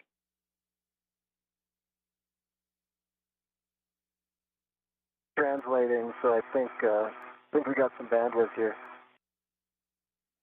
Okay, awesome. Sophie, as you go to translate down, we want you to be on the starboard side. This is where you're going to position yourself on your left shoulder as if you're laying on the trunnion pin. And then your right arm is going to be the one that's going to come up and grab the S-Scant from Anil.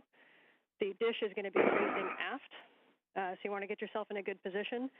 And Anil, when you get off, we're going to have you on the port side of that. So Sophie, I'm going to have you set up on the starboard side. So keep both long duration tie-down tethers with you. Get on the starboard side